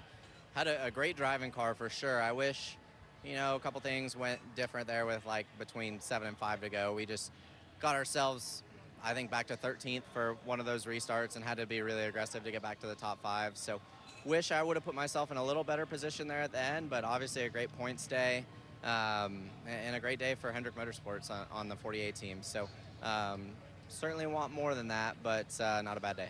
I'm thinking, okay, yeah, third in the first 2 stages, lots of points. But, I mean, did you really need to put yourself in a riskier position there at the end? Yeah, I mean, the 2 restarts from the end, when we restarted 13th, it was pretty sketchy to get back up through there. So, you know, we made the middle work quite a bit, and Kevin was great on the roof at getting me holes, and it worked out really well. So felt like there was 7 to go, nothing was going my way, and the last 2 restarts, everything went my way. So thankful to end up with a good finish. Strong playoff start for Alex Bowman. Top 10 finish for Chase Elliott. You also earned stage points. Do you feel like you and the team maximized the day? Well, I don't know that we maximized the day, but it certainly could have been a lot worse. I'm not mad about it by any means. I mean, we got some stage points in both stages, stayed out of the mess, and, you know, got a solid finish. So I think all things considered, if we were wise, we would take that and go to the house and, you know, get ready for next week. How optimistic are you about Watkins Glen, knowing Hendrick Motorsports' record there? Yeah, you know, I'm looking forward to it. I certainly realize the success we've had, but that doesn't mean we're going to be good next week either. So we have work to do this week, and you know, just gearing up for a qualifying session that's going to be, it might not decide who wins, but it'll be really close. So, you know, you better show up with your A game on Saturday, because that's going to be the ticket for sure. 9th place for William Byron, but according to what we're looking at, your average running position was right there up front all day long, like 5th or something like that. So what happened at the end that prevented you from being up there? Well, we just, there were 3 wide in front of us, and I just picked the wrong guy to go with, and I was bottom of 3. So, yeah, I tried to help the 8 there down the front stretch, and we just got trapped on the bottom. So we went from 5th to 13th, and then was able to claw back from 13th to 9th. So happy with that. Seemed like all day we had a really, you know, solid car. We were acquiring stage points, which was great, and just kind of trying to keep ourselves up towards the front. It got a little bit sketchy there with having to save so much fuel at the front and still hold those guys off that had pitted. So, but proud of the effort, and feel like this was what we needed out of Atlanta, and a solid day and some things to improve going to Watkins Glen. Does this mean the execution point that the teams so often talk about was kind of hit spot on today for the 24? Yeah, for the most part. We had a couple little things on track, couple small things in the pits. So it just rolled a little bit on fuel only. The car stalled, and just small things, but all things that, you know, out of Atlanta you'll take, and getting a top 10 is great. So Relay Payments car looked great on track, and excited for Watkins Glen. We won there last year. Thanks. All 3 of those Hendrick drivers finishing in the top 10 today. DJ, the star of the class, though, was Alex Bowman. Did you honestly see this coming today at Atlanta? No, but he ran well all day, had himself in the mix. But I'll tell you, when the caution came out with 10 laps to go, and I think we restarted with 5 or 6 to go, Alex Bowman was not in the top 10 at that time. So he found a way to make things happen at the end of the race, and that's what you have to do, and especially when you're going to add 22 points to what you were before the race started to your total there. Yeah. By the way, his dad sent me a note. He said, stop picking his son to be out in the first round, Kyle. No. So Listen, you picked Bowman to be out again, and yet again he delivers a good finish. Every time I pick Alex to be out in the first round, he picks up his game. And I'm going to tell you what, he drove a great race today. Dale and I commented, in those first 2 segments, he quite possibly had the best car on the racetrack. Yeah. He could go anywhere he wanted to go at any time. I think people made adjustments and caught up a little bit. But when you look at the Hendrick group as a whole, he was the one that had the solid day. He was the one. I feel bad for William Byron. We've all done it. You pull up to a stoplight, There's two lanes. You pick this lane, and it doesn't go anywhere. And that's what happened. That happens to everybody. Some days, it's just not your day to pick. But a great day for Alex Bowman. He drove a great race. DJ, the fourth Hendrick driver, Kyle Larson. I mean, man, number one, I'm just glad he's okay. But what a hit for Kyle Larson. Where do he and Cliff Daniels go from here? They're a championship team, but how they recover at Watkins Glen? You know, you put this behind you. I mean, I have to believe he's going to be sore for a couple of days and be healed up, but just thankful for these safer barriers that we have now. That was just a vicious hit, and then get hit hard from behind there. But what they have to do is do what got them to this point. He's a good road racer, outstanding road racer. Go there with speed, get your job done, and take care of business there. And we know that we watched him race right up front at Bristol many times. Yeah, and we've seen this a couple of times in the last few races, honestly, with this car. It snaps back to the right so quick. We saw it at Darlington a couple of times, saw it with Chris Buescher right here. You overcorrect just a little bit with this rack and pinion, the way the car loads and unloads itself. That's a hard hit. It's not good that we're going to Watkins Glen next week, because that's left and right. You got to go left and right. That's a good point. But just from the injury standpoint, just from being sore, from an injury standpoint. But you got to give kudos, as Dale did, to the soft walls, but to this car too, and all the safety features that have gone into this new car. But I agree with DJ's point. They're very good at Watkins Glen. They're very good at Bristol as well. So they, if you're a Kyle Larson fan, will hopefully recover. NASCAR America Post Race is brought to you by Progressive Insurance. Save when you bundle auto, home, or motorcycle insurance. Visit progressive.com. Boy, one of the topics all week long will be how Denny Hamlin and the 11 team approach this Atlanta race. Right now, Hamlin is with Dave. Denny Hamlin has been released from the Infield Care Center, unofficially 24th. First of all, you okay? Yeah. Okay. What happened in that final crash? I just saw cars turn sideways in front of us, so try to avoid wrecks all day, and then, of course, got in the last one.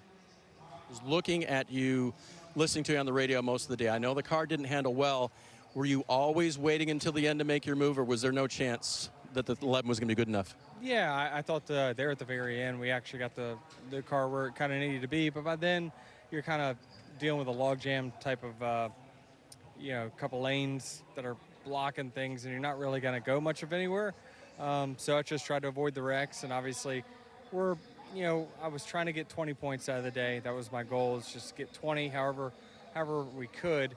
Obviously starting in the back, didn't help, with that, but, still we did the best we could, and got in a wreck that cost us probably 8 to 10 spots or so. Does a weekend like this concern you, the first race of the playoffs? No, not really. I mean, I did what I wanted to do, and that was lay in the back for the most of the race and, try to see what attrition came about. And, again, 20 points any way possible, but came up a little short of that today. All right, thanks, Denny. Glad he's okay.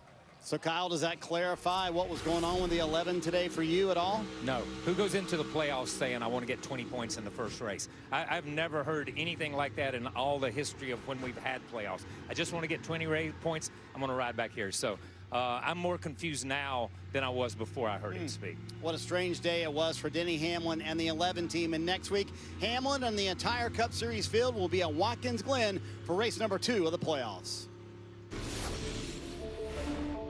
Go. It's a great afternoon at Watkins Glen. 90 laps. Let's stay locked in. Positive mindset all day. Beat a boss today. Try to maintain track position. No prisoners. Green flag, green flag. Spotters, just keep your eyes peeled. Perfect. 1-2 in the end. Stay focused here, man. Keep digging. Check up hard, check up hard, check up hard. Damn it. So close. Huge gap here. Nice and smooth. Hell yeah, boys. Great team. Great car. Awesome job, guys. First round, first win. Hell yeah. Thank you, guys. Thank you. Full track, baby. Woo-hoo-hoo! Both races next week will be on USA. Both races also will be called radio style. So we have our Dylan Welch, who will be in one of the turns at Watkins Glen. He'll be on Sirius XM NASCAR Radio Channel 90 on Wednesday at 9 a.m. Eastern. So, DJ, your thoughts heading to Watkins Glen and what we can expect there? Okay, we knew this was a wild card race today, but you think that, okay, it's just a road course. You make one mistake, especially at the wrong time of that race, you all of a sudden have lost 20 points because so many cars are going to finish on the lead lap, or if you have the unfortunate misfortune of having a flat tire, just something simple as that can turn your day upside down. And Kyle, by the way, a brand new tire at Watkins Glen next week with massive fall off. Brand new tire. We've had 3 wild card races. Why not just add the 4th one at Watkins Glen? Because I've seen a wild card race up there before. Boy, the Atlanta race did not disappoint today. So much chaos, especially in Stage 3. At the end of the day, it was Joey Logano who wound up in victory lane. He's already moved on to the round of 12. We'll check in next week from Watkins Glen right here on USA. Coming up next on USA, Law & Order SVU.